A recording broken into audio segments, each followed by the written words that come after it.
far too old and far too small to be drinking with Barry Round.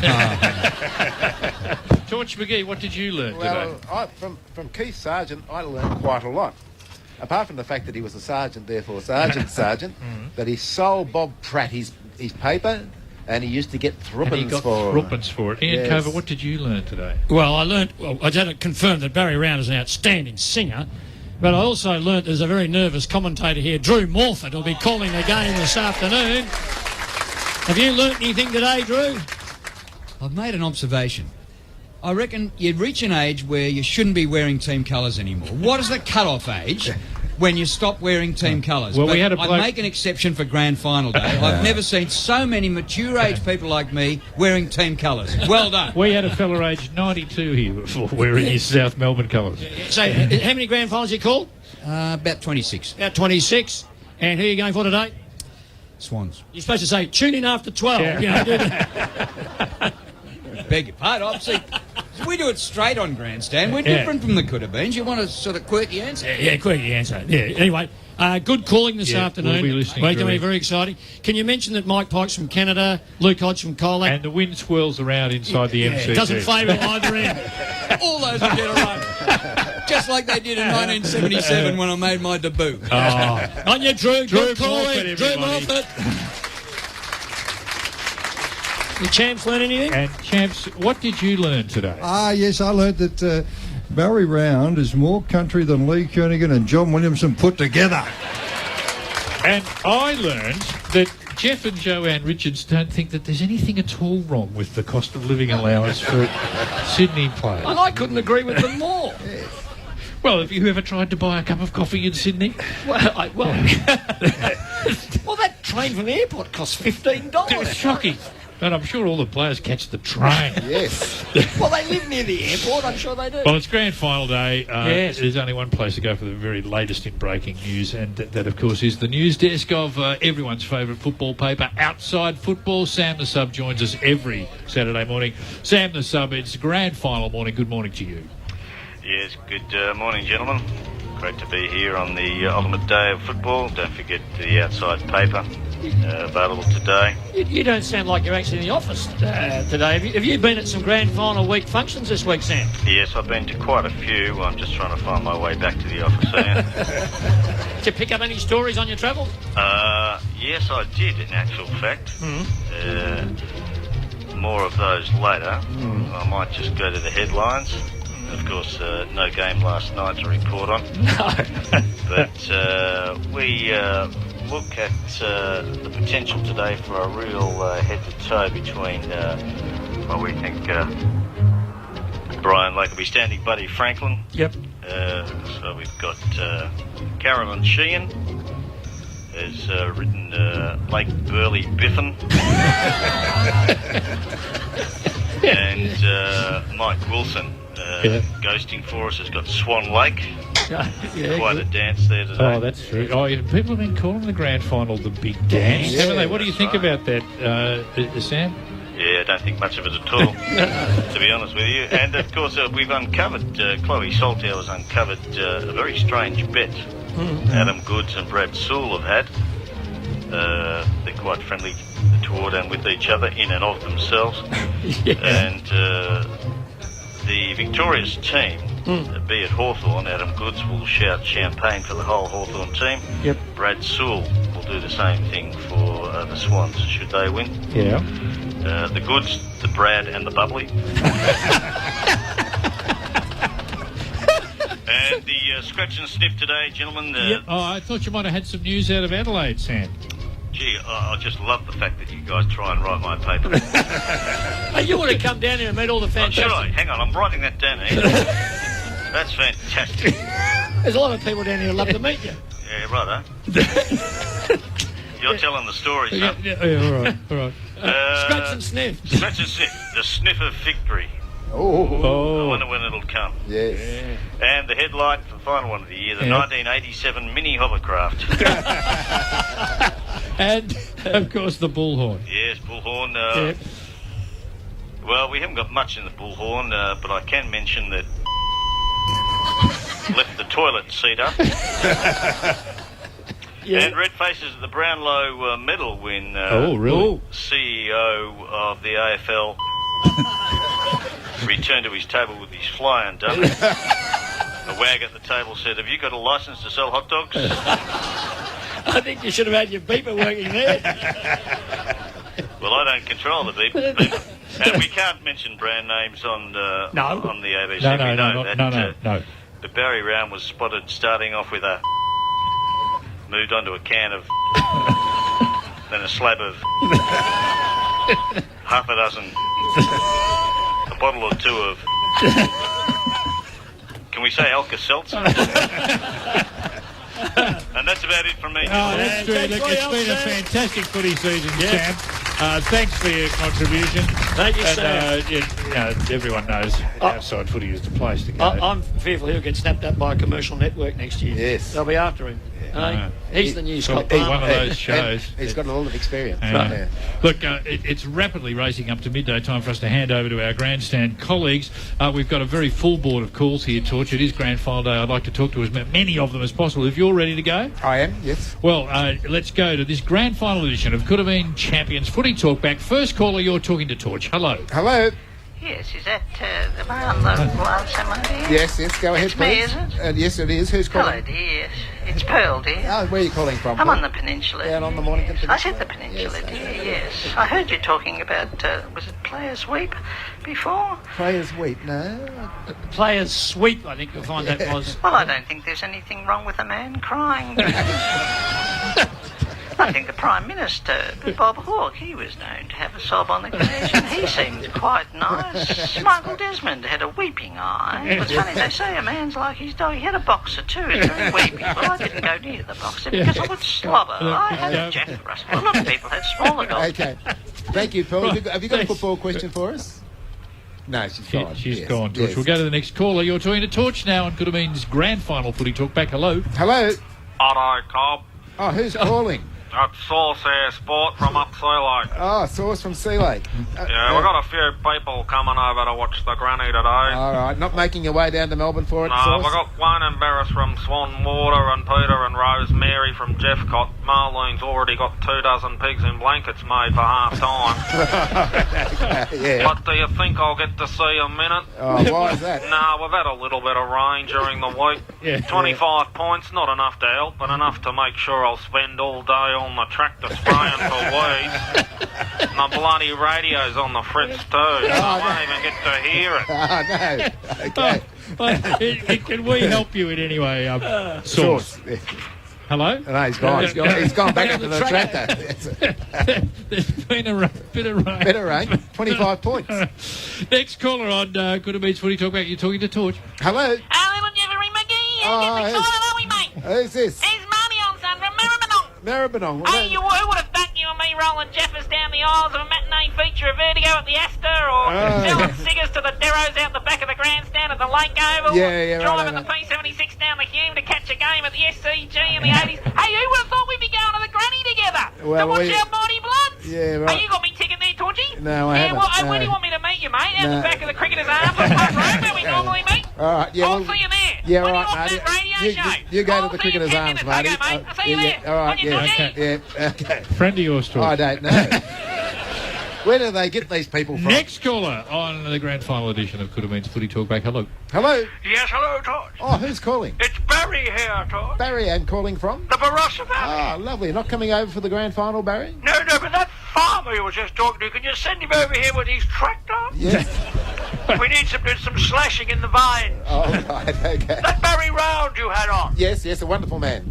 does he spell his name with a Y or an IE? He's definitely a Y, Barry. Oh, I think you should get an IE and then he'll be a musical comedy star. I didn't recognise the song. Is that from Oklahoma? Not quite. You got a footy question? No, just want to ask about Barry Round.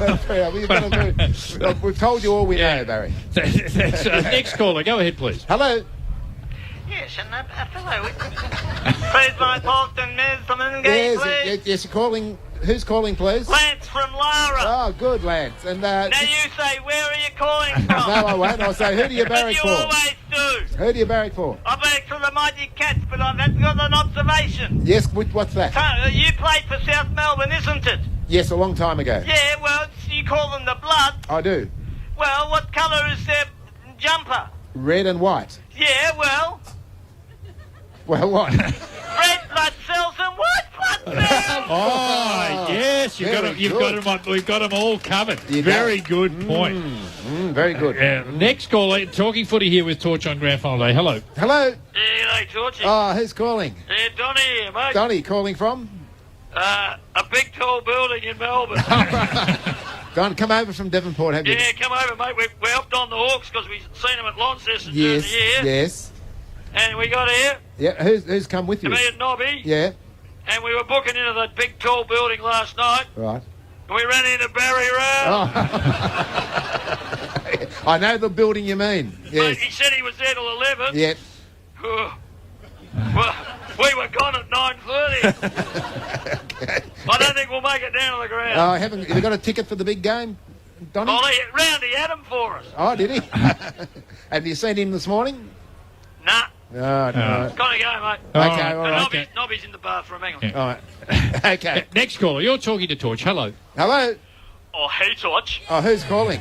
It's Nige, Torch. Nigel calling from? I'm in North Fitzroy today. All right. Hey, this whole footy thing's pretty exciting, isn't it, Torch? It is very exciting. Seb and I have allowed ourselves to get all caught up in it. Starsky's made some vegan paleo sausage rolls. All right. And we're actually going to watch the footy. Yeah, where are you going to watch Well, it at? Coburg Drive-Thru is showing the 1976 VFA Grand Final. Right. It's Port Melbourne versus Dandenong. Right. Apparently, it's a pretty exciting classic film starring Fred Cook. Right. So, can you tell us? I don't know. Don't tell us what happens because Yes. we want a bit of excitement. Right. Miles has borrowed his mum's Prius for the occasion, so Right. we're going to pull up there, have the sausage rolls, maybe have a couple of craft beers, enjoy the sunshine, and watch a classic movie. It sounds like a big day. That's fantastic, Yes. Nige. Thanks for sharing that with us. Thank you, Nigel. What year was that? 1976. Torch, that's all the calls we've got time for because we've got Okay. across to get the grand final word from Guru Bob. Hello, Guru. Come in. Guru Bob, I can't hear you. Just wait till I get my headphones on.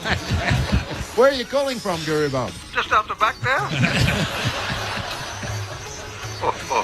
Gets a laugh every year, Guru. We just had a caller on who made an observation, Guru Bob.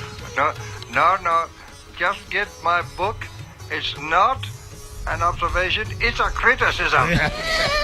I got a new book out for the finals. Really? What is it? It's called When You Kick the Ball, It Goes Exactly Where You Kick It. Oh, Think about that. I am thinking about it. And we've been watching some old videos. Right. And we were watching the Geelong Best and Fairest. Joel Selwood wins the medal, leans over to kiss his wife. They clash heads. She's uninjured and he has to go and get bandaged.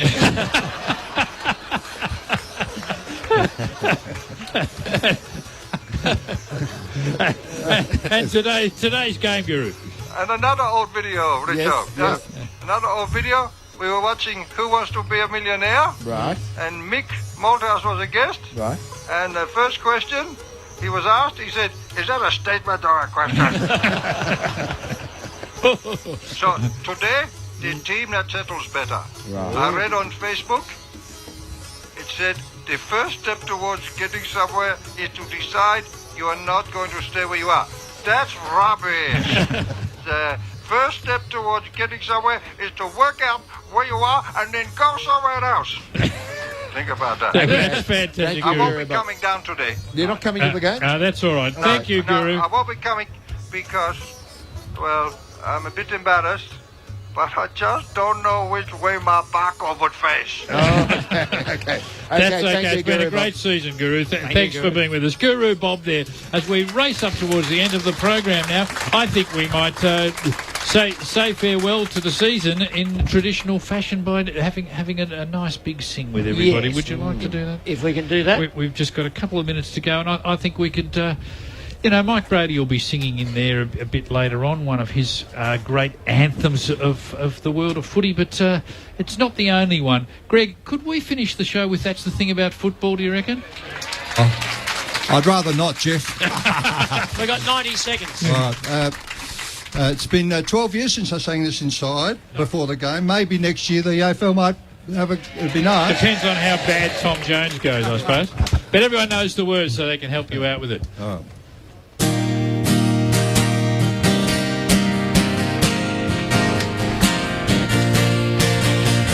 I got my scarf, got my old coat. I got a footy game to go to. Footy's on, footy's here again. Back to greet me like an old friend. And hey, that's the thing about, that's what I like about. Yeah, that's the thing about football.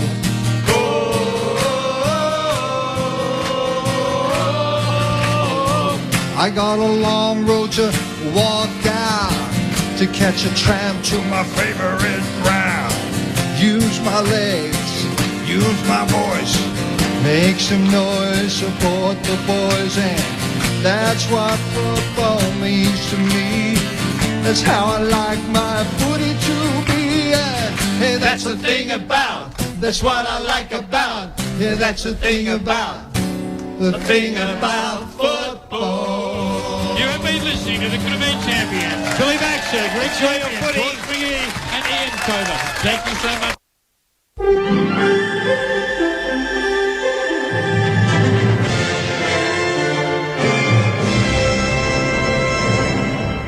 Anticipation building ahead of today's big game, a security scare at Sydney Airport, and a volunteer firefighter sues the CFA. Good afternoon, Mary McDonald with ABC News.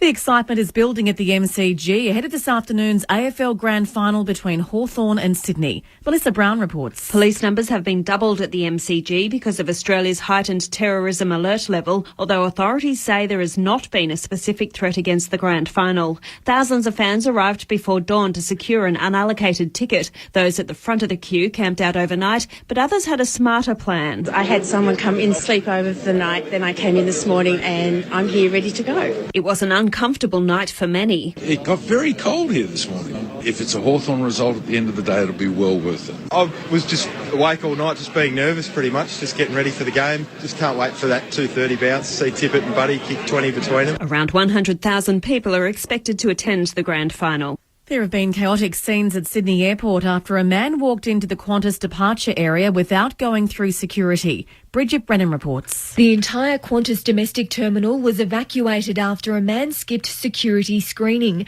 A Qantas spokeswoman says he walked through the exit doors to enter the departure area. Qantas says security staff have spotted the man on CCTV, but it's not clear if they've spoken to him yet. The ABC's Geraldine Duke says she was waiting to board her flight when she was told about the security scare. They announced that there had been a security breach and that the entire airport, there was no boarding, and we were being asked to go out and be re-screened. At least 1,500 people have had their flights delayed. Many of those passengers are football fans waiting to board flights to Melbourne to attend the AFL Grand Final. The federal opposition has condemned the government's refugee agreement with Cambodia as a dud deal. Nick Pedley reports from Parliament House. The opposition's immigration spokesman Richard Marles has criticised the 4-year deal, seizing on revelations just 4 or 5 people will be resettled in Cambodia in the early stages. And he's gone off and done this lightning visit to Cambodia under the cover of Grand Final weekend for a $40 million deal for 5 people.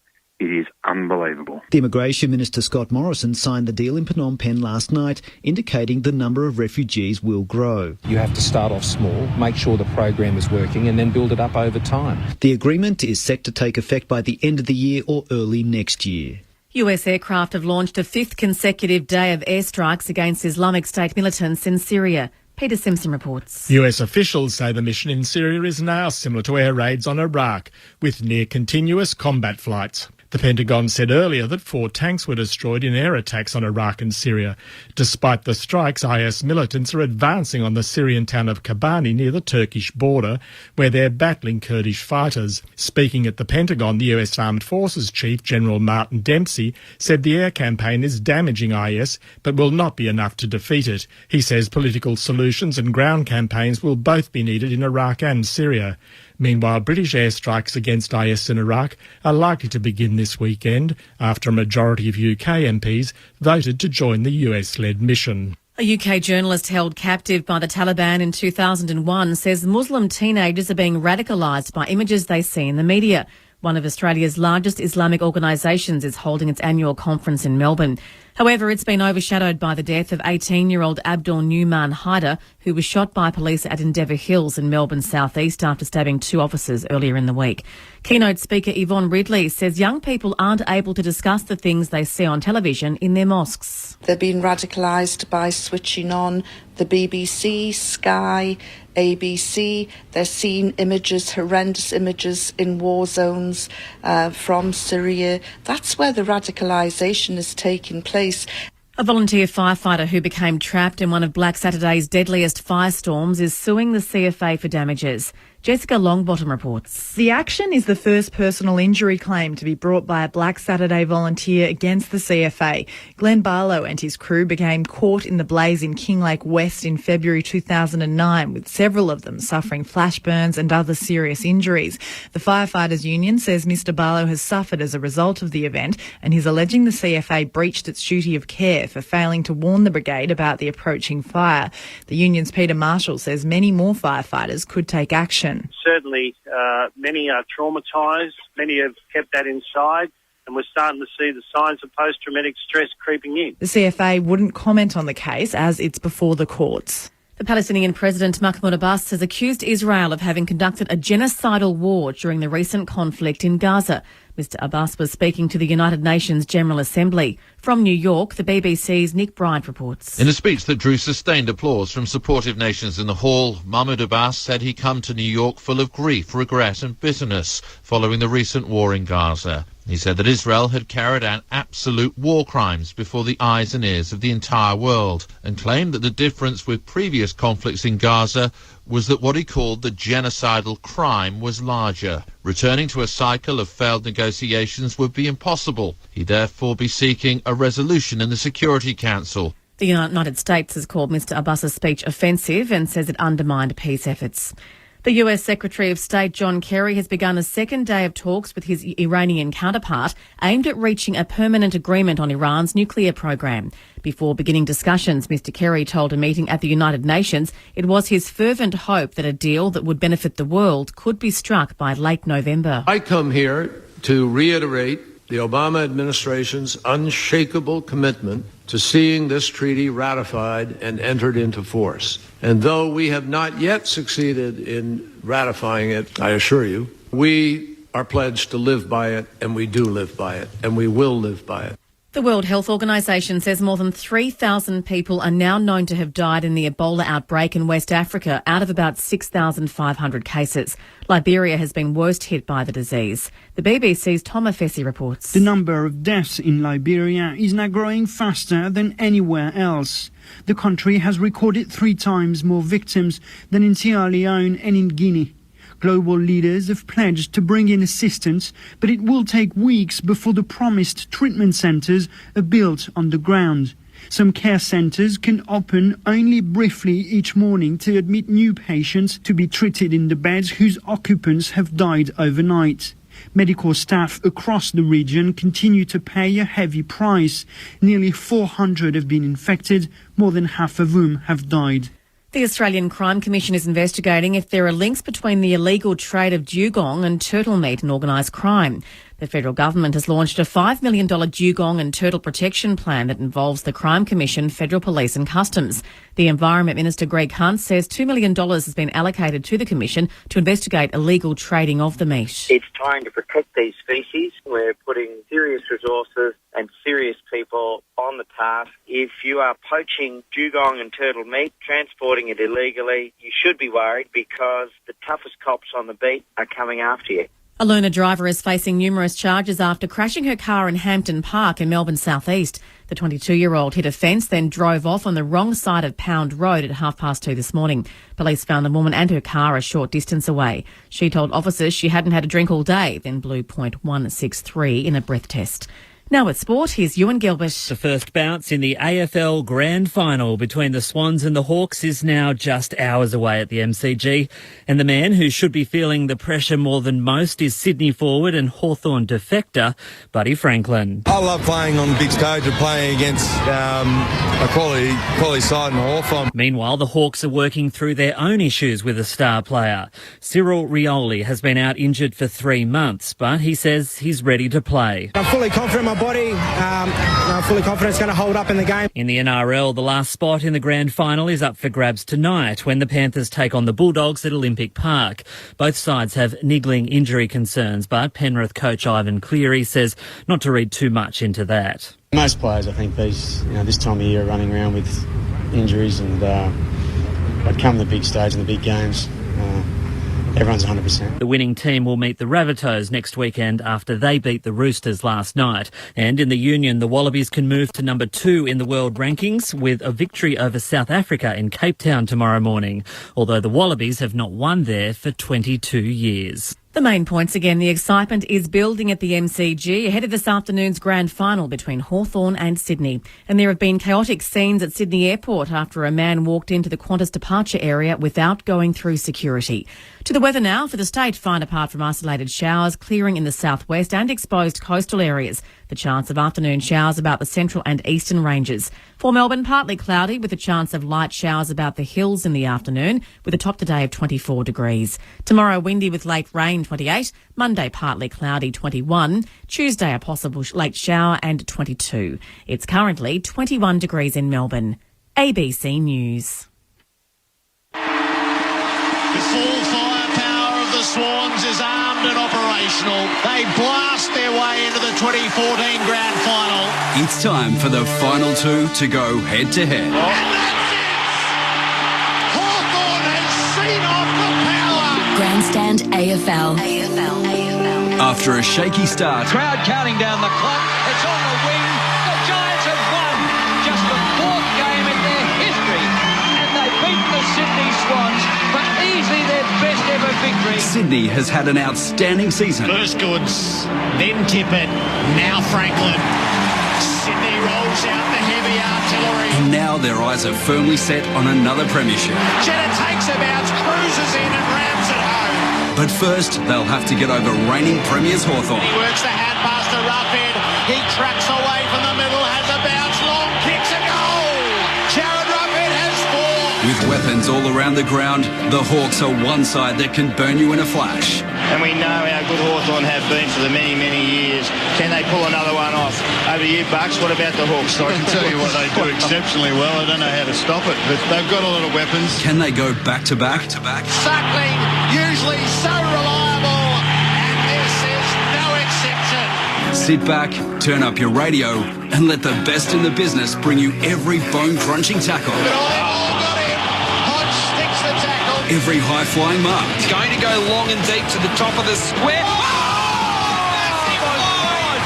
That is a massive fly, Luke Parker! And every magic moment of the 2014 AFL Grand Final. We have the Grand Final long promised.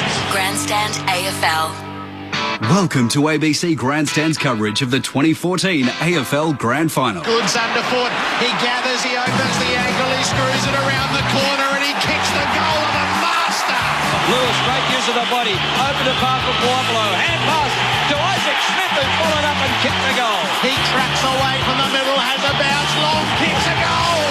Parker actually kicked from about 52. It's a ripping kick, and it sails inside the right-hand goalpost. Coming to you live on ABC Local Radio, on Radio Australia, and on ABC Grandstand Digital. Grandstand Digital. Off the ground goes Roughhead.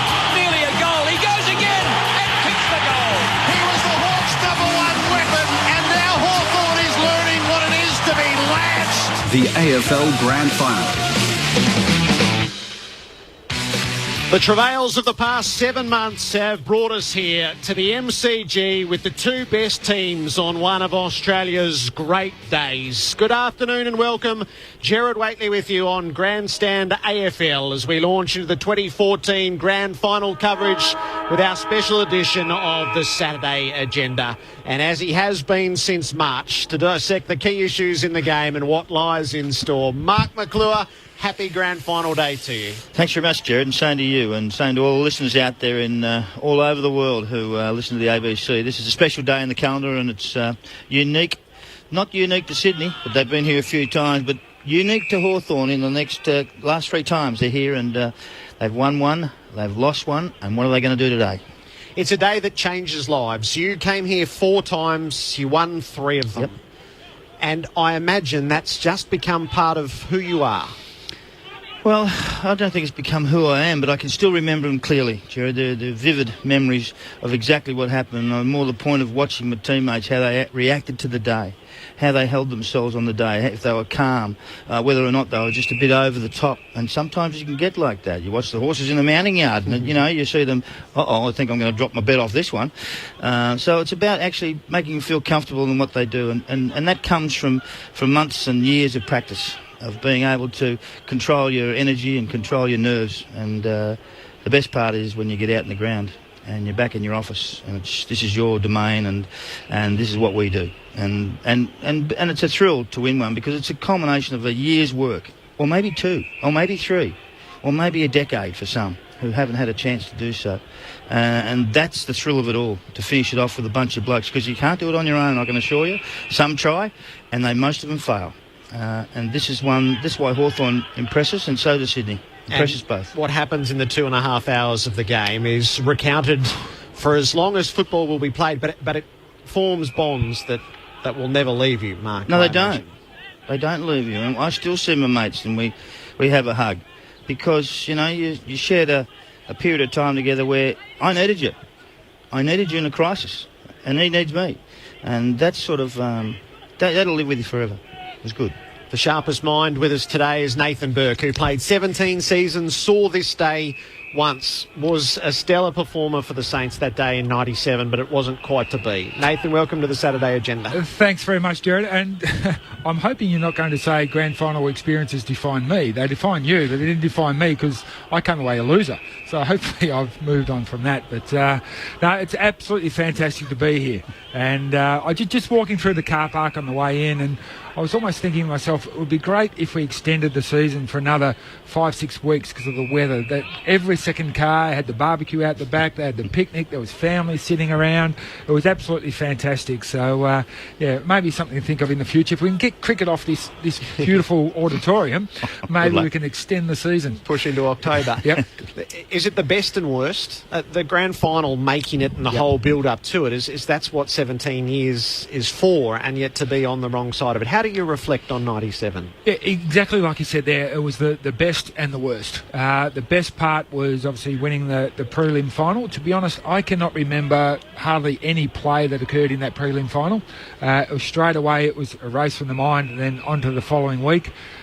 Just the additional crowds at training and the grand final parade. How often do you get to sit in the back of the car and driven through the streets of Melbourne, people waving and cheering? Well, you like that, do you? I loved it.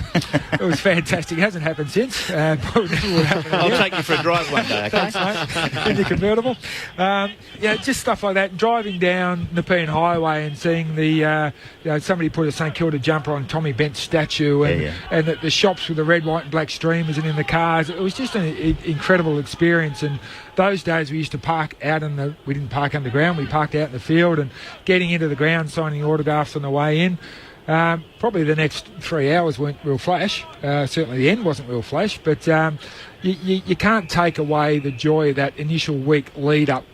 Certainly would have loved to have come out the other side, but you live with it. That's we gave it our best shot and weren't good enough. On the Saturday Agenda today, rather than the modern-day player, we're going to lean on the coaches today. Nathan Buckley is going to join us for the broadcast of the grand final. He's especially topical as well, given events at Collingwood, and shortly we'll introduce you to our other senior coaches who are coming by the Grandstand AFL box. You should never be upset about losing one, because a lot of people strive to get here and never get here. A lot of guys have never played a final. let alone playing a grand final. So I wouldn't be too worried about. I'll never forget the day we lost. Yep. Never.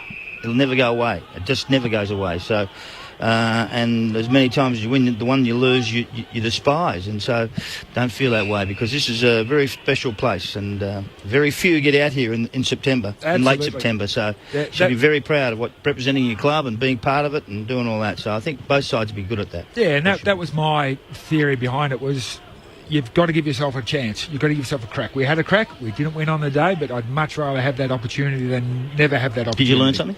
Absolutely. I probably learned, if I was to go on and coach, which I'm not, the lessons I learned from losing, I probably would have learned a lot from winning, but the lessons you learn from losing would certainly stand you in good stead. Okay, it's a precious day. It's also a glorious day. And Kelly Underwood is in the surrounds of the MCG, inside and out for us over the next couple of hours. Kel, welcome to Grand Final Day. Yes, thanks for that, Jared. What a sensational day. Out and about around outside the MCG. It is postcard perfect, and one of the first people that I've actually come across just out front of the September Club is the AFL CEO, Gillon McLachlan. Gil, happy first Grand Final day as the CEO. Yeah, we got the weather we wanted, Kelly. It's amazing. So I think we've got the game we wanted all year, and the day looks like it's going to be perfect. So we're at the moment everything looks great. And I've got you ducking from one function to the other. What time did the day start? Talk us through it already. Early on, Kangaroo's breakfast, and I actually hadn't written my speech. I was up at 6, wrote a couple of things down. I've had the breakfast, and then straight here. Had a look around the September Club, which looks amazing, and cut a bit of a lap. Everyone's in good order, and then where our function starts at 11. So we're into it. And Grand Final week, how's it been for you? Have you counted how many functions you've attended? Oh, I have done at least 2 per day, I know that. So it's been a good week. I mean, it's just a great week, and thankfully we seem to get through the Brownlow unscathed. It was a great winner. Nat Fyfe didn't win, which was a good thing, and they kicked it all off. And it's just a great week. It's the best week in Melbourne, and we've had a good time. Great atmosphere out here. Before you duck off, a quick tip and a Norm Smith medalist from you. I better be consistent, and especially with Jared there, because I think I did something with him Friday morning. Sydney by 15 points, Franklin, Norm Smith. Thanks for the chat. Enjoy Grand Final Day. Thanks, Kelly. Cheers. Appreciate it. Well, thanks, Kel. With us on the Saturday agenda on Grand Final Day is the coach of GWS, Leon Cameron. Leon, welcome. Jared, how are you? Very well. 2012, you're in the Hawthorn box the last 2 times, the last time these 2 teams met in their grand final. What stirs your memory from that day? Yeah, I mean, obviously disappointing, because it took me about 23 years to get to a grand final. But, I mean, not probably at half-time, probably the biggest thing is thinking, have we lost this game? They kicked 5 goals to 0 in the second quarter. But it was one of the great things about Clarko was that he regrouped the players. We knew, obviously, we were outplayed, particularly in the second quarter. And he challenged the guys to step up, and it could have easily ended up with a 6 or 7 goal loss. Yep. The way the players were probably progressing, and then the first 6 or 7 minutes of the third quarter even struggled. I think Sydney actually kicked the first 1 or 2 goals and blew out to about 30 or 33 points or something like that. But I think then the boys started to regroup. Obviously, Franklin started to get on top at centre forward. Isaac Smith started to come in the game, and then all of a sudden, this 15 minutes of a rush. Before you knew it, we're back in front. And so coming down to that 3-quarter time huddle as a line coach, you think, how good is this? The roar. Yep. This is just outstanding. This is going to be an epic finish, and it turned out to be an epic finish. Unfortunately, not for the Hawks, but that last quarter just ebbed and flowed, and then they took their chances, Sydney, whereas I think, if you remember, Hawthorn missed a couple of shots early in the last quarter, but also late. I think Sewell had about 2 or 3 snaps, and unfortunately she went through the points, not the goals, and the rest is history. What's the tension like in the box in the last quarter of a tight grand final?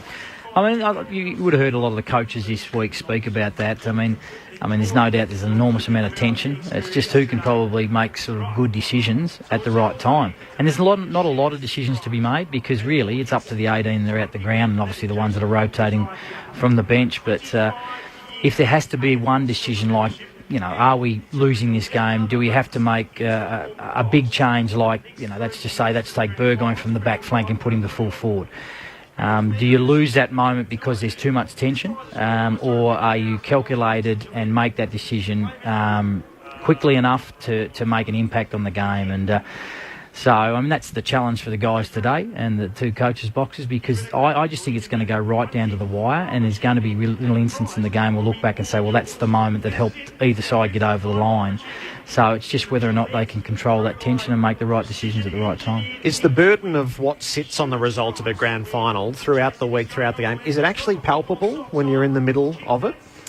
Oh, yes. I mean, there's no doubt when you come into it, and I've only been lucky enough to be involved in one, but, I mean, you're always thinking about what if we win? What if we lose? And no more than the senior coach. He bears the brunt of everything. He bears the brunt, obviously, if you win, and, all the staff underneath him, everyone's jubilation. But he bears the brunt of it if you lose, because you can clearly see that there's 25, 30, 40 staff members that have put everything into that year. So it's quite extraordinary that it actually comes down to 2 hours of football. In some cases, it comes down to 5 minutes of football. And I just think it's going to come down to that today. It feels like, for a whole lot of reasons, while the cast is reasonably similar, obviously with one switching camp most prominently, that both teams are significantly better than they were in 2012. What's your feel? Yeah, I'd have to say that. I'd definitely have to say that. I reckon because, Luke Hodge struggled into the 2012 grand final because he was just, correct me if I'm wrong, he was going to pull out because he was really crooked the night before. He had a interrupted season with injury, interrupted finals campaign. I mean, we all know how important he is. The Swans, it's very hard to comment on, their build up to their game. Did they have 3 or 4 players that are playing at 80 or 90% because they've just got to the line? Roughhead, who struggled a little bit in the grand final of 2012, come back from that Achilles injury, probably got to about first week of the finals, and that was enough. Rioli struggled with some injuries as well. This time they come into Roughhead's in as good a form as any. Hodge is flying. Rioli, obviously, the question mark, but I'm tipping I think he'll be the sub today. And then on the other hand, Sydney, everything's fallen into place in terms of the amount of players that they've had to pick from, the amount of game time they've actually got into their players. And there's probably 15 or 18 of the guys that have had 20, 22 games. And there's 5 or 6 that probably had 10 or 12, and then all of a sudden they're all coming together. So, yeah, I think both teams are in, outstanding shape. Everyone's probably thinking that Sydney's probably in a little bit better shape than Hawthorn, but when you get here, it doesn't matter. Leon Cameron, the Giants coach, with us on the Saturday agenda with Mark McClure and Nathan Burke. You'd understand why they picked Cyril. Absolutely. Because they want to stretch their defence. Yep. And when you've got Gary Rowan and Rampy, who are youngish, you would have seen them last week, and they ran out of the defence with such ease. They can't do that today. No, and you're right, Sellers, and I think the big thing is, my opinion was, I think Rioli will be the sub, but if he's not, they have got a huge decision because Nick Smith, no doubt, will go to Bruce, who's up and running. That means, does Gary Rowan, who's more of a rebounding half-back flanker, or a Melchesky or a Shaw, goes to Rioli? And we all know what Nick Smith did to Rioli in the 2012 grand final. So that's going to put it back on Sydney. I think Rampy will go to Gunston. Yep. He did last time. Yeah, absolutely, and played really well on it. He did too. So I look, that's the big thing about it, and everyone's probably waiting for those team sheets to come through. Does Rioli start? Do you get 80 minutes of footy out of him? So, I think the Hawks have done the right thing by picking him. They did too, because I think that's their most vulnerable spot. Yeah, defence. Absolutely. And they need to test him one-on-one. Yep. And a 50-50 ball and see who plays on, instead of having one loose all the time and letting them run free. So for mine, I thought Rioli was absolute special. Yeah. And look, I remember we played, I was at Hawthorn a couple of years ago. Yes, you want to have one-on-one against Sydney's defence, absolutely. But even if the ball is on the ground and it's a 3v4 and Rioli's a part of that 3, with a Bruce and maybe a Gunston or a Roughhead, it causes enormous havoc amongst the Sydney Swans defence. And I noticed a little bit of that when I was at the Hawks. At times they would go one down ahead of the footy because they would kick a rough ball that would just roll in, or a random ball that would at least hit the ground, and all of a sudden they're onto it. Piopolo, these sort of guys. So I actually don't think that's going to disturb them if they don't get one-on-one all the time. If they're one down, but if you've got Rioli, Piopolo, Bruce in amongst those 3v4, I think it'll help them. How much time and effort is put into that sub, and what are you looking for in a sub player? Yeah, well, this sub player could be so unique, Berkey. I think it's really interesting. We had a discussion halfway through the year with Gil McLaughlin about the sub. We've actually sort of supported to why have the sub. Why not just use the whole 4 players? Gives an opportunity to maybe play a second ruck, the most demanding spot on the ground. And a lot of clubs are saying, well, we'll play one genuine ruck and a forward ruck. Maybe you can play now 2 rucks. So, but it does have a significant impact at match committee. It always takes the longest because you're thinking about who can actually fill the gap forward, mid and back. Can he run? Can he be interchangeable? Can he come on and play 40 minutes straight so you don't have to take him off? Is he still going to have impact forward of the footy? Can he go inside? So that gets discussed all around. I mean, if we're talking about Rioli and he might become that unique sub today, they're probably thinking, can we get 50 minutes of intense football out of Rioli, bring him on halfway through the third quarter in a perfect world and set him alight forward of the footy? But I wouldn't be surprised if he goes in the middle as well. He's got the capability of going in the middle. And when that, that play sort of halfway through the third quarter when it's just grind v grind v grind, a guy like Rioli or Burgoyne who's got that lightning feet could actually come in and have 2 or 3 instances that can turn into scoring opportunities. And you're trying to break new ground in the west of Sydney. Yep. How much would a Sydney win today assist you with the promotion of the game in Sydney? You're right, Berkey. I mean, it's... up there, I've been up there for 20 months now, and, we're trying to break new ground. We've got 13,500 members at the Giants. We're trying to promote the game of AFL football in a foreign part of Australia. The Swans have obviously been there for 30 years, and to secure a third flag in the past 10 years or so would be enormous. I mean, I think Goodsey said during the week, or it might have been Barry Hall just said during the week, he couldn't believe when they won their flag in 2005 that the city of Sydney actually closed the streets for a parade. And it was an enormous parade. Now, obviously, they've grown on from there, and the awareness is enormous. The Swans have got 40-odd thousand members, so it'll be enormous for AFL in New South Wales and the city of Sydney as well. So, part of me obviously would love to see that, and then part of me being in the Hawks camp would love to see the Hawks win as well. So, yeah. What's your perspective on the celebrity factor that Franklin has been for the code in Sydney firsthand? Yeah, I mean, we're not going to, we don't back away for, we chased Franklin hard last year. I mean, you were there, Jared, throughout the year. We talked about it all year. And partly was because, look, he can play the game, as we can all see. He's the best player in the competition, along with Gary Ablett. But the other part was that we need to create an awareness in the western suburbs of Sydney, quickly. And so that was a big play for that. And obviously when he went to the Swans, it was disappointing. Thankfully, we secured great people like Mumford and Shaw. Now, in terms of their awareness and branding like Franklin, there's probably no one that's ever going to outdo Franklin because of what he can do. But they're now starting to build an awareness for our footy club. But guys like Jeremy Cameron and John Patton who are starting to come through, these big forwards or these unique forwards that can create this sort of excitement on game day, drags people through the gates, especially up in New South Wales. His fame, though, is just something enormous. Amazing. Yeah. I mean, he's a celebrity, not really a footballer. He seems to be treated like a celebrity in Sydney, which is predisposed to that position. Yeah, I mean, you're probably right. In Melbourne, he probably was treated as a footballer, and now he's probably gone to the Swans and treated as a celebrity. But I just think, I mean, we've got to take our hats off to him and what he's actually been able to do. I mean, everyone was lining up with a baseball bat early part of the year with all the innuendo of what was going on with that footy club and particularly Lance. But the way he's handled himself since probably round 4 or 5 to now has been quite extraordinary. And this is a guy that actually shies away from that. He doesn't like it. And so he's controlling himself. But unfortunately, with what's been building up, he can't shy away from it anymore. You didn't get him, but he went to the next best place to actually build our game. Absolutely. And you're right. That's the best part about having him in Sydney. So actually, there is a spin-off for you as well. Yeah. And we were talking about that earlier today. I mean, Dave Matthews, our CEO, who was part of the bid to try to get him, he said, I hope Sydney win. I hope we create an awareness. And Kevin Sheedy is exactly the same. And he's been at the forefront of promoting AFL football in New South Wales and Canberra. We've talked about Hawthorn. You've given us a little spurt on them.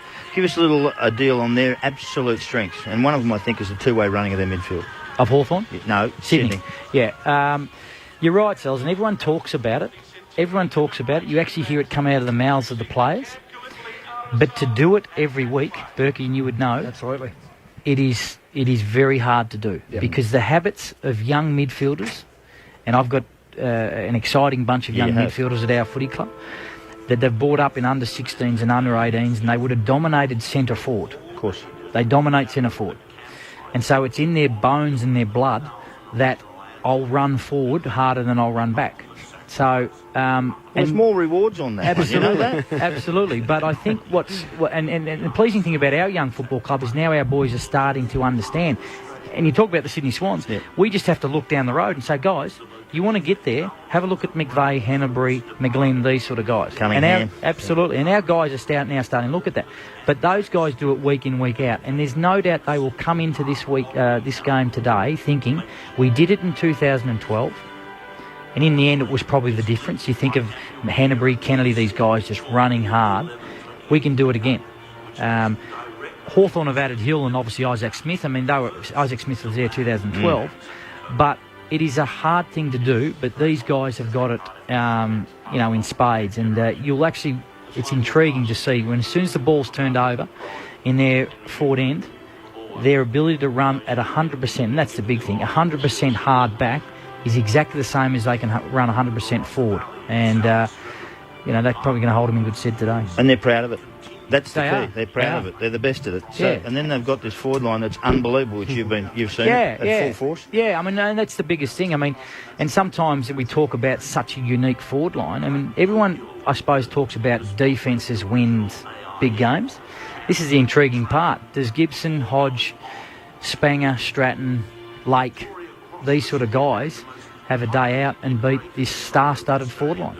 If they beat that star-studded forward line, doesn't matter how hard Sydney run.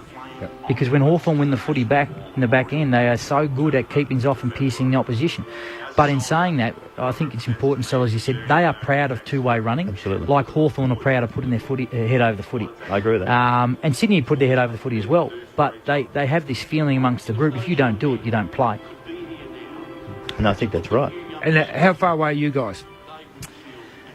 That's a good question, Burke. Look, we feel as though, we made some significant ground. I think the most pleasing thing about, obviously, on top of the 6 wins we had, there was about another 5 games we got beaten by about under 10 points. But we played Sydney, and yes, it was a big upset. We knocked off the Swans. That was an upset. We played Hawthorn here and got beaten by 7 points. We played Geelong and got beaten by 7 points. We've actually played some good quality teams that have been around and actually taken them, taken it right up to them to the final siren. We definitely need another pre-season. You have another pre-season, another 5 months with our guys. It reinforces our game plan. It reinforces the need to actually get mentally stronger to last the distance, week in, week out. I'd be disappointed, if we weren't knocking around, probably 8 to 10 wins next year, and then from then on, hopefully, you're looking to play a final. I need to do that because I might be in the chair, but. But, we're making significant ground and we look forward to next year. That's not the point, though. You're actually doing your job well. That's the point. You're doing your job well and they're improving. That's important. Absolutely. And it's fantastic when you've got such a bunch of young kids that are enthusiastic. They've done it hard. They've done really hard. They've been belted around the ears for 2 years. They now come to each weekend's game now thinking we're a chance here. Yeah. And I can clearly see that on their faces. Have you asked them all to watch today? You just assume that they will? No. We spoke about it, and a number of players will be here. Some players will actually be here, come off with their mates from school, all that sort of stuff. Some will actually be on holidays, but we'll definitely watching it. But you can clearly see, young Adam Treloar was fantastic. Got interviewed last night. His excitement when he's seen the Hawthorn Port Adelaide game. And he just says, geez, I'd love to be there. Yep. And he's the sort of player that wants to get there quicker, rather than slower. More the point for the punters, can he win this, the 100 metres? Well, this is Adam Tomlinson. Yeah, Tomlinson. He probably might struggle against some of that speed machines out there. I noticed Dangerfield's not out there. No, he's decided three's enough. Three's enough. He's going to give someone else a go. Probably not a bad idea. Hey, where are you in the race for Paddy Ryder? Look, we're probably out of the race now, Jared, if we had to be honest about it. We spoke to him at length for, a couple of hours last week, had a really good chat. We put our pitch about our football club, but you'd probably think that Port Adelaide are definitely the front runners and Brisbane probably second and, we're probably third. In saying all that, when we come up to an intriguing trade period, we feel as though that the Giants can probably have got, not the picks, but also the players to actually make some play, to actually move some players. So it's going to be an intriguing trade period in a couple of weeks. And leave us with one piece of intel of how this game will unfold. What's the one thing we should look for that could decide the grand final? I think, probably one thing, but two here, is McAvoy's definitely been picked to be centre-back ruckman. His natural movement is to roll back and protect the defence. If he can foil the big guys up forward, because Sydney are always going to kick long centre forward. There's that, and if Hodge and Burgoyne, who switch from on-ball and half-back, decide to let McVeigh or Jack go up and they drop off, it'll either help them or hurt them. And I think that will determine the game. Because if Hodge has an influence, centre-back, in the air and on the ground, then the Swans could be banging it in there. But if they're not scoring, then frustrations will start to set in. And all of a sudden, we could see Hawthorn upset them. Great to have you with us. Thanks for stopping by and enjoy the afternoon. No, good call, guys. Cheers. Leon Cameron, the Giants coach on the Saturday agenda. Shortly, the Geelong coach, Chris Scott. The Collingwood coach, Nathan Buckley, who's also a Norm Smith medalist. But let's head back out with Kelly Underwood, who's with he was one of the skippers at this time last year from Fremantle, Matthew Pavlich. Well, this time a year ago, Matthew Pavlich was down in the rooms at the MCG preparing to lead the Dockers out for their very first grand final. 12 months on, Matthew, what does it feel like arriving at the MCG today? A lot of mixed emotions. Firstly, real disappointment that we're not back here, and the year ended the way it did, obviously with the game against Port and the straight sets. But it's hard not to be intoxicated with what is grand final week and the day itself, even whilst there's frustration and anger of not being out there and the great experience of playing on grand final day. It still gets you, and it's such a beautiful day. It's going to be a great game. Do you look back on last year and it went sort of in a blur, or do you remember every single moment of that day?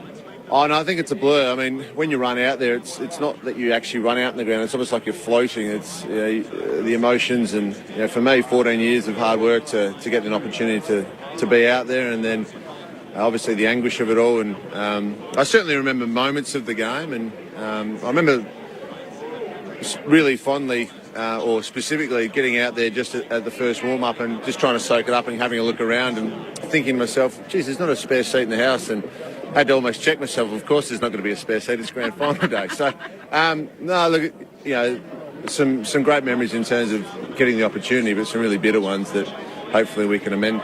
And the Hawks got you last year. Can they go back-to-back? Can they get the Swans this afternoon? I've said all week I think they can. I firmly believe their systems are rock solid. They had a lot of players out all year. They were drawn some adversity with their coach and all that. And really they've had a lot of their younger players grow and develop. I think they can win. But I did wake up this morning and look out the window and see beautiful skies. So you think that's going to, at some time, suit the Tippett, Reid, Goods, Franklin combination. So a really close game with the Hawks just getting up. Well, congratulations on the year that you've had, 2014 season, and we hope everyone from ABC Grandstand that you try and enjoy the match this afternoon. Let's hope so. Cheers.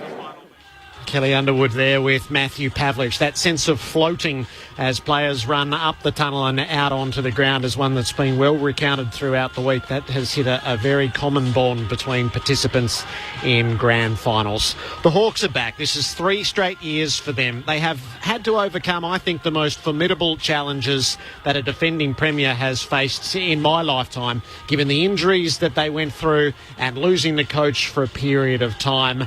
And yet look how far they've come. A lot of fans, they come and say, we're going to go back to back, and it's just completely the opposite mindset to what we have as players and as a football club. It's all about this year trying to master our craft is a phrase that Clarko uses quite a lot. We want to master our craft, and we've got a lot of things to work on, and if we can continue to do that, that's our motivation, just trying to play the best footy we can. Roost 50 out, boundary line.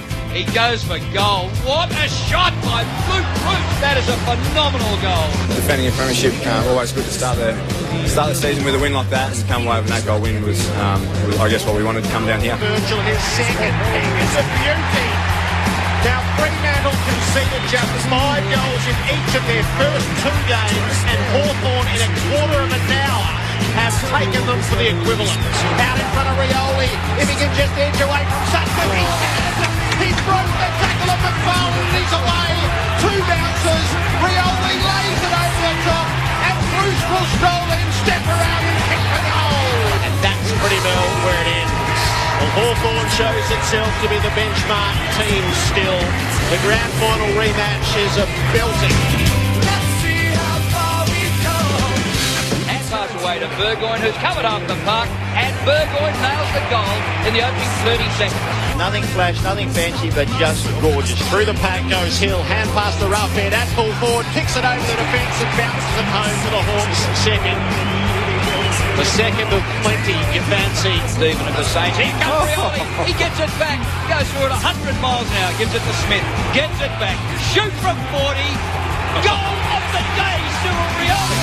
See how far we've come right now. Let's see how far we've come. It wasn't ideal for us. Mitch has strained a hamstring, we think, so as soon as you sub someone out by quarter time with a muscle injury, they're usually in a bit of strife. Kick up the full forward, bouncing ball. Jetta swats it out to Franklin, turns his way onto the left, and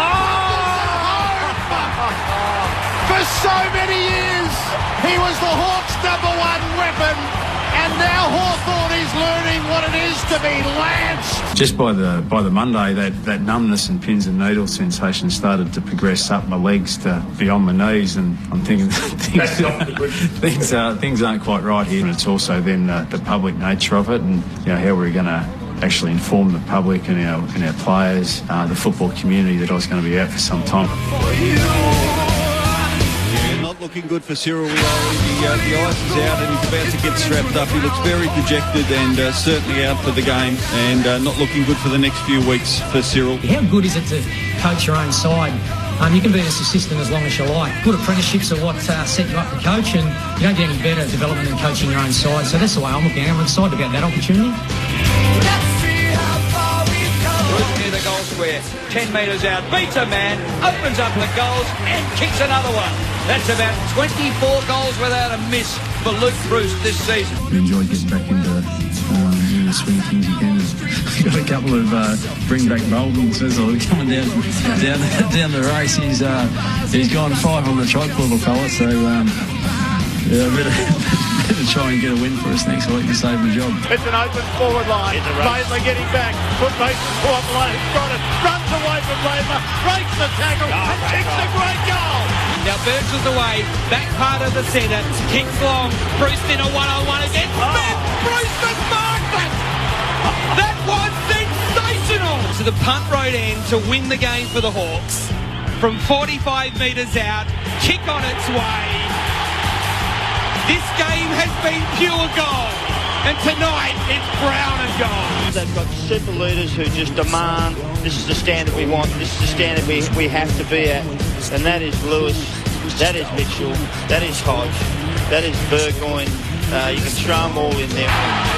Hawthorn's now won 3 of the last 4 against Geelong. Hawthorn a game away from a 3rd consecutive grand final. The group's been here and done that, so the belief's there. We just had to bring it out and make sure that blokes weren't dropping their head and get a bit of positivity throughout the group and a bit of belief, and away we went. The hospital hand pass off the ground goes Roughhead, nearly a goal. He goes again and kicks the goal. Kick goes out wide to Bruce from the boundary line to full forward. Gunsman marks, plays on, kicks the goal. Might be the sealer. And he's about to put Port Adelaide within a kick. Here it is, and there it goes. This is crazy stuff, and that's it. Hawthorn has seen off the power. They made the reigning premiers stagger to the line, but we have the grand final long promised. It's been a testament to club and culture that Hawthorn has brought its premiership defence to this final day. Nathan Burke and Mark McClure, it's incredibly admirable the way they have kept it together in the face of constant adversity. Well, they certainly had the tougher side of the draw, I would have thought, in the final series. They started off with Geelong, and then they had to play the loser, the winner, of Port Adelaide and Freo, which was a really tough game over there, sensational game of footy. Freo were last year's finalists, and then all of a sudden Port, the up-and-comers, and then they saw them off as well. They didn't play very well last week. I thought they were average in some areas, but they got over the line. But last week doesn't matter. It's what you do this week's more important, Berkey. And of course, Sydney just bowled through everybody and just cleaned up North Melbourne like they weren't even there. The Hawks have had a lot of bad luck this year, but they've had bad luck at good times. So they played last year's top 7 or 8 in the first section, the first third of the year when they were fairly fit. Then they had their injury run, which coincided with playing the lesser teams. And that was when Clarko got crook as well. And then they've managed to get their team fit coming towards the end. And the good thing is their injuries that they've had weren't season-ending injuries. They've still got their best lot out there. So they've had bad luck, but they've had bad luck at good times, if that makes sense. There are a lot of similarities about this side. They both played 7 people this year, 7 different ones, new ones. They're 1 and 2 in most of the statistics, defence and attack and all those sorts of things. Well, I think Sydney probably number 1 in the tackle business. They had 106 or 10 or something last time in 212 tackles. I mean, that was a massive tackling game, good contested game. It'll be the same, won't be any different. They're very, very similar in all area. The only one that I can see a differential from clearances difference is Hawthorn are 7th and Swans are 13th, but does it make any difference, really? I don't know. I'm not certain about that. But they're very, very similar across the board. And so we're in for a real hell of a fight here this afternoon. It's going to go 15 rounds, don't worry about that. And the winner will be the deserved one. But, gee whiz, it is a little bit of deja vu, isn't it, when you go back to that 212 when we sat here and they were up and down. We heard Leon talk about the... They were 4 goals or 5 goals down halfway through the third quarter, and they found a way to get back into a game against a side who was trouncing them. Leaves you with a pretty good memory of what both sides can do. Yeah, I love that we've got 2 teams that like to get down and dirty. They're in and under teams. They've got their outside runners, but there's an expectation that every single player on that field, when it's their time to get dirty, that they need to. And the Swans in the big games have a really interesting stat that they pride themselves on, and that is smothers. Everyone else talks about tackles and shepherds, all that sort of stuff, but they go by smothers. If they're winning the smother count, that means that they're mentally in the game and prepared to do those hard, dirty things. So let's see how that transpires throughout the day. For an away side to be, I suppose, the home side to be not the favourite in the final series is a very unusual one, Jared. I think that the away sides, the home sides have all won the finals, or most of them have won the finals, except for Fremantle in this series. So Sydney have to come to Melbourne to play, and that'll be a difficult one for them. It sets up beautifully, and it's a gorgeous day in Melbourne for it. This is the Saturday agenda. Jared Waitley, Nathan Burke and Mark McClure with you. We have a man who, as a player, came here 4 times. He played in 3, he won 2 premierships, and then first up as a coach, he walked in and pinched the crown right off the bat. Chris Scott is the Geelong coach. Welcome, Chris. Thanks, Jared. I'm not sure that too many people out there will feel sorry for me, given what happened in my first year in 2011, but it's a difficult day for any AFL coach and player that's not involved, because you just feel so jealous of what an opportunity these 2 teams have. Can you remember your first grand final as a player when the Lions came as underdogs but brought great form against the Essendon side, what the build-up was like and what the achievement meant to you?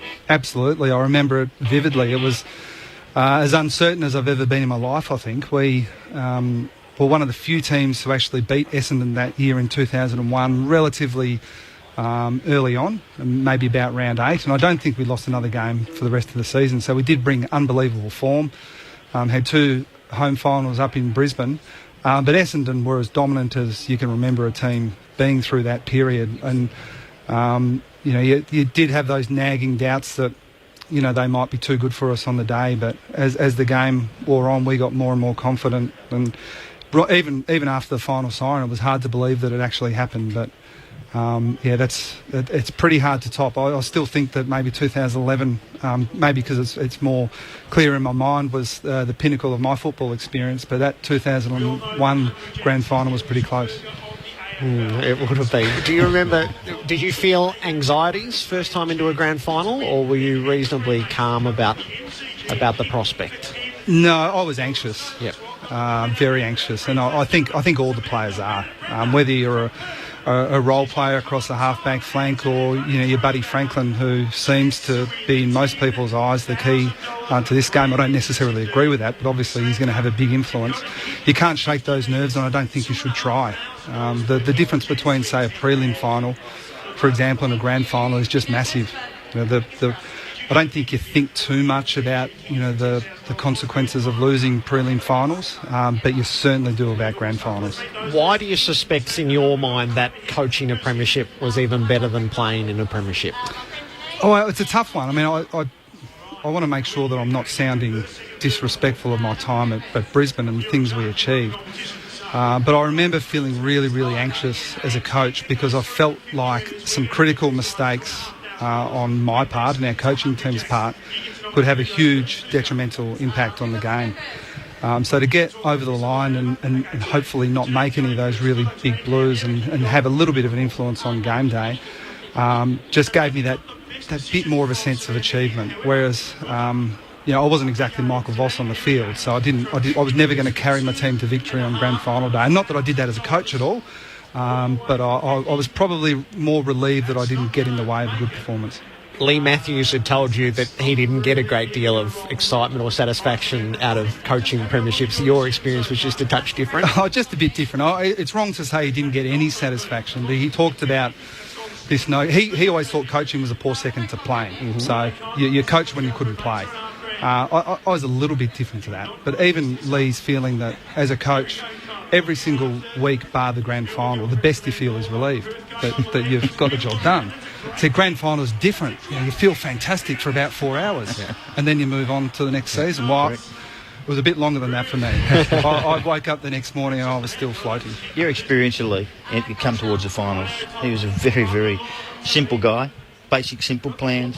He didn't actually have too much paper in front of him or too much detail. It was just you and your opponent and all those sorts of things. Some of those experiences, can you share with us?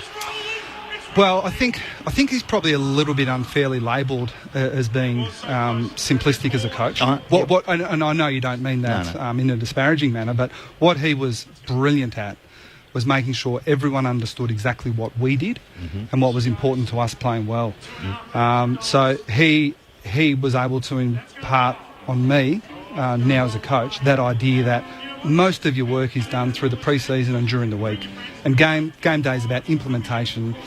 Don't make it too complicated. Players play their best when they've got 3, 4, 5 things in their mind really clearly. And we know the game's more complex than that, and there are other things they need to be aware of, but those things are ingrained through training and through your preparation. Game day as a coach, I think he genuinely sat back, and I try to take this attitude a little bit myself, that you sit back and trust what you've done and just don't get in the way. So especially your stars, you can complicate the game and ask them to do too much. You just want them to go out there and play on instinct and put in place what we've practiced. He certainly didn't scare the players with opposition analysis. No, he was absolutely in the mould, unashamedly, that it was 90 what we do and 10 what they do. And I think in my time at Brisbane, that actually might have increased. I reckon that's a great idea, because sometimes people get scared. You give them too much, how good's this guy? You go, hang on, I can't beat him. Yeah. And some coaches think they're doing a great job, but actually they're scaring the hell out of their team, all the players. They do, actually. I've been with coaches who do that, and I go, gee, where's our blokes? They're scared. Yeah. Well, I mean, it can be self-fulfilling too. You see edit after edit of Buddy Franklin and Kurt Tippett marking it, and you start... it's hard to shake the idea that they will actually do that game day. So I have heard it said that Sydney will look to close down a few of Hawthorn's key midfielders in particular. I suspect they'll play their own game. Yep. And Sydney's game styles move past locking down 5 or 6 of the opposition's best midfielders. Sure, Jack can do it if he needs to, and Cunningham will have an opponent. But if they don't work off Hill and Smith, they'll be reactive. And I think if they do that, they'll lose, personally. Yep. Hawthorn are going for back-to-back. You did it as a player. History shows it's extremely hard to do. Is that how much of an advantage or a hindrance is that for the Hawks this year, if anything? I think it's a hindrance until you get there. Yep. And until you get to grand final day, I think potentially there's a chance for your pre-season to be affected, the early part of your season. But if you're good enough to work your way into a position to finish top 4, potentially through adversity, which Hawthorn have done with their injury rate this year, and then finally get there on the big day, I don't think there'll be any consequence from here on in for having won the premiership last year. So I think Hawthorn go in really good shape. I mean, Sydney go in exceptional shape. But I don't think Hawthorn will look back and say, we just limped into the grounding. I think they're pretty well prepared. Yeah. We're we've been debating the Cyril Rioli sub, not sub rule. We had Leon Cameron in. He thinks that he may be the sub. Is that where you think expectation he'll end up? Yeah, I'd be staggered if he wasn't the sub. I do challenge the notion that Hawthorn are guessing a little bit on this one with Rioli. I don't think that a club with a coach as astute as Alistair Clarkson takes those sort of gambles. I would think what they have done is worked back from grand final day, worked out how much footy they need him to play to be available to at least play as a sub, and then put in place a really conservative plan. So I would expect that he probably could have played some footy before he did, but they worked out the minimum amount of football they thought he needed and then prepared a really conservative rehab plan. And it seems to me to have been rolled out perfectly. I don't think there was any doubt in their mind once he got through his last game of footy that he was going to play today if they got there. The rebound run from half-back from both sides is pretty bloody good, isn't it, when you think about it? You got Malcheski and you got Shaw and you got Rampy and you got Rowan down back who can really run the ball out. But the Hawthorn have got some weapons as well, real weapons. Yeah, I agree. So it'll be an interesting one, that one. Yeah, I think what I said, I'd be surprised if there was some really ultra-negative roles in the midfield. It wouldn't surprise me at all to see some defensive roles across both sides' half-forward lines. I think Birchall and Malcheski are so important to their respective teams that they can be hurt. They can be hurt the other way. But if they're allowed to run free and springboard the attack off half-back, especially Malcheski, not underrating Roughhead and Hawthorn's forwards, but if Malcheski's bursting off the half-back line and kicking the ball to tip it one-on-one, Hawthorn are in trouble. Will you watch today as a coach, or can you park it and just watch the spectacle, or how will you go watching it? No, I can never park it, Jared. Yeah, I'll be... Look, I'll try to enjoy it as much as possible, but I'm not going to lie to anyone out there. This is not a good day for us. We will be working to an extent and watching what both teams are trying to do, and sitting in the stands pretending that we're happy for the team that wins.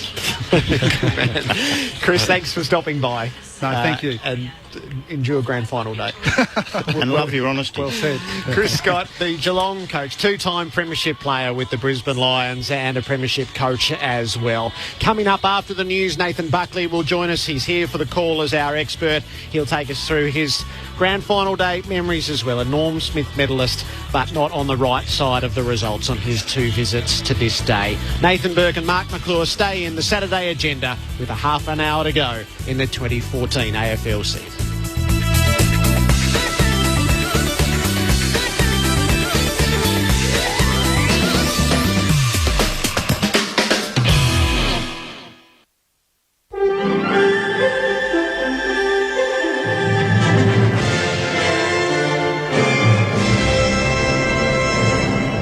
Good afternoon, Mary McDonald with ABC News.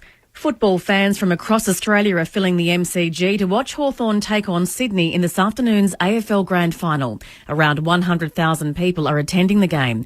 Police numbers have been doubled in response to Australia's heightened terrorism alert level. Assistant Police Commissioner Shane Patton says all bags are being thoroughly checked before fans are admitted, but it isn't causing any significant delays. We have police at each of the gates, and the police are making sure that the bags are being pulled apart, so to speak. It's been quite orderly. We've got our full complement of staff here. The Chief Commissioner's been at the ground.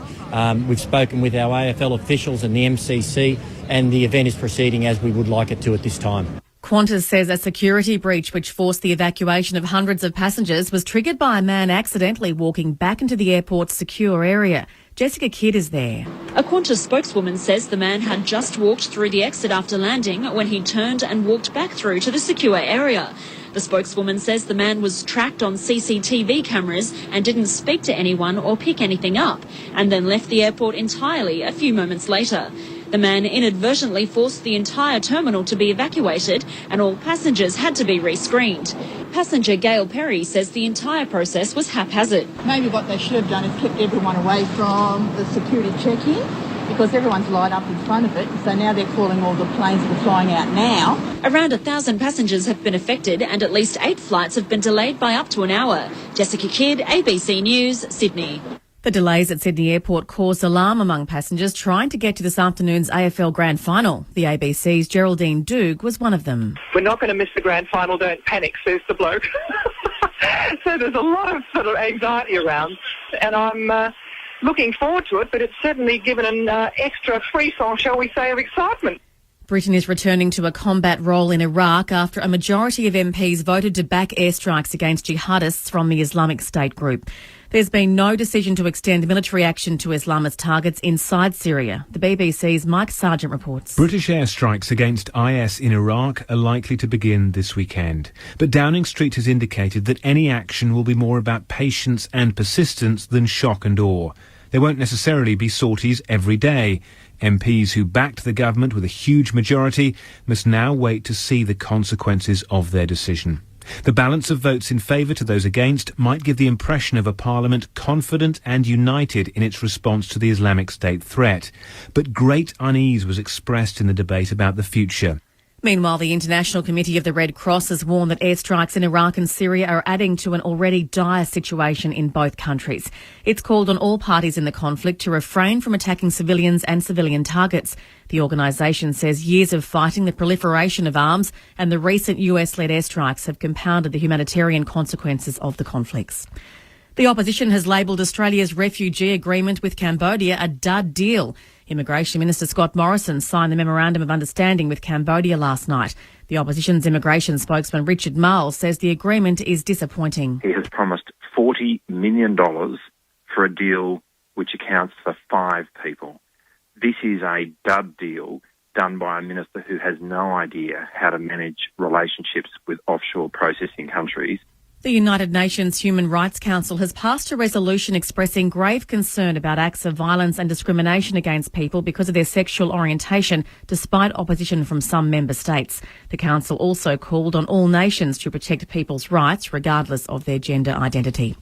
To sport, and in the AFL, Sydney coach John Longmire has urged his players to stick to what they know in today's grand final against Hawthorn. The Swans claim the minor premiership this season after winning 17 games. Longmire says the players have to trust that their best will be good enough to win the premiership. You don't want to take it for granted because it might not happen too often, and so it's about enjoying that challenge, but also about backing themselves in and knowing what they've done to this point has been good, and they don't have to do anything outside of that. To the weather now for the state, fine apart from isolated showers, clearing in the southwest and exposed coastal areas. The chance of afternoon showers about the central and eastern ranges, a mild to warm and sunny day. For Melbourne, partly cloudy, the chance of light showers about the hills in the afternoon with a top today of 24 degrees. Tomorrow, windy with late rain, 28. Monday, partly cloudy, 21. Tuesday, a possible late shower, 22. Wednesday, partly cloudy and 17. Right now in Melbourne, it's 21 degrees. ABC News. Mental health is important to all of us. In October, ABC brings you Mental As, a week of shows and events to get people talking about mental health. With mental illness affecting nearly half the population, don't be afraid to talk about it. Seek help from friends, family or health professionals. And please, give generously. During Mental Health Week. Talk. Give. Seek. Mental As. October 5 to 12. On ABC television, radio and online.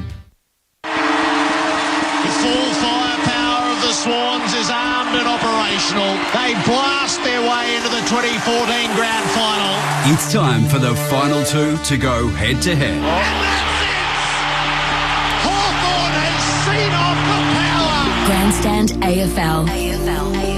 After a shaky start, Crowd counting down the clock. It's on the wing. The Giants have won just the 4th game in their history. And they've beaten the Sydney Swans for easily their best ever victory. Sydney has had an outstanding season. First Goods, then Tippett, now Franklin. Sydney rolls out the heavy artillery. And now their eyes are firmly set on another premiership. Jenna takes a bounce, cruises in and rams it home. But first, they'll have to get over reigning premiers Hawthorn. He works the handmaster roughhead. He tracks away from the middle, has a bounce, long kicks a goal. Jared Roughhead has scored. With weapons all around the ground, the Hawks are one side that can burn you in a flash. And we know how good Hawthorn have been for the many, many years. Can they pull another one off? Over to you, Bucks. What about the Hawks? I can tell you what, they do exceptionally well. I don't know how to stop it, but they've got a lot of weapons. Can they go back-to-back? Suckling, usually so reliable, and this is no exception. Sit back, turn up your radio, and let the best in the business bring you every bone-crunching tackle. But they've all got him. Hodge sticks the tackle. every high-flying mark. It's going to go long and deep to the top of the square.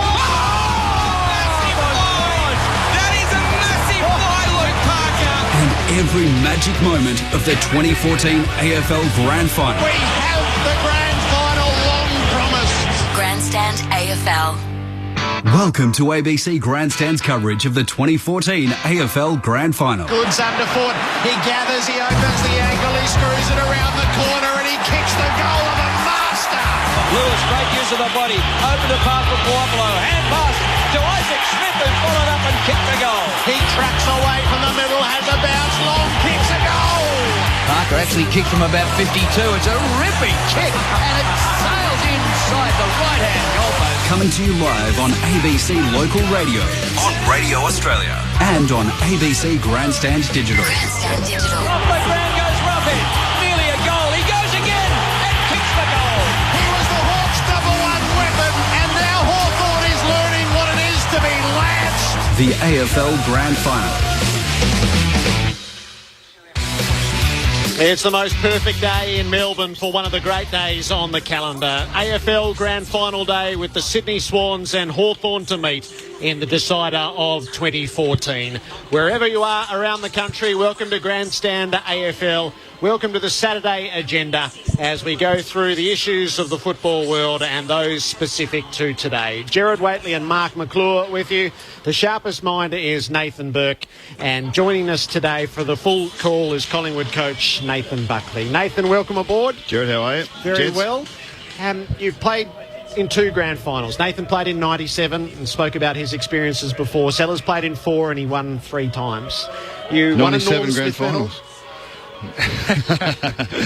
You won a Norm Smith medal, but didn't come away with a premiership medal. How does Grand Final Day sit with you, just generally speaking?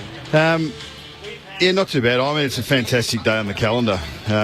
So it is the pinnacle of our sport. So you celebrate it in that regard. There is a little bit of green that comes up in you when you're not involved. But then the thing that immediately pops into my mind after that is, well, you haven't earned it. And the 2 sides that are here have.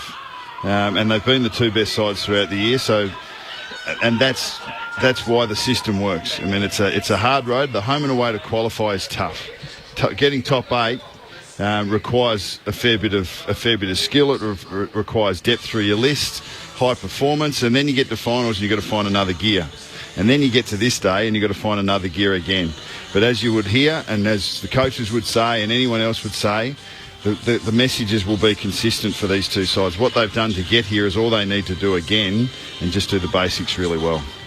We spoke with Nathan about 97 before. He said it was the best and worst of his footy career. Does that ring true about Grand Final days for you? Yeah, well, 03 was a landslide. So we were down really early in that game and we went in favoured. But Brisbane came out of the blocks and we weren't able to meet their intensity in the first 30 minutes and we were 5 or 6 goals down in a hurry. 02 was a fantastic occasion. We were in the game all day, not favoured, and just found a way just to grind it through. 3 points the margin with about 4 minutes to go, and Aka snapped a ball over his right shoulder, left foot to put him 9 points up, and that was about it. The 02 prelim out here was the loudest crowd I've ever played in front of, and that was fantastic. And going into that 02 grand final, we just had a belief in what we were capable of doing. We didn't think we were better than the opposition, but we just focused on what we were doing. And I was immensely proud as a leader and captain of that side in what we were able to produce and how we were able to perform. But we didn't get the medallion to walk away with. Do you take pride in the Norm Smith medal from a great grand final? I can't lie. As I was walking through the crowd, I just thought, geez, this is a big day, and geez, we don't know what we're going to get. And then I just thought, I mean, this is where these are the days that you want to play good footy. And I actually had a little thought. I said, well, no, I'd love to play in these days. You'd love to be involved in these days, but geez, I'm glad that I did perform personally and individually. So there's an element of satisfaction in that. But when I don't actually think about the Norm Smith as such, I just think that I was able to play some good footy on a day that it mattered. Okay. The tactical picture of the day has become a bit clearer. Taylor Duray is going to be Hawthorn's sub in a team that's unchanged, and Craig Bird is the sub for the Sydney Swans. So Rioli plays. For all the opinions that have been offered along the way, Rioli starts the game. And Nathan, that's the way it had to be, isn't it? Yeah, look, as I said off air, that we played Hawthorn earlier in the year, and Grant Birchall had missed 8 weeks, and we thought, they can't bring him straight back in. And it didn't look. Our scouting said that he hadn't done much in the last couple of training sessions. Looked like he potentially was still a little bit underdone. Not only did he play, but he had 30 touches and was best on ground. And from that point, I've been watching Hawthorn and the way that they deal with their players that return from injury. I think they're as good at it as any club at being able to get them robust. The work that they must put in and the hurdles that they make them jump in order before they actually go back on the field, I think, is second to none. And it didn't surprise me at all that Rioli was not only in the side but has been given a starting position, and they wouldn't do it unless he was ready. 3 months is a long time with a hamstring.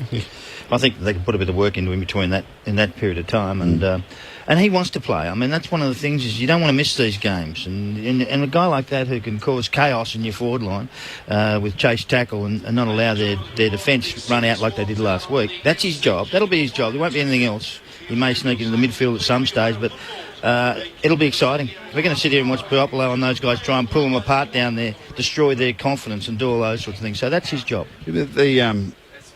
We've spoken quite often about hammies and that like Alistair Clarkson spoke about trying to rewire his running gait, and that's a pretty tough ask when the bloke's 26 years old, 27 years old, and this is the way you get around.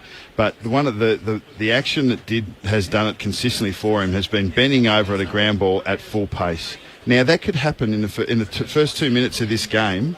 He could be 98% right, but he puts himself in a mechanical position under pressure that it just goes in. Would that be a mistake from Hawthorn? I don't think so. He'd be 98% right, but he's got a history of tendon injuries. They've given it all the time in the world. Generally with tendon injuries, when you come back, the likelihood is actually 3 games in, 3 or 4 games in, you're more likely to weaken that tendon, and it's more likely to go then, which is why Cyril has had those ones where he's come back, played for 6 weeks, and then he's basically had the same injury again.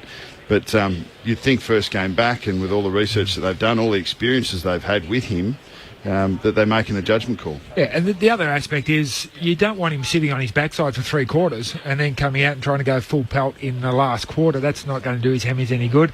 The other thing is, for me, he's not a high possession per minute type of player. He gets his 18, 20 possessions.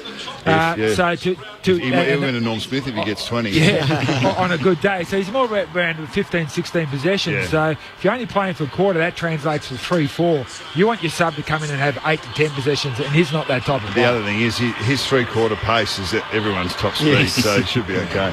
We'll come back to the grand final shortly. Nathan, you've had a big week at Collingwood with Dane Beams requesting to be traded. What was your reaction when you learnt that you might lose him?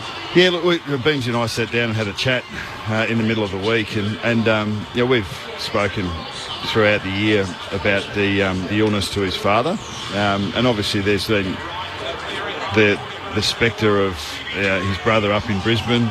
We've toyed with potentially getting Clay down here if possible to have Beamsy more comfortable. Beamsy's mum's in Melbourne at the moment, but is moving back up to Queensland. So the club are very aware and cognizant of the family reasons. But Beamsy's also aware, as we spoke in our discussion, about how it's important for the club to replace him as well as we possibly can in some sense. He's a big part of our plans going forward, I can't deny it.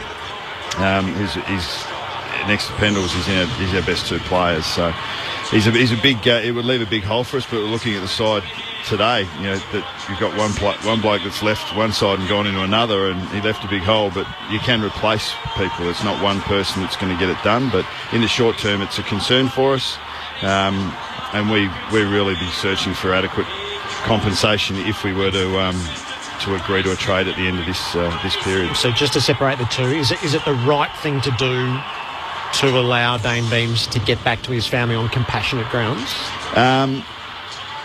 we will definitely be compassionate about the situation, regardless of whether we hold Beamsy to his contract or not, and we'll be happy to work with him to what that would look like in 2015 should we not be able to find a trade that we think is commensurate.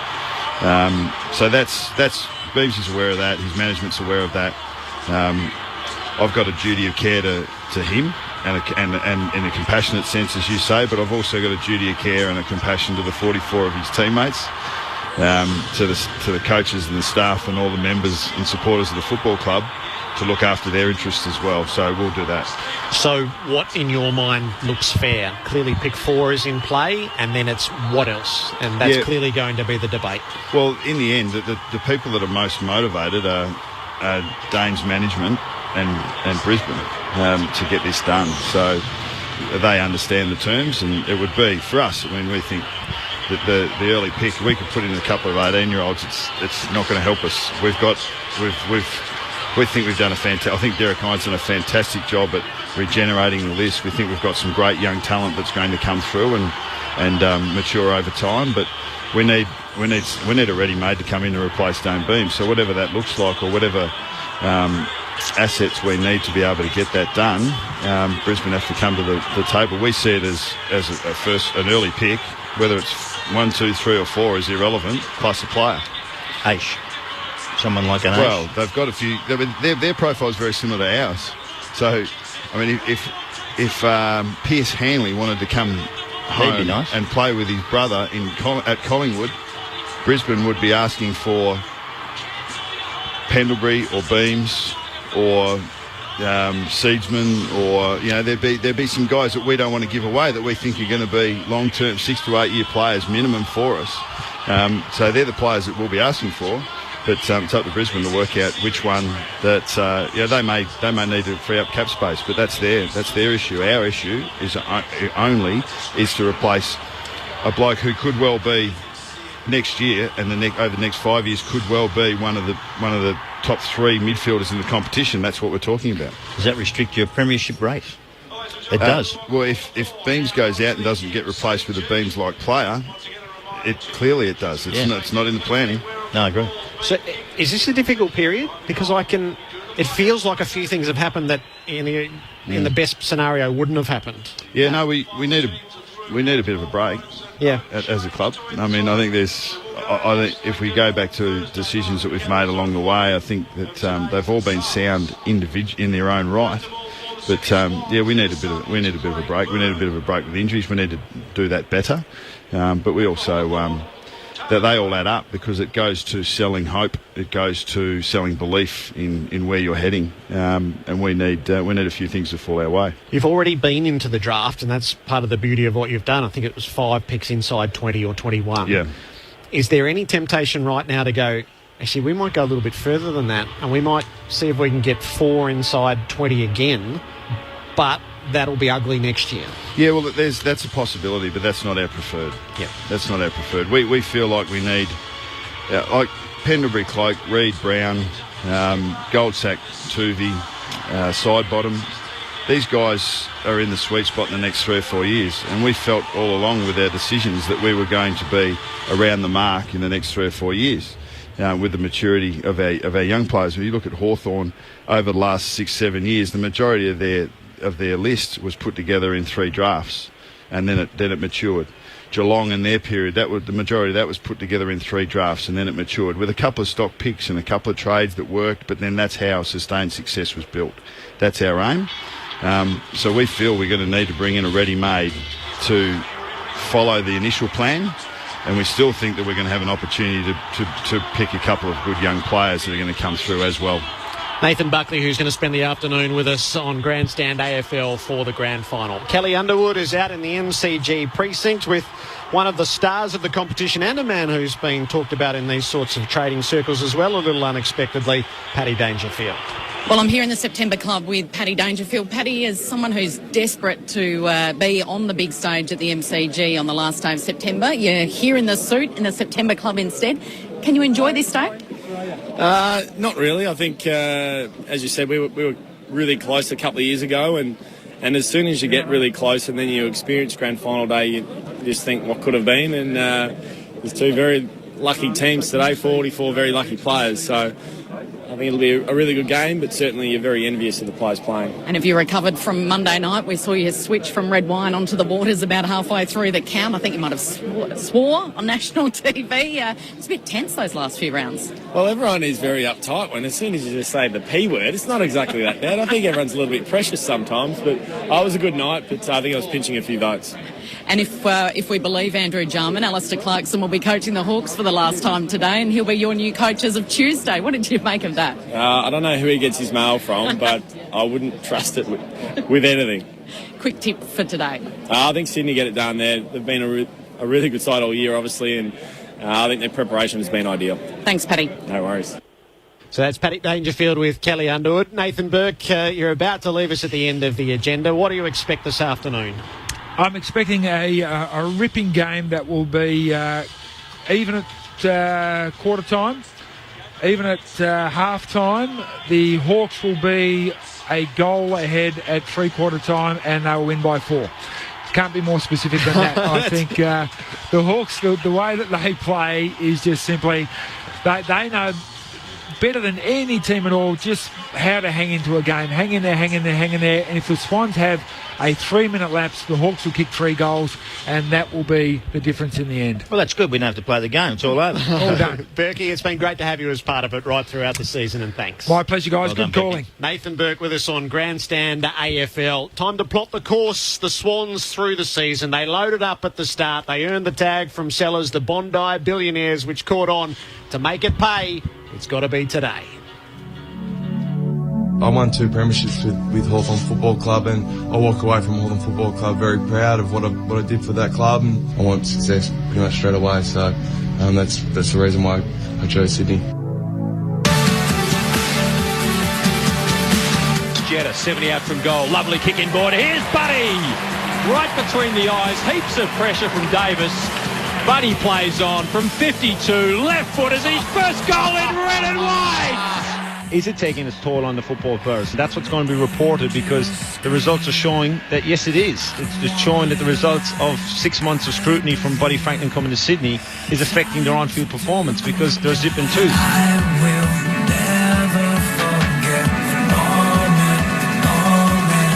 Pass to Reece Shaw. They get the turnover, Sydney. To Jack, to Rowan, the Roadrunner. He has a bounce. He's thinking goals from 55 metres out. He loads up and bounces it through. Campbell to Franklin. Franklin wants to get onto his left. Sells the dummy to Talia. Closes to 40 metres and kicks it. Had a really good game for us. Lively in our front half, and was able to not only kick goals himself, but help us as a team kick goals. That's how the story goes. Swept onto his left boot. Nice hands there. Comes to Malcheski from McVeigh. From 60 metres, Nicky Mel. Back there, cycling under real pressure from Brandon Jack. Oh, Jack has done so well. Brandon, he wheels around. What a goal from Sydney. So the Swans by 17 points, and they answer their critics with an emphatic victory over Fremantle.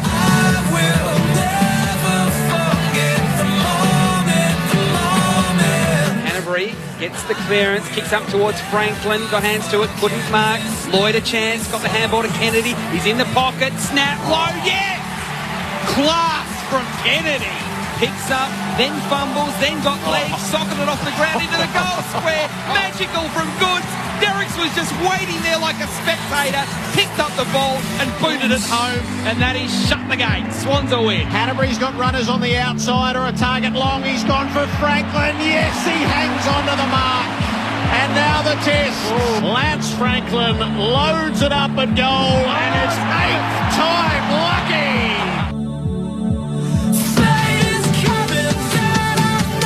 Buddy puts the Swans in front of the Hawks. Kick up the full forward, bouncing ball. Jetta swats it out to Franklin. Turns his way onto the left. And for so many years, he was the Hawks' #1 weapon. And now Hawthorn is learning what it is to be lanced. Felt a month ago when we played Fremantle that our pressure was back, and once we get that element of our game right, it helps us play the sort of footy we wanted to play. Franklin wants to put this to the teeth of goal. Parker's made good position. He takes the mark, swings around and snaps the goal. So the Sydney Swans safe in the top four. The story goes on. Hand pass to Hanbury. Kicks up the full forward. Tippett's the target. Geelong have got plenty at it. They've missed it though. Jack at the back. Tippett the second effort. Slings it onto the boot and snaps his second. All roads through Kurt Tippett tonight. When we really perform the level of intensity that John requires and we stick to our game plan, we genuinely believe we're capable of beating any side. Buries the pass down the throat of Franklin. He's 65 from goal. No one in the goal square. It's going to carry the whole way home.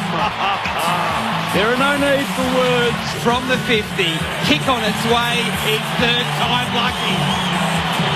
Franklin's first goal against his old side at the MCG. It's all set up because they've got confidence in their two tall forwards up there. They're set up for the grand final day and to take home another cup. And if they miss, they'll be filthy on themselves because they are the best side of the competition by a mile. Reed and Tippett there. The ball gets to the back. Coming onto it's McGlenn deep in the pocket. Ben McGlenn floats it over the top and Sydney have won. The Swans have now won 14 matches in 2014. I think we learned that you got to be at your best. Obviously Hawthorn, we were a bit down and they were right up and about. And I think as a unit as well, we had to work a bit better together for each other and copped our whack and hopefully took a step in the right direction. Hanbury gathers, gets away from Fine. Hand pass inboard. He finds Franklin. Buddy will go long. It's an open goal square. Oh! Bounce through! He punches the air with the right hand. Spur, hand pass forward, taken again by Sydney. Cheddar found Franklin from the left forward pocket. That's remarkable! Something very, very special from Buddy Franklin. The Swans will get a week off and have gone into the preliminary final. He kicks for Franklin, who rises, can't take the mark. Goods underfoot. He gathers, he opens the angle, he screws it around the corner and he kicks the goal of a master. Maybe 8 great quarters left. Maybe just 8 great moments. Mark that down as one of them. It is very crowded, so he's going to go long and deep to the top of the square. Oh! That is a massive fly, Luke Parker. They've got all the tall timber in the world down there, and one of the smallest men of all jumped over the top of them. And he can come in and kick his second. Because the full firepower of the Swans is armed and operational. They blast their way into the 2014 Grand Final. They'll be something to beat at the G in the big one. I know time is running out. Fate is coming. I know. Let go.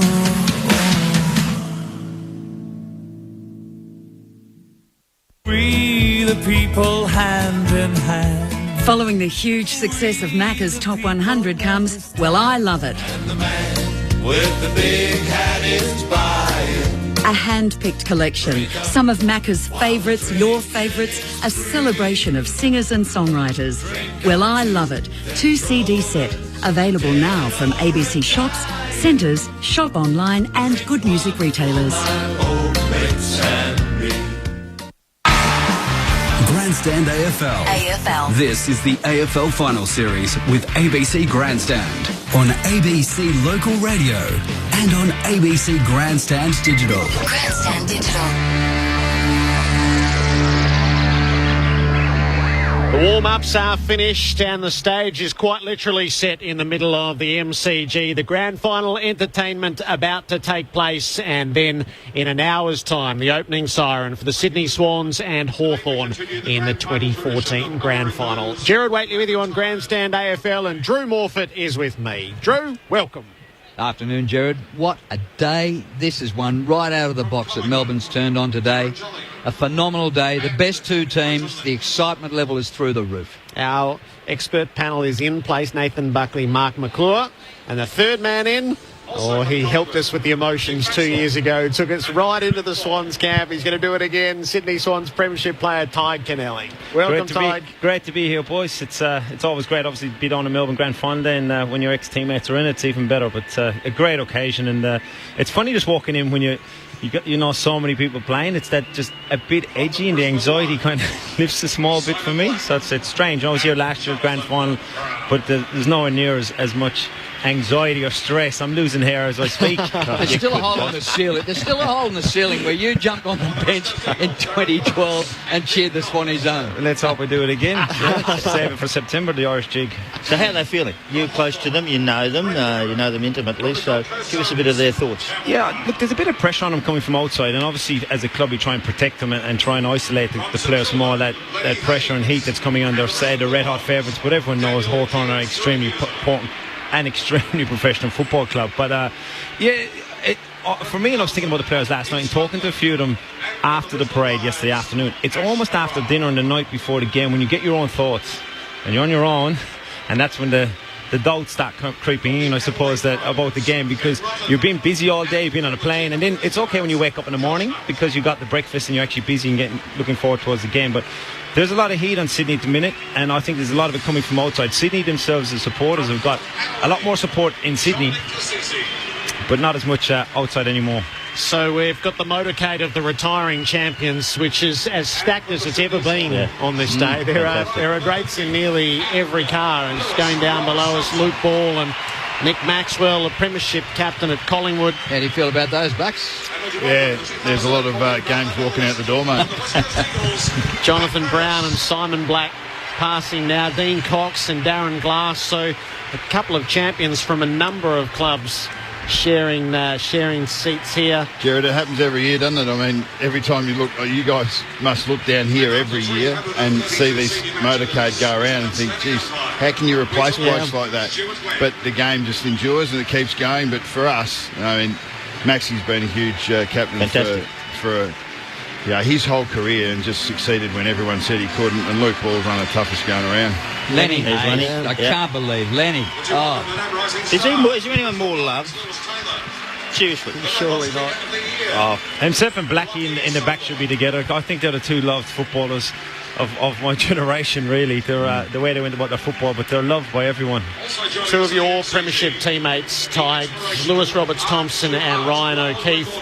Just before they emerged from the tunnel, Kelly Underwood was down with Ryan O'Keefe to just get his thoughts with his team playing. He's had an agonising year and just how he feels about this moment. Well, Ryan O'Keefe, I saw you in Sydney earlier in the week and you were saying you honestly didn't know how you would feel today. Now that the day has arrived, how do you feel?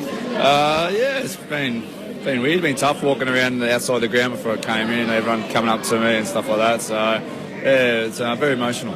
2 years ago it would have been the best day of your life. You won a second premiership and you were a Norm Smith medalist on this stage. Do those sort of memories come flooding back when you enter the MCG this afternoon, or is it more a sense of lost opportunity, given that you would love to be out there today? Yeah, of course I'd love to be out there. Yeah, it's probably one of those things, the opportunity to wish I was out there again. But I think after this week's all done and to sit and reflect on the career and tell everyone how good I was and that sort of stuff. What sort of role will you have this afternoon? I mean, if the team happens to get up, do you jump the fence and sprint out there and you're the first one celebrating with them? Yeah, I'll get out there. I don't think I'll be first out there. There's a few other cricket boys than me. But, I'll get out there and enjoy it with the boys and congratulate them. I sent them all a message this morning before they headed off to the ground just to wish them all the best and back themselves and all that sort of thing. So, yeah, look, I just wish them all the best today. Give us an insight into the week and what it's been like for you. Have you trained with them? Have you seen them in the rooms? Have you been able to get around to them individually, or have you just decided to take a real back seat? Yeah, I took a real back seat. I just got out of there, I suppose. Just let them enjoy the week and just sort of let them do their thing. It's probably tough for all parties really, but look, I think they know what to do. A lot of them, they've been there before, and just to enjoy it and enjoy it for what it is. We'll try and enjoy your last official lap of the Melbourne Cricket Ground. On behalf of everyone at the ABC Grandstand, hope to see you still involved in footy next year with a coaching gig somewhere, and just try and enjoy the game, and let's hope the Swannies get up. Yeah, thanks very much. Cheers. That's Ryan O'Keefe, who's in the motorcade, and Drew at the back. A man who has been bathed in the love of the football world right now is Lou Richards, is making a guest appearance. Great to see Louis here. Look, when I first started calling VFL footy, Lou was next door in the Channel 7 box, and we go back a long, long time.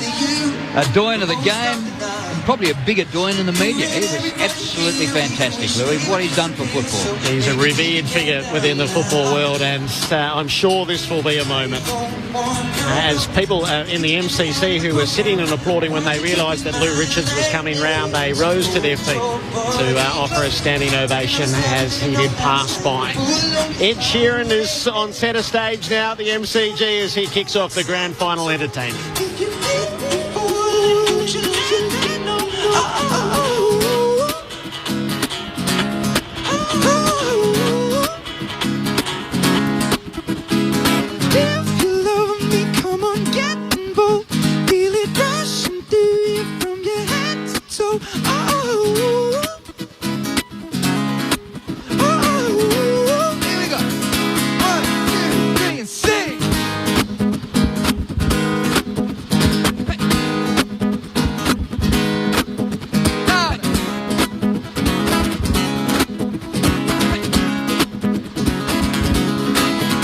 Love is a blaze of soul flames from the side of the stage, and the fire brigade comes in a couple of days. Until then, we got nothing to say and nothing to know, but something to drink and maybe something to smoke. Let it go until our roads are changed, singing we found love in a local radio. I don't really know what I'm supposed to say, but I can just figure it out and hope and pray. I told her my name, I said it's nice to meet you. Then she handed me a bottle of water for it to keep. I already know she's the key. Just from this one small act of kindness, I'm in deep shit. If anybody finds out, I'm meant to drive home, but I drink all of it now. Not sobering up, we just sit on the couch. One thing led to another, now she's kissing my mouth. Darling, come on, set the tone. If you feel you're falling, won't you let me know?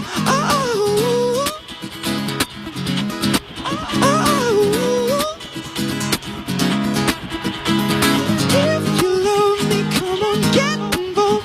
Feel it rushing through you from your head to toe.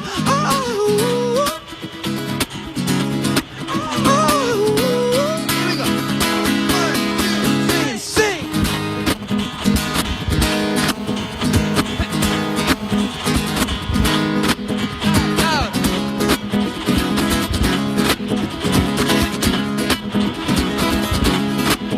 Can you feel it? Oh, the guys in here don't even wanna dance. Can you feel it?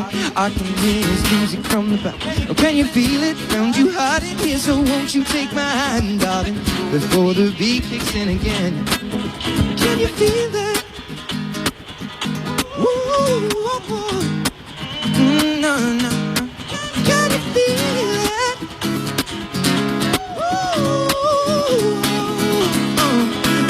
No, singing, you darling, come on, set the tone. If you feel the fool, won't you let me know?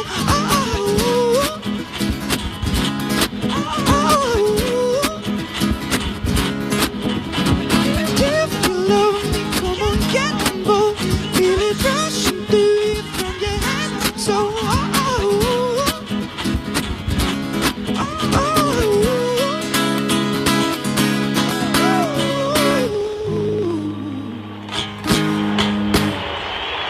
Ed Sheeran, who's probably more used to being surrounded by squealing teenage girls at that stage, but the MCG crowd is not quite that.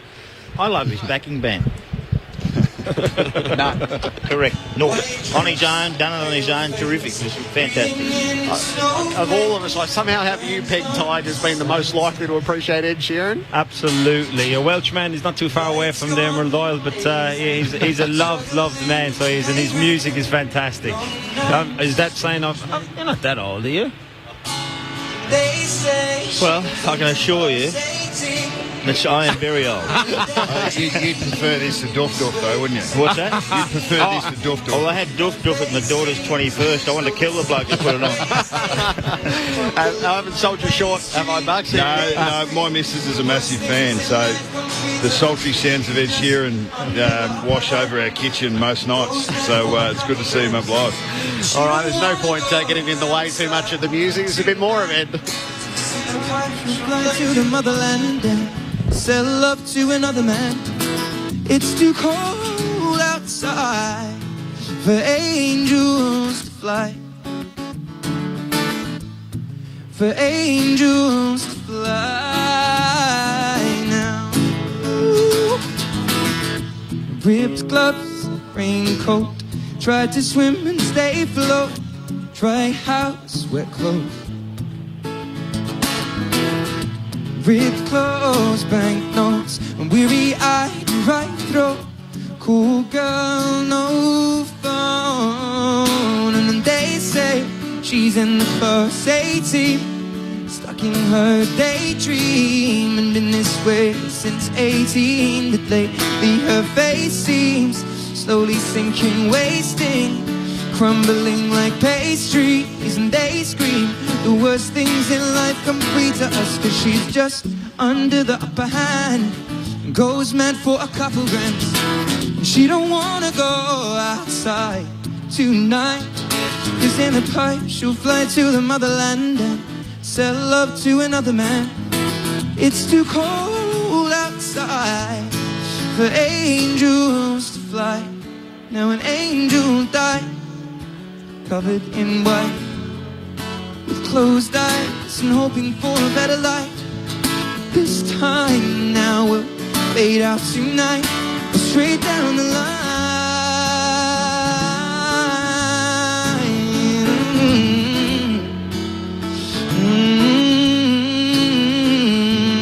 They say she's in the class 18, stuck in her daydream, and been this way since 18. But lately her face seems slowly sinking, wasting, crumbling like pastries. And they scream the worst things in life come free to us, and we are all under the upper hand, go mad for a couple grams. And we don't wanna go outside tonight, 'cause in the pipe we'll fly to the motherland and sell love to another man. It's too cold outside for angels to fly, for angels to fly, and fly, fly, for angels to fly, to fly, to fly, for angels to die. Ed Sheeran, who holds up his end of the bargain as the first of the billing on the grand final entertainment.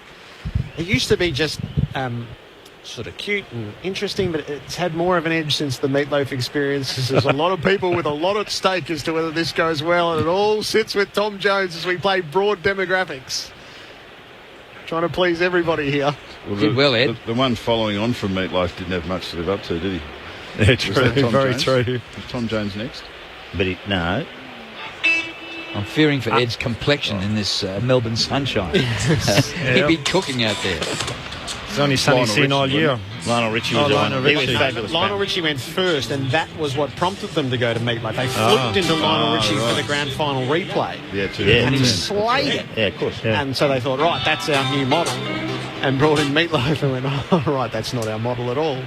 They went back to, I think it was the Hunters and Collectors lead singer in the aftermath of Meatloaf, played a bit safe, and now they're expansive again and trying their luck. Here's the band, they've turned up. The band, There's the crew. Yes. They have turned up. So he has got some followers. So Ed stayed on stage as the band is gathered, and Tom Jones just lingering at the back. Don't have to be beautiful, turn me on. Just in your body, babe, dusk till dawn. You don't need experience to turn me out. When you just leave it all up to me, I'm gonna show you what it's all about.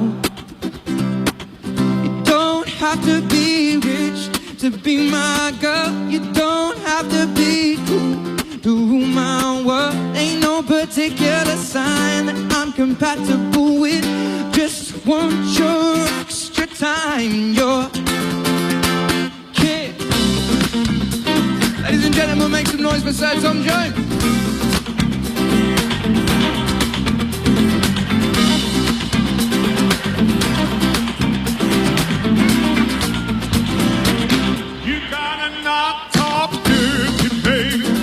If you wanna impress me,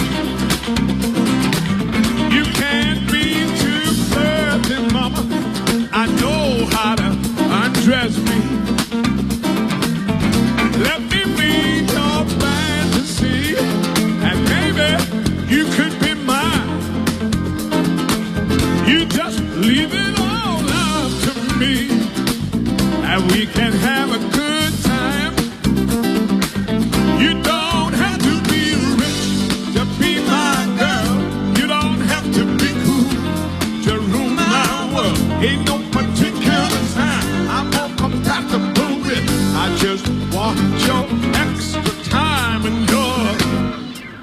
Kids, think I better dance now.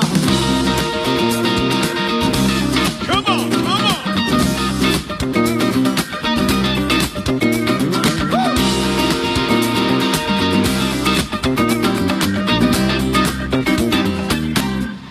Women and girls rule my world. I say they rule my world. Like your age now, mama. Don't get you inside. Maybe we can do the twirl. Non-top fantasy, and maybe you could be mine. You just leave it all up to me, babe. My love will be a fool. You don't have to be rich to be my girl. You don't have to be cool to rule my world. Ain't no particular sign I'm more compatible with. I just want your extra time. Your ladies and gentlemen, Ed Sheeran. Kids.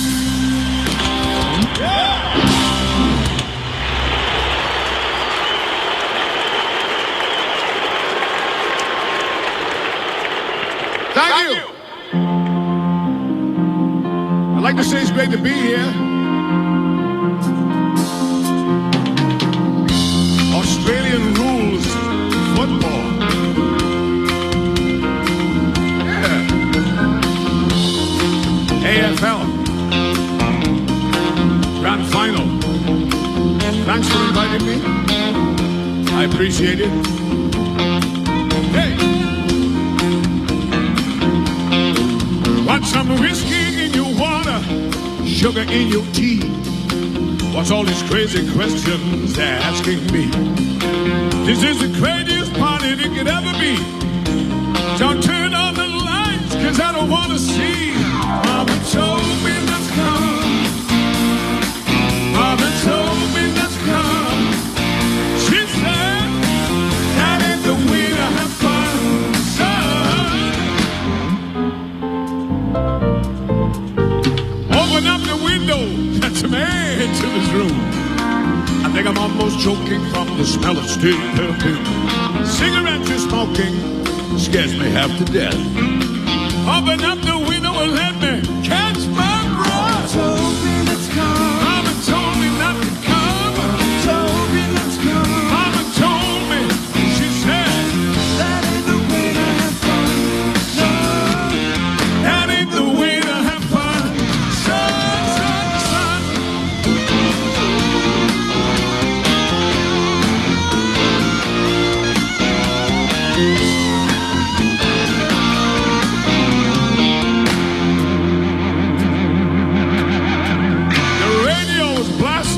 Someone's knocking at the door.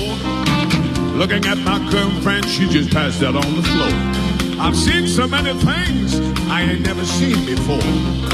Don't know what it is, but I don't want to see no more. Mama told me let's come. Mama told me not to come. Mama told me let's come. Mama told me, she said, that ain't the way to have fun, no. That ain't the way to have fun. Mama told me, mama told me, mama told me, mama told me. Mama told me not to come. Mama told me not to come. That ain't the way to have fun. That ain't the way to have fun. That ain't the way to have fun. That ain't the way to have fun. That ain't the way to have fun. That ain't the way to have fun. That ain't the way to have it. Mama told me, mama told me, mama told me, mama told me. Mama told me not to come. Mama told me not to come. That ain't the way to have fun. That ain't the way to have fun. That ain't the way to have fun. That ain't the way to have fun. Oh no, no, no, no.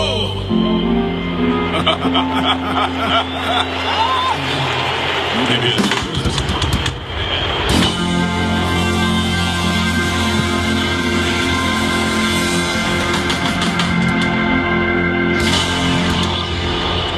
Thank you. Thank you very much. I hope you're all having a good time. Looking forward to the game.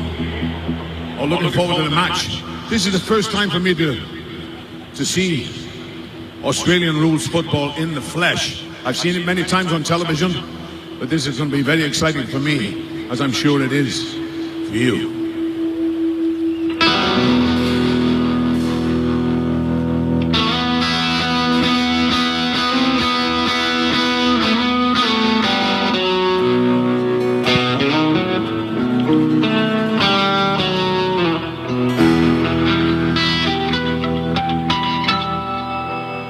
I saw the light on the night that I passed by her window.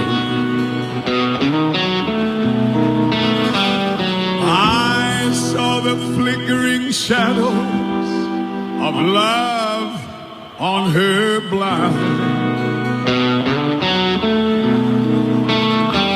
She was my woman, as she deceived me. I watched and went out of my mind.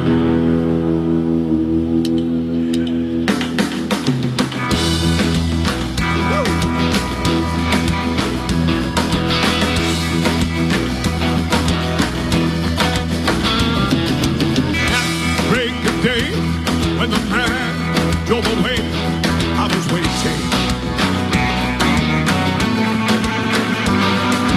I crossed the street to her house, and she opened the door. She stood there laughing.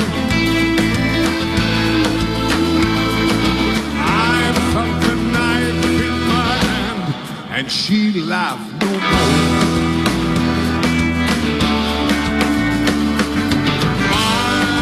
My Delilah. All together now.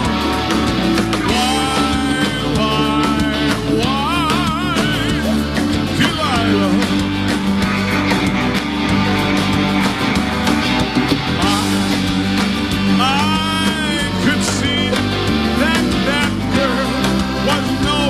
For me,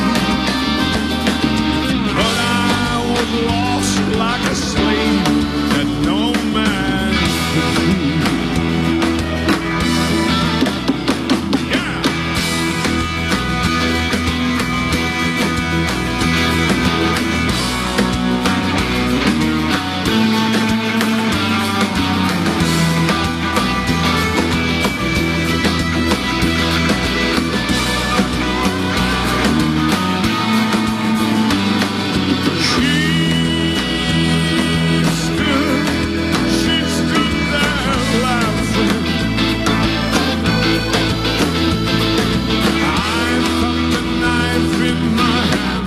And she laughed no more.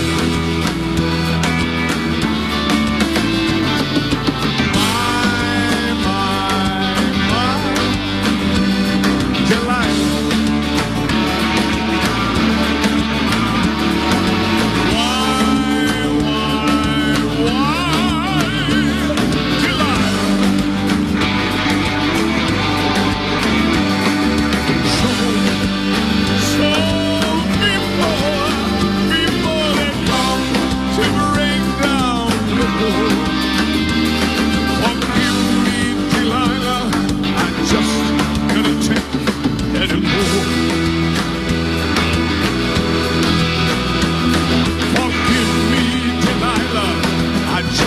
Could not take anymore.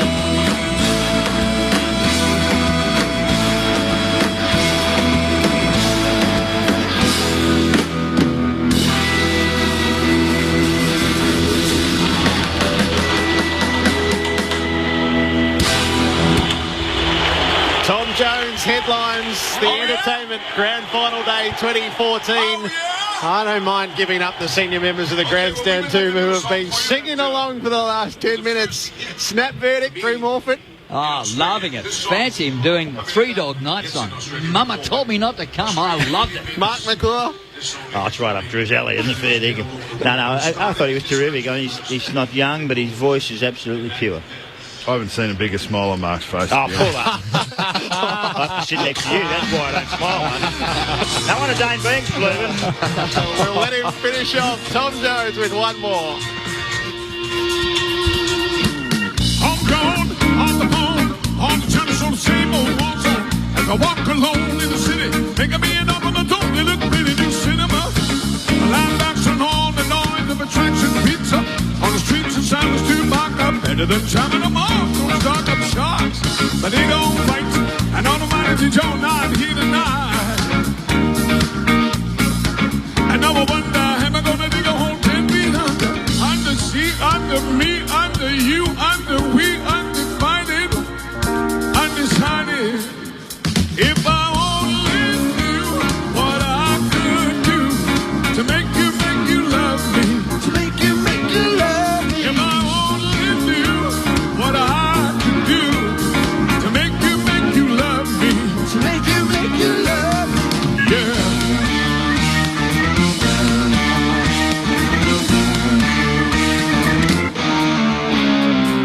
Up north where the snow grows colder, I traveled onward, across the border. I looked up a girl that I once knew frozen.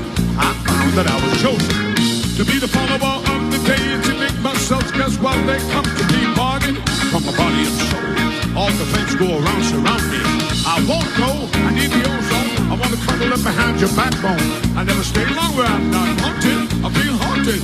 Yo, brother, when you gonna go back to the war zone to break down the walls? If I only knew what I could do to make you love me, to make you love me. If I only knew what I could do to make you love me, to make you love me. If I only knew what I could do to make you happy, to make you happy. If I only knew what I could do, yeah, to make you love me. I bared my soul to the golden traces. I went to the forest, to the holy places. And now I wonder, am I gonna dig a hole 10 feet under? Under sea, under me, under you, under we, undivided, undecided.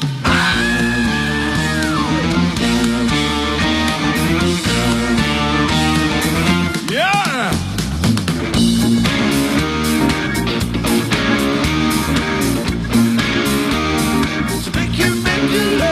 If I only knew what I could do to make you happy, to make you love me. If I only knew what I could do to make you happy, to make you happy. If I only knew what I could do, yeah, to make you love me.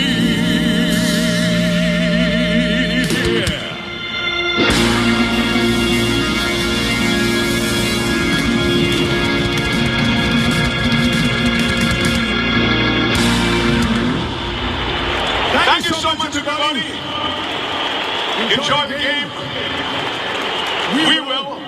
We're going to be watching. I will see you all later on. Enjoy the day. God bless you all.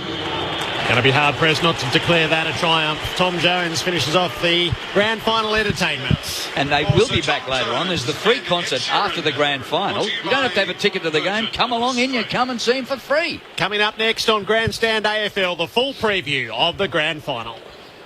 New from ABC Books, Trapped, the true story of an Australian accountant, Marcus Lee, jailed in Dubai on false charges for a crime he did not commit, and the 5-year ordeal that followed.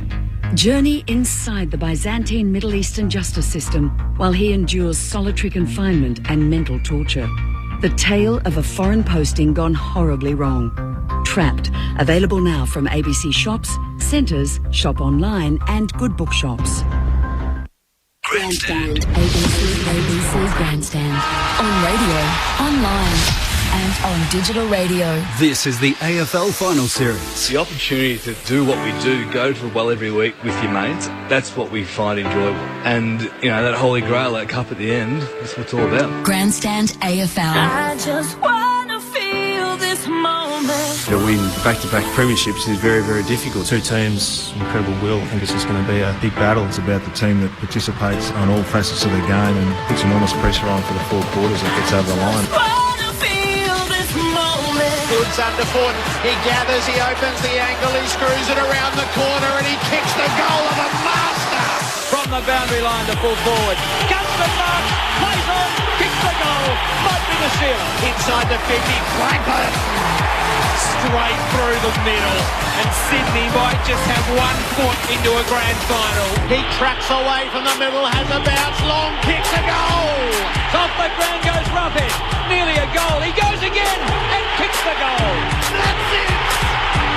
Hawthorn has seen off the power. Live from the MCG in Melbourne. It's about each club and the opportunities that arise. This is the AFL Grand Final. At the Franklin, turns his way onto the left. Grand final, first bounce. Two sides just having a genuine crack. We're lucky enough to get a chance to win another grand final, and that's all you can ask for. Up goes Rioli, marks, lands, plays on, scoots away, snaps the goal. Unstoppable. I just want to feel this moment. Grandstand AFL.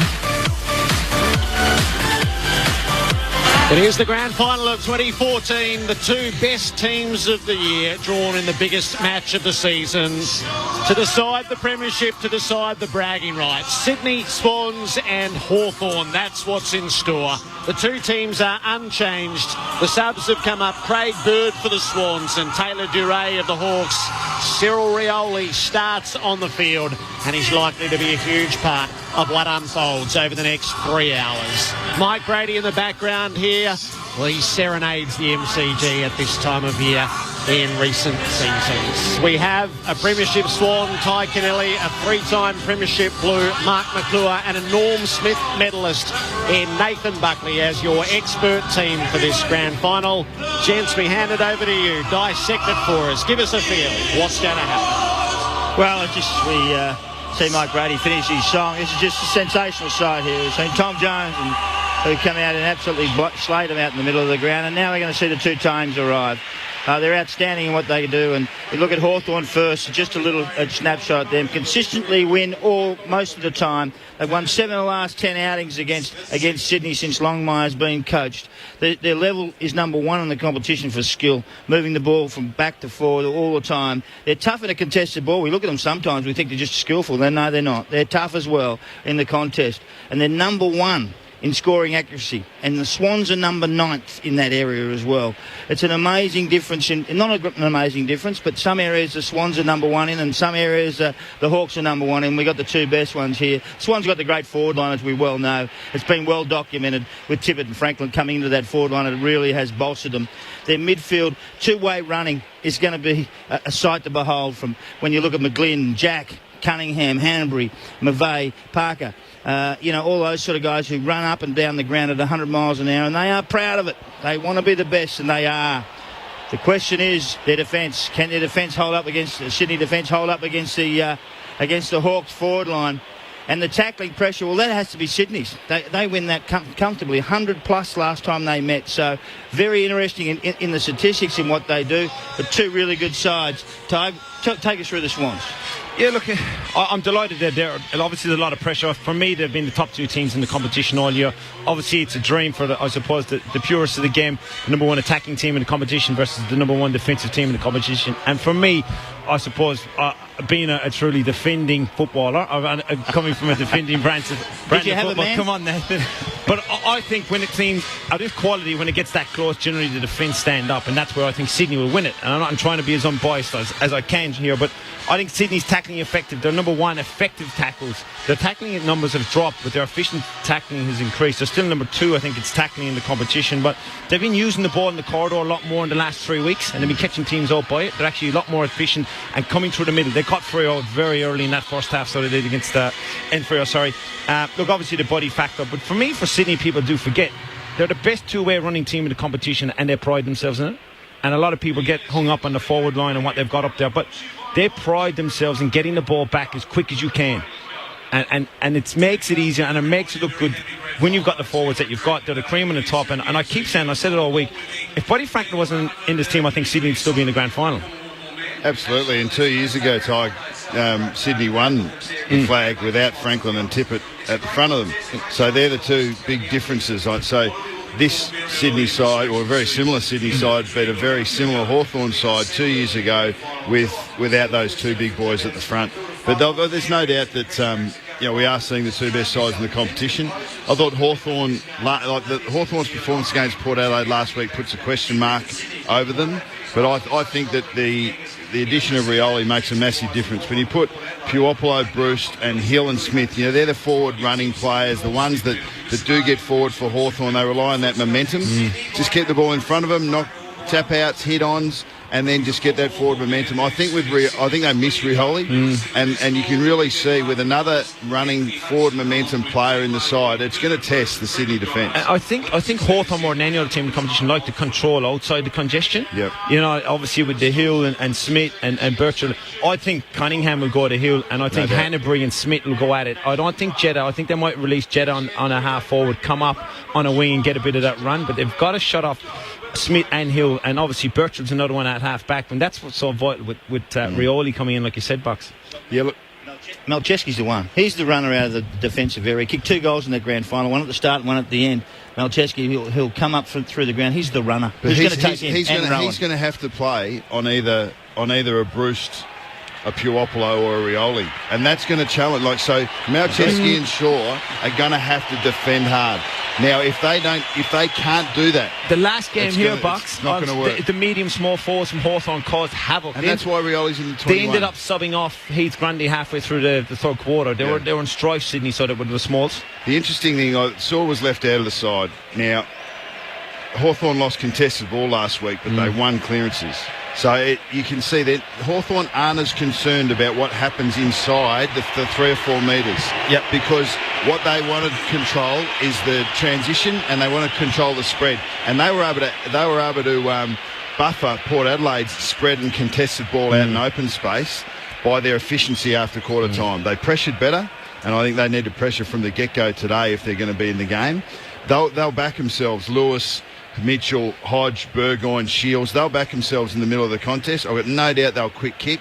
They won't try and run the ball with hands. They'll quick kick out of stoppage, and they'll get the ball as fast as they can into an even-numbered forward line, and then they'll say, right, over to you, Roughhead, Hale or McAvoy at the top of the goal square, Puopolo, Bruce, Smith, Rioli, Hill. We know that we can do enough damage there, and that's what they'd be relying upon. We don't talk about ruckman too often until we get to finals, and obviously they've put another one. Mike Pike's on his own almost with Reed, and I suppose Tippett can go through there, but McAvoy and also Hale, they're pretty damaging too. They can go forward as well. Yeah, look, it's the battle of the inside, that pressure. You talk about the number one defensive side, Ty. Well, Hawthorn, I think their pressure ability is pretty high as well. I think we've seen the two best pressure sides, and not necessarily Hawthorn. Yeah, I think they've got a more open game style. They definitely, Jordan Lewis, for example, the type of player we spoke about last week, he'll seep 10 or 15 metres forward of the contest. If they get an even battle inside, I think Hawthorn are pretty hard to stop when they get that. And because they play such a high energy and rotation inside Hawthorn, they love that high energy, and they actually don't do a whole lot of rotations on and off the ground. Their forwards are coming on. Juopolo's going in, Gunston's, Bruce is going in, actually on ball. That high rotation. So then you've got your forwards, and Sydney defenders are going, whoa, what's going on? There's such a rotation going through, and that can unsettle the group, and that's what they do. But for me, it's that outside run, and Cunningham is vital to stop Hill for me, and because I'm with you, I think the inside battle is going to be so even, it has to come down to a Hill or a Jeddah or someone. Corns went to him for the first 5 minutes last week, and then they cut that out. So, Cunningham's done some great jobs. I mean, fantastic coaching by Horse. Yeah. They've redefined Rowan's role, running player off half back, fantastic, and played the best game of his career last week, so he comes in with confidence. Cunningham, who they've stuck with all year in a forward role, introduced him through the midfield, backed his running, and now they've got him doing a lockdown. Just really good timing, just brought his players on at the right time. Can I ask you who does the matchups? Kennedy, is he taggable? Will it be Will Langford? No, I think Langford more likely to go to a Jack or to a Hanbury. Probably Jack. I think he's the one that can get inside and run outside as well. So I think if Langford tags, it'll be there. I'd expect Kennedy to go head-to-head, of course. What about Isaac Smith? He's a really good outside runner who runs long, bounces long and kicks it long. He's a star. I reckon Hanbury's the one. If Shields might go to Hanbury as well to try and stop the inside-outside, but I reckon John had said it to Dan to actually try and get the challenge. Smith's extremely fit, and he would run the legs off Lewis Chet, and the last time here we saw him do it 6-8 weeks ago. He ran the legs off Lewis. Lewis' defensive side of the game obviously is an area that he needs to work on, and I can't see that happening with Smith and the Jetta. What about Birchall? Who's going to take Birchall? Because Birchall's one you have to hang on to. You can't let him go. Both these sides have got the best rebounding halfback flankers. Yeah. So you've got you clearly got Birchall and Stratton who does it now. If Burgoyne plays back there or Mitchell plays back there, it's interesting Duray as the sub because he has been a really damaging rebounding halfback flanker. Now Suckling played a lot of last week at half forward, but you'll see him at halfback. You'll see Gunston go back as the seventh at times, and for Sydney we'll see Sam Reid go back as the seventh. Look, it's Hawthorn's rebound off halfback is dependent on their ability to get those quick kicks out of stoppage, and then their defenders end up playing 20-30 metres in front of where they would be otherwise with their weight on their front foot. Same as Malcheski and Shaw and Rampy coming off the other way. If they get the opportunity to get their weight on the front foot and they get their momentum forward, well then that's the ebb and flow of the game, and the scores will go with that. Both of these sides really good when they've got their back against the ropes, though, at just defending and taking the heat and then rebounding. And that's the momentum change that we've saw. The last 4 times they've played since 2012, the games have been incredible. That game 2 months ago, that momentum change was like the 2012 game. They soak the pressure, take it on, and then they're just shooting that almost a slingshot goal if you'd like. Can you have 4 talls in the forward line? Sam Reid goes down there at some stage. You've got Goods, Tippett and Franklin. Can that work? I've never seen it work before. Probably Sydney's deficiency. Yeah. So here come the Hawks, the first out onto the MCG for the 2014 Grand Final, attempting what has always been the toughest task in our code, to win back-to-back premierships. Luke Hodge brings them out in milestone game number 250. They have done a mammoth job to hold this together throughout 2014 and bring their title defence to the last day. Can they keep it together for 2.5 more hours and claim a 12th cup for their club? Let's go back to Reid again. Can he play as a 4th tall in the forward line? Can that work? Yeah, look, I think Sydney's strength is that it can be the deficiency, like I'm saying. Against Freo in the first half, it was incredible the amount of times they just got it in. And, these blocks, Ibbotson and the likes were just dropping off, taking uncontested marks and getting rebound, and it took them a half. But Sydney do like to get it in, and that's what's going to stand them up. Kirk Tippett, I reckon, in the last 2 games he's played, hasn't gone further than 20 minutes from the goal square. No, and he won a lot of 1v2s and just created, and this is what a big fella has to do at times, bring the ball to deck, create 2 or 3 extra seconds, which is 10 to 15 metres, and we saw against North Melbourne, we saw some edits there where the North boys looked like they were goal side, and then you blink, and then 20, 30 metres later, they're 10 metres the wrong side, and Tippett's contest was important. You talk about 4 talls. I mean, Franklin's 6'5" at times, but then he's 5'8" at other times. So he's not. I don't really see him as a tall player. He's just a really good utility that can play tall or play small. And Goods has always done that. He's always just inserted himself where he needs to, and his experience comes out on a day like this. He'll pop up and he'll take a contested mark. You think, well, geez, he's utilised his height then, and then he'll wrap around and snap a goal on his left foot, and he'll go, geez, he just used his guile there. He only needs to get 10 or 12 touches. So I mean, yes, he's a tall player, but he's mobile as well. Tippett's the only real monster they've got, and Reid is really mobile as well. So no, they couldn't do it if they were 4 lumbering big fellas, but they're not. Yeah, the other side of that is they're tall and they can run, but do they tackle? The Sydney Swans banner is up, hard, disciplined, united. 2 cities, 1 team, 1 dream. 2 years on from lowering Hawthorn in the grand final. They try to do it again, but they are recast from the Bloods to the Bondi Billionaires. They have an Australian of the Year in their midst. They are the all-star glamour team in this grand final. The Swans out to face the Hawks. Tell us about Jared McVeigh. Stevie J wrote an article today that said he's a powerful man at that football club. He's one of the smallest, but he obviously holds some weight.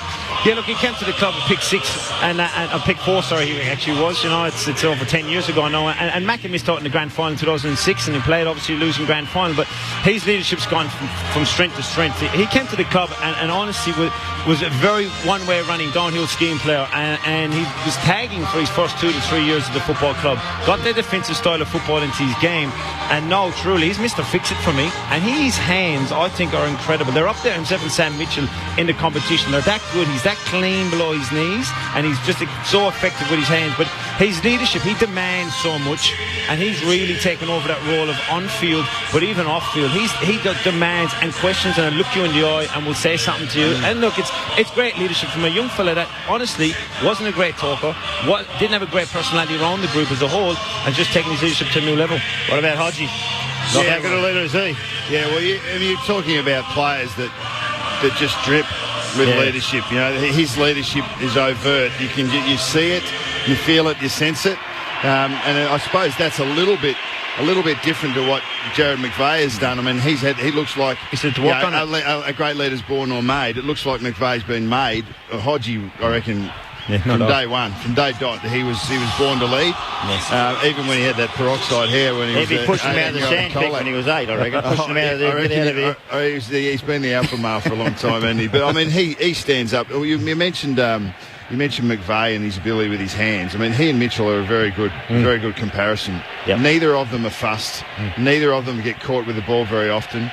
They can just do it without real great pace. Just with a shimmy, they're away because they can go left and right foot and they go left hand, right hand, and they've got the composure and the belief that their teammates are going to turn up when they need them. So, well, just really strong leadership throughout both these teams, and they wouldn't be here if they didn't have that. I love Sam Mitchell, his ability to say, hang on a second, I'm not the best captain in this team. He gave up the captaincy to give it to Hodge. I thought that was special. Yeah, and selfless. I mean, you talk about so hard discipline united. 3 words that I'm sure that resonate through the Sydney change rooms, and they wouldn't be far away from what Hawthorn talk about as well. But words are words, and actions are actions, and these teams have walked it. For the entirety of this season, they're 2 of the more mature lists in the competition. They've been building for this. I mean, it's a rematch from 24 months ago. Very similar conditions, very similar circumstances. The sides are only 3 or 4 different each. And the big one, Franklin, who's been the marquee story of the day, but it'll be fascinating to see how he handles coming up against his we talked about the stars. What about the kids who are playing their first time, Tag? You played here once or twice yourself, and it's a special moment. Yeah, it is. Look, and Sydney have 6 new players from 2012 that didn't play in that grand final, and it's an experience that I suppose it's the pinnacle of your sporting career. Really, you want to get and play in the grand final in the big day, and it's the disappointment. You know, how did you feel that? Oh, extremely nervous. You know, and I just wanted to get the ball in my hand. I just wanted to get on the ground, and once I got on the ground, you know, it was just another game of football.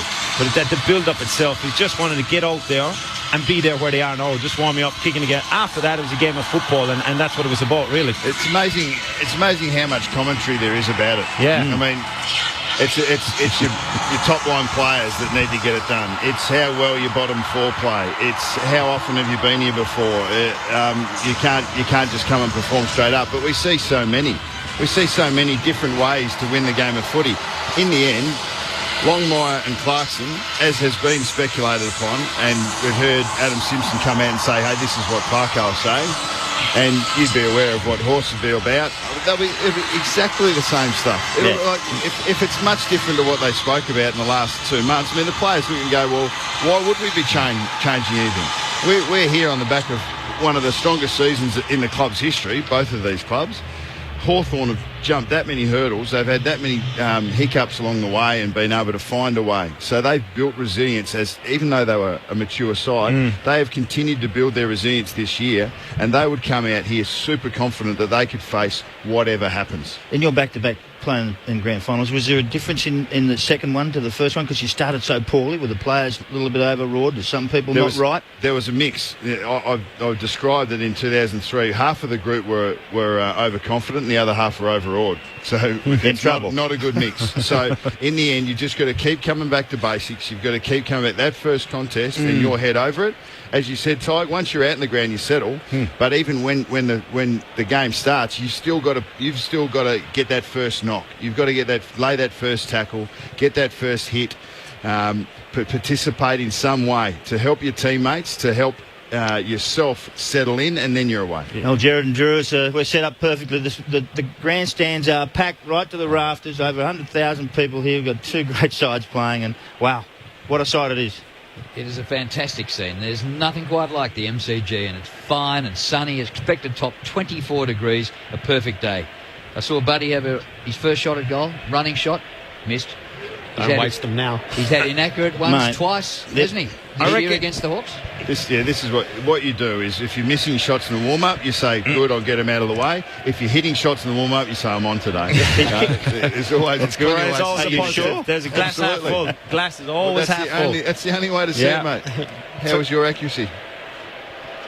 No? Mine? Yeah. I didn't kick 5-12 against Hawthorn in 2 matches. Well, and that'll keep John awake at night last night, I'm sure of it. His accuracy is obviously, he's going to get opportunities. It's a worry, Look, he's going to get opportunities. It's not all about it. And it's whether he's straight, you know. And I had lunch yesterday with a couple of the past Swans boys, and Nick Davis was there, and David was saying the same thing. Look, he'll get opportunities. We know that. It's just whether he's going to kick them. And it'd be great for him, from a Sydney perspective, if he gets the first one in the goal square and kicks it, and he's away. Is that what you're hoping for? Is it? That's what it actually. If you're going out thinking I want to get that one, you might be waiting for the easy one. I'm saying that's what they're hoping for. Yeah. The Joe the Goose over the top one, I know. But I think Lake and Hodge are going to make it hard, and I've been hearing things that they're going to make it extremely difficult for him early. Actually, one thing that I can say about Buddy. Now, we came out here in 2012 qualifying final, Chris Tarrant, and go for him, mate. Go for him hard, make him uncomfortable, move him around, don't let him stand on that blade of grass,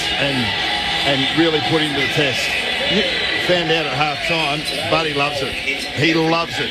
If he gets challenged physically, he grows another leg. So Jordan Lewis said that. He said it in the press during the week. Don't poke the bear. And the Hawthorn boys know Buddy better than he might know himself.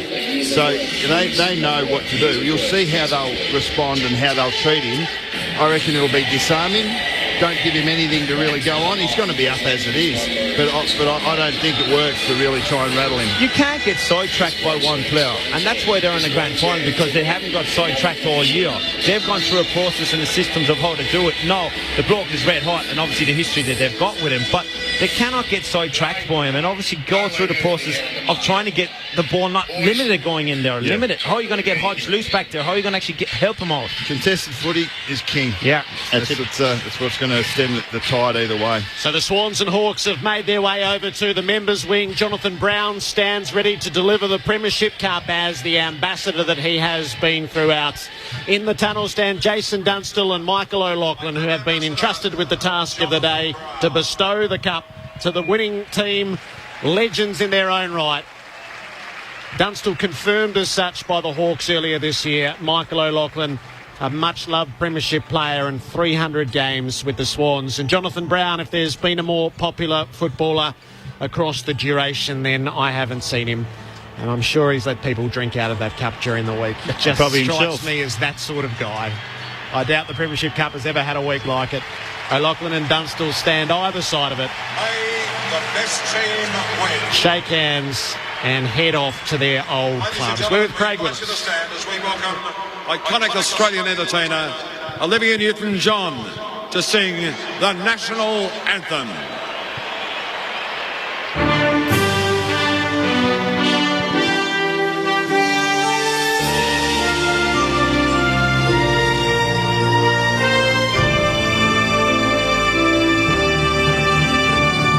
Australians, all let us rejoice, for we are young and free.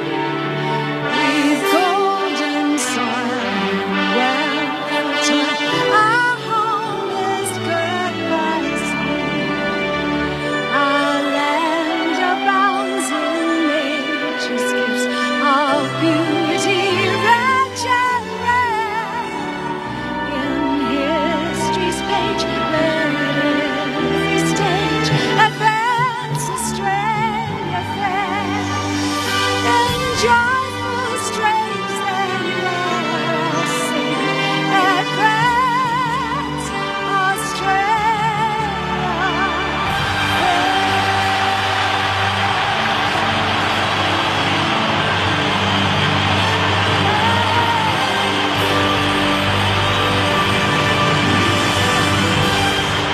I doubt there's another roar quite like it in Australian society over 12 months as greets the national anthem at the grand final.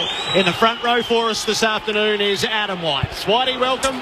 Thanks, Jared. A real measured build-up for both teams this week because, of course, we're looking at the two last premiership teams, so they know what it's all about, the build-up, the grand final parade, and even that hour before the first bounce. Hawthorn, there was a lot of attention on them during the week with the team. Jordan Lewis pretty much declared himself fully fit on Tuesday after getting that corky this time last week against Port Adelaide, and it was all just a question of whether Cyril Rioli would play. He put his hand up to play. Alistair Clarkson said, well, Cyril, if you want to play, we'll make you play. But he said yesterday he knows the pressure's on him because he has put his hand up to play. From the point of view of conditions down here, well, it's absolutely perfect. It could actually be the Boxing Day test, such as the weather. The breeze, look, it's strong, but down at ground level, it's really not having any impact on things because of the big stands. So we're just about to have the toss of the coin in the middle, the Hawks and the Swans. Jared McVeigh in to do the honours for the Swans with Luke Hodge in game number 250. It's a ceremonial tossing of the coin which Hodge wins and Hawthorn to open up to the city end in this grand final. Ty Kennelly, what's going to happen? Who will win? Yeah, look, I think it's going to be extremely close. Last 4 times they've played, it's been 20 points or less. It's not going to be any more than that for me. I'm going to go with Sydney by the same margin 2012, and I think Norm Smith's going to go to Dan Hanbury. Mark McClure. I think the Hawks are pretty good things, Jared. I like them playing at home. They played at home again. They got Sydney finished on top of the ladder, but the Hawks play at the MCG, and they're hard to beat here. I think they'll win comfortably. As chairman of the panel for the Norm Smith medal, don't add a Norm Smith medalist to this, Nathan. Just your straight. No, don't do that. Just a straight tip. Even if I think it in my head, I'm don't not say it out loud. You just can't be I've careful. got a few. It might come through the call, but look, I think Hawthorn have been able to face all challenges that they've faced this year. I think they'll win by about 10 points. Having said that, I think I'm tipping Hawthorn. The one thing with Sydney that just occurred to me, round 1, knocked over by GWS. And it's not how you start, it's how you finish. They're in as good a form as I've seen them in all season, the last couple of weeks, and Hawthorn are going to have to be good, and I think they will be. True. Yeah, got worse than that too, didn't it? They lost 3 of their first 4, Sydney Swans. Big change straight away. Gary Rowan gone to half forward, Malcheski gone to half back. I'm going for the Swans and Kennedy to get the medal. I'm for the Swans as well. The MCG is positively bursting at the prospect of this. The two best teams, the Sydney Swans and Hawthorn, in the 2014 grand final. Someone's going to back-to-back. Is it Buddy or is it the Hawks? You're with Drew Morford. Pike goes up and wins it down for Sydney, and the first kick out of the middle comes forward for Sydney, up towards about half forward, but Birchall is there to chop it off for the Hawks. He's on the run. He shares it with Mitchell, gets it back and drills it past the centre wing where Hale dives in and marks. Gary Rowan lining up forward, which is not what we expected. Hodge in the chop for the mark, rowed by Bruce, but he takes the ball out of bounds, trying to circle around a pack just inside the 50, so we'll have a throw in about 48 metres from goal. Hawthorn first team into attack. They're going to the city end in the first quarter. At the boundary throw in, Pike to the front for the Swans. Neat tap down to McGlynn. Stripped of the ball by Rioli. Shields burrowed through, got taken, dispossessed. They fight for it. Kennedy gets caught in a tackle. Release it to Hodge. He fires it out of the pack. There's a free kick. Holding the ball. It's going Hawthorn's way. Cyril was good in there. He went from one tackle to the next tackle. He just attacks them. He's small and he's strong. They forced that issue. Hodgie was the one who kicked it towards goal, but Shields is the one with the free kick. Kennedy tried to burst his way through. Shields was able to hang on to the strong body as it propelled in his direction, and on a 45-degree angle to the right. And 45 metres from home, Liam Shields has the chance to post the first goal of the grand final. Not a terribly noted goal kicker.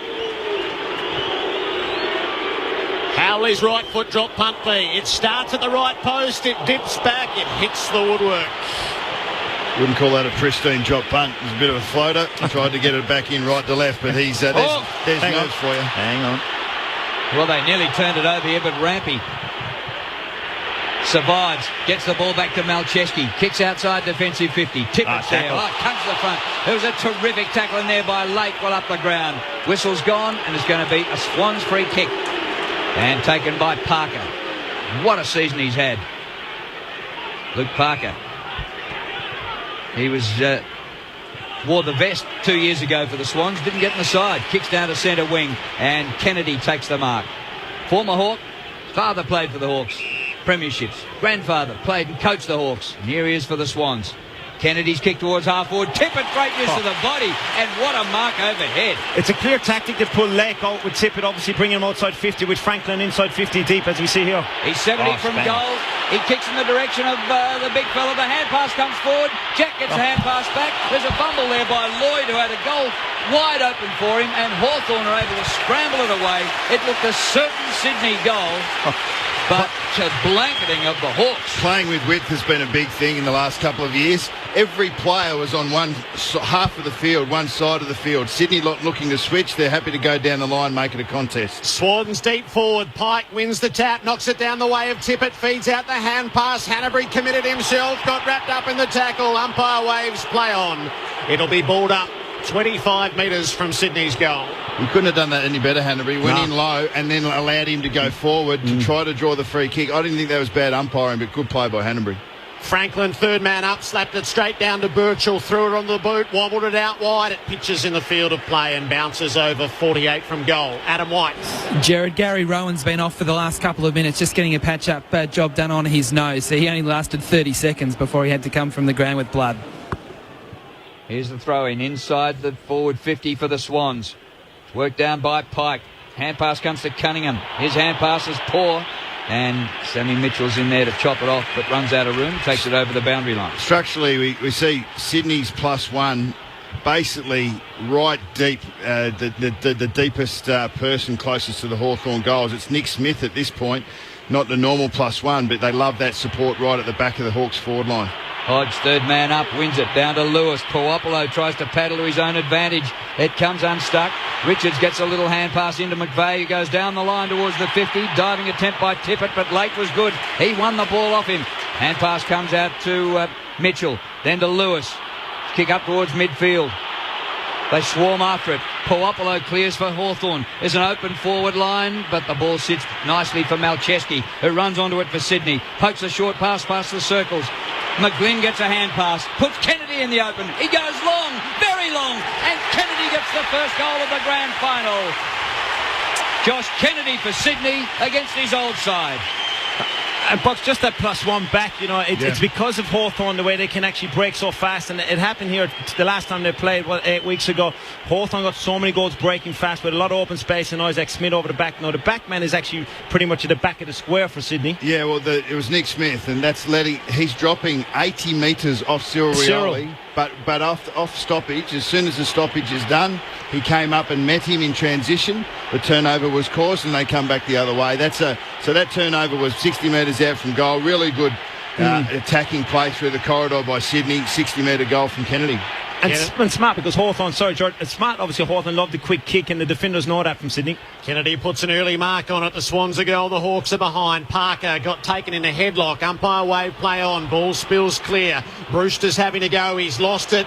Onto it goes Reid for the Swans. Hand pass out the back to Shaw. Gives it to Malcheski onto the left boot. Up to half forward. He overkicked the initial target. Stratton gets back for the Hawks. Gathers. Franklin's after him. Pushes him away, but he got the hand pass up to Burgoyne. Steadies himself on the right boot. Measures it down the line for Langford, who found a way. He got straight past Jeddah. Delivers the Hawks into the 50. Gunston's the target. Went one-handed. Trying to get through. McAvoy to Roughhead. Searching hand pass to open play. Smith taken off it. McAvoy has another go. Hand pass to Shields. Roughhead's kick is smothered. Beautiful ball by Richards. Threw himself across the boot. Clearing kick for the Swans. Comes up to Stratton. He's bowled over in McVeigh's tackle. Ball spills free. Hand pass comes out. Oh! Kick by Burgoyne. Ball inside the 50. Chance for Hawthorn there. Hand pass comes out the back to Shaw. They're under pressure here. The Swans in defence. Langford takes a mark just outside the 50 for Hawks. And that was caused by Cyril again. Yep. His work up forward is just outstanding. Langford goes long towards the goal square. McAvoy hands to it but couldn't complete a mark. Underneath, Gunston taken to ground. Was it in the back? The umpire said yes. Free kick to Jack Gunston. And he's only 25 metres from goal. We're seeing footy played at its best. I mean, there is just no time, no space. If you fumble the ball, it's lost. If you don't take it cleanly and put a hard 2 steps in, then you're going to get swamped. Surioli hasn't touched the ball yet, but he's had a couple of bits of play and nearly took mark of the day already. But he's proving his worth, isn't he? So Gunston to put the Hawks in front. A very straight kick, this guy. Tight angle, but man on the mark, only 25 out. Gunston for the Hawks first is way right. Oh, that's very unlike him, isn't it? Well, that's life. It's what happens, and he is a good kick, but that was poor. Well, Shields and Gunston are their 2 best. Shields is a brilliant kick, so there's 2 misses that they would have hoped to have finished. Shaw into Grundy, long out of defence, looking for Tippett on the long lead. Lloyd is there to help, and he feeds it to Tippett. He'll get the kick up beyond halfway. Goods is the target. He got rid of Stratton. He takes the mark. Franklin's on the lead in the pocket. Reid wants it deep. Goods held it for a moment, then wedged it in the Franklin direction. He takes the mark just beyond the 50. And straight away, George, you got McAvoy dropping back and Spanger dropping straight back the minute the ball is lost. And it's allowing the Goodsy up, and it's allowing them actually draw their pressure on into the Sydney's forward line. Hawthorn had an extra 2 players in their back 50 there, but Gibson dropped off Buddy and said, all right, Spanger, you can look after him. Buddy had to beat 3 to find that space. How many times do you see that, guys? You know, when someone's got actually that much space, the defender drops off. Well, the crowd has identified Lance Franklin, his first effort, a long range from 55. He launched it out across the face and on the behind line. It's thrashed through for a minor score. 1-1-7 Sydney, 2 behinds Hawthorn. We've got 9 minutes. Adam White. 8.5 minutes and Cyril Rioli comes off for his first break. He's blowing, but as all other players on the field are as well, so he's fine. Mitchell out of defence for Hawthorn. Finds Lewis on defensive 50. Southern stand side. Back into the corridor. He doesn't hit a target, but it might be all right. Well, it is. And Gibson runs onto it, but he's turned it over up towards centre wing. Malcheski for Sydney. Delivers a good pass. Goods. Marks 55 out from goal. Hanbury leads wide. Receives the hand pass. Goes for goal, but he's left all the way. Dan Hanbury misses. So the Swans are 1-2 and Hawthorn 2 behind. Sorry, Drew, just the basics done well. Goods then had Hanbury wrapping around, identified that there was going to be a 2v1. Just really smart play. Turn around, engage the Hawthorn player, put him into space. Hanbury would normally finish that 7 or 8 out of 10. Birchall in short for Lewis. They are very well covered, though, inside the defensive area. Mitchell goes on the short lead. Lewis has to kick it long to a contest. McAvoy against Pike. It bounces off heads. It ricochets the way of Shaw, who can put Sydney back inside the 50. High ball. Tippett's got to go into the pack. Franklin hits it. Drop the chest mark. Stratton onto the spillage. Feeds it to Hodge and now to Stratton, to Spanger and back to Stratton. He kicks the Hawks to the southern side out in front of Hill. Needs it to sit. It does. Jetta's after him. Hill pulls up. He tries to get around Jetta and did enough. He kicks to half forward. Perfect ball. Suckling inside the 50. Puopolo takes the chest mark. We're going to see that a bit, aren't we? You know, Hill got away from Cunningham and had Jetta on him. There's a bit stood them both. They both stood up. You know, in the end, the ball carrier gets to move first, and he had that one quick step that found that target. Puopolo off Rampy. Paul Puopolo hasn't kicked a goal in either of his 2 grand finals coming here today. From 46 metres out, that's the one. It gets the Hawthorn campaign underway. Puopolo's kick is precise. 1-2-8 apiece after 11 minutes. The Hawks really needed that. They needed to settle. Thought they started the game best, but Sydney then have been able to transition the ball really well. Hawthorn just not able to finish their work. They've been going into a congested forward line, created a couple of set shot opportunities that they didn't finish, but that's probably the first time, as it was in the case last week, that they've actually been able to move the ball freely through the middle. And when you give them half a yard, they find it. They love that little hit up inside 50. Puopolo able to finish. Hasn't taken Tippett long to go into the ruck. He's up against McAvoy. The bounce scores level. When the ball hit the turf, comes to Kennedy of Sydney. Just throws the right boot at the ball and gets it out wide to right half forward. Stratton putting pressure on McVeigh. tangle of arms and legs. The umpire will circle and come in and throw it up. The umpires, incidentally, Matt Stevick, Matthew Nichols and Simon Meredith. 1-2 apiece, 12 minutes play. Right half forward for the Swans. Had the ball up, McAvoy knocked it down. Parker got hold of it though, gave it to Kennedy, bounced out of the pack but didn't find a teammate. Bruce with his first touch to Lewis, feeds it up back in front of Bruce. Hanbury went with him, pinched the footy. Great tackle from Bruce who drove him into the turf. Cunningham fights for it, paddles it back to Richards, kicks the Swans to half forward. Reid was the target, plenty of coverage against him. Good stands at ground level, flipped it out the side. Lloyd will kick it inside the 50. Franklin, yes! Had only half a step on Lake, who drove him into the turf, and Franklin's a bit the worse for wear. He's rising, holding his right shoulder. Angry words exchanged from Franklin to Lake. He's not playing fair, Brian Lake. This is a game. Put the elbow into the back of the head. Oh, well.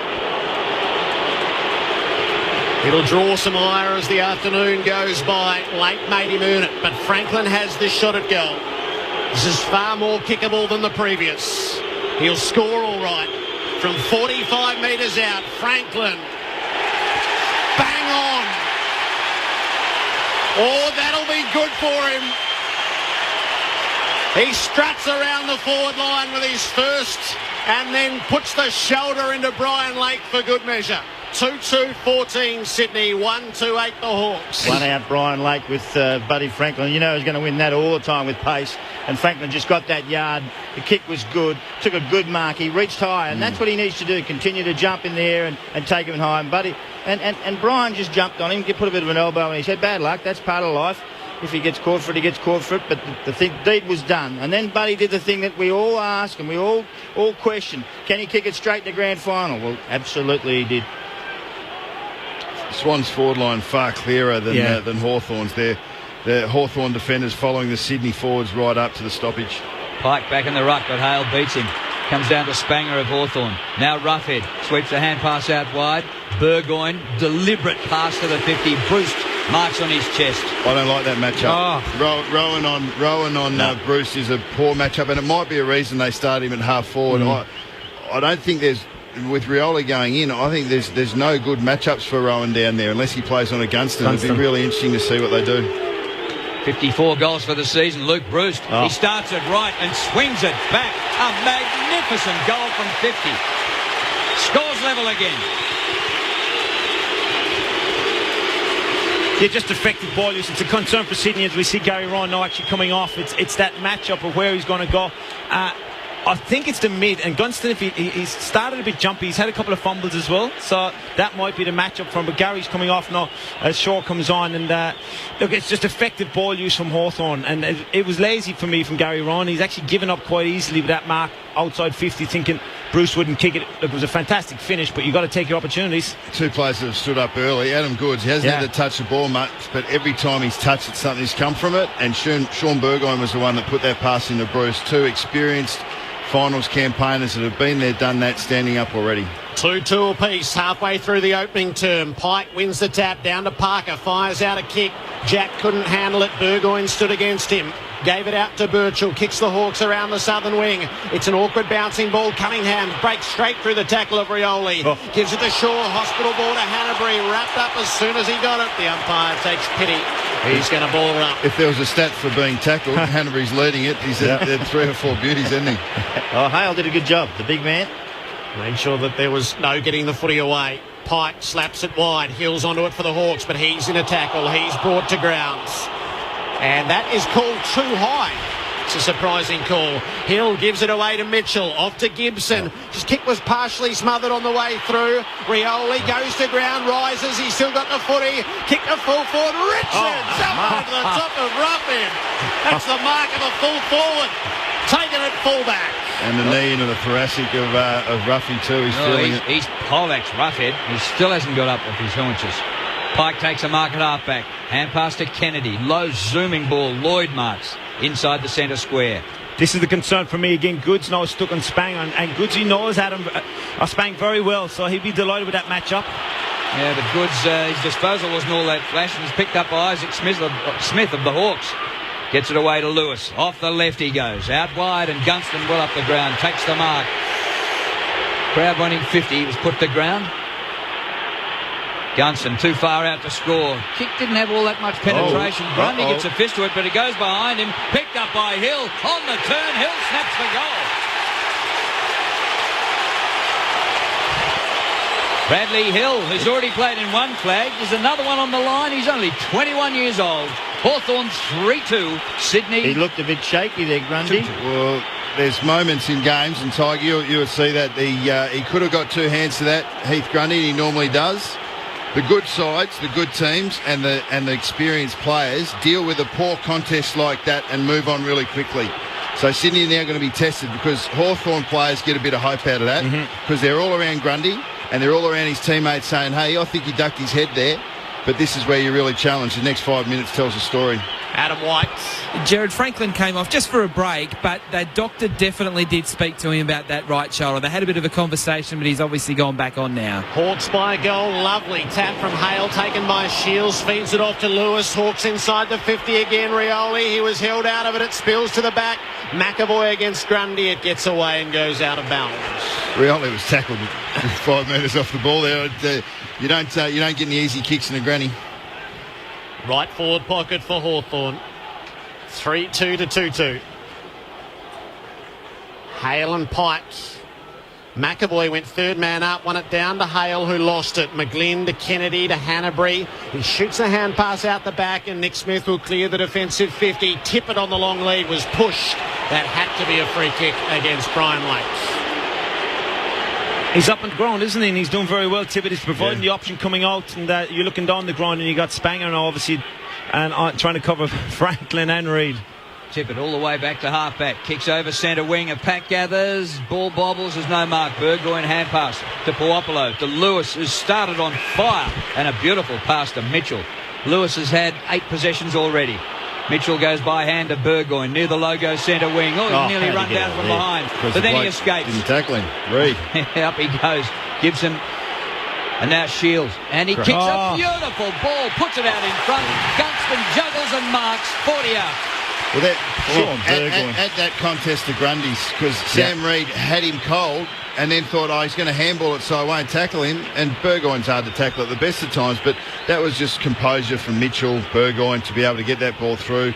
Liam Shields, as I said, elite disposal by foot, left foot just lace out to Gunston. And those two moments are scrutinised so much in the grand final, and that's what will be most disappointing from John Longmire and the coaching staff, and he'll bring that up at quarter time. It's those moments, just lay a tackle, get your hands on the ball. They're basics and simple that win you the game.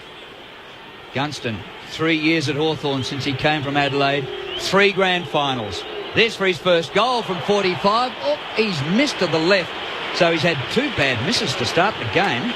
He was such a star in the finals last year with 11 goals. Hawthorn 3-3, Sydney 2-2. Shaw in quickly, off to Grundy, under pressure, tumbles the kick to the 50. Hodge has got first play at it. He was bumped to ground, but still released it. Mitchell stands 55 from goal, looking for a target. Lofts it to the hot spot. Grundy is there. Backed himself, jumped in hard. That redeems it. Hand pass to Nick Smith, out to Malcheski. Run down by Hill. Not holding the ball, you're joking. Hill goes and wins it. He's tackled to grounds. Malcheski, what a reprieve. He works the hand pass out to Shaw. Kick around the wing. Tippett strong. Lake worked him off it. Lake wins the footy to Gibson, to Suckling. He's run down. He slapped that away. They're getting away with it at both ends. Gibson to Lake, to Hodge in tight confines. Out now to Burgoyne. Burgoyne with a little bit of time from the wing. His disposal is just brilliant again, and Bruce gets on the end of another one. He marks, and he finds Rioli, who can't quite take the mark, and juggles the ball out of play in the forward pocket. The only thing I could think of as the replay comes up is that the ball might have just hit his foot on the way down. That was holding the ball missed. Well, the umpire went to blow it, and he'd stop. Just the foot skills from Hawthorn's incredible under the pressure that Sydney are trying to apply. Sean Burgoyne's disposal has been just brilliant from the boundary throw. Well, massive hit laid by Roughhead. Here's a shot by Hawthorn up short of the goal square. It's paddled towards the goal. Gunston regathers his own, tap, kicks the goal, and Hawthorn go to 4-3, leading Sydney 2-2. Are you allowed to do that? Is Rufford allowed to charge? Yeah. Well, he was anticipating that he was going to take possession. And once again, he's been smashing pillar to post, but he's a tough kid, and you know him better than any, Ty, but how's he going to handle these initial knocks? No, he loves it. He will absolutely love it. He'll bring it on. It's just how much of a physical toll he'll actually take on him. He'll take that on board, and I guarantee he got up pretty quick. He's very, very sore. Yeah. On the flip side, that's exactly what you want when you're Jack Gunston, when you're not kicking straight. An unlucky bounce for Heath Grundy. And anyone's in the way there in the forward line, they're fair game. Let me tell you, Hanbury's fair game there. He had the pill, Jared, so it was legitimate. Yeah, it was. It was a savage blow.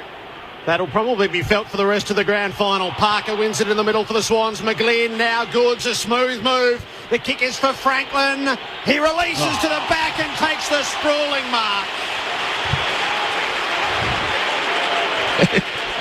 It's just the two defences, isn't it? We kind of knew that coming into the game, which one was going to stand up, and because both forward lines are going to get the opportunities, but it's a special mark. Well, this will be, if assuming that Franklin scores here. I mean, Sydney have scored 4 times out of 6 entries, so they go in there, they score, but Hawthorn have gone in 12 times the other way, so they're controlling the ball through the middle. Franklin, after a superb mark in the left forward pocket, tight angle, can he drill it? No, he can't. He misses by a considerable margin. It's the Hawthorn fans who cry out around the ground. So 2-3 to 4-3, the Hawks by 2 goals. Adam White. Jared, the doctor went out to Dan Hanbury, who waved him away. It was almost the identical spot to the issue he had in the grand final 2 years ago with that massive collision. Burgoyne's kick in, gets outside the 50. Battle back by Lake to Lewis. Lewis puts Mitchell out in space. He gathers. Ugly looking kick, but it skims along the ground and is well trapped by Hill, centre wing. He's nearly run down by McVeigh. Concedes some ground. Back to Mitchell. Inboard he goes to Isaac Smith. And now away to Suckling. Gets the ball away. Gibson. Long to full forward. Doesn't quite get there. And a good defensive mark taken by Malcheski for the Swans. 27-15, Hawthorn lead. Quickly off to Hanbury. His kick was smothered though. Rioli with a play. Dives in. Feeds it out to Puopolo. Lofts it over the top. Rioli trying to get back there. He turns his way back inboard. Splendid off to Gunston who butchers it. He grabs it near side and he's got 1 goal, 3. A big concern for Sydney is they've had 5 tackles in 24 minutes of a first quarter of a grand final, and that's where the pressure's not coming from them coming through the middle at all. They're under no pressure whatsoever, Hawthorn mids. Yeah, there's some pressure up forward though. Their defence is under enormous pressure. Chase downs, just tackles. There should have been a free kick there for holding the ball. They just don't get any clean possessions in their defence. We don't have tackle efficiency stats, but I reckon they've got their hands on a few and only laid 5 effective. And that's Sydney number 1 at their tackle efficiencies as a whole for the year. Stratton had knocked that ball out of play from the kick in by Shaw, and from the throw in.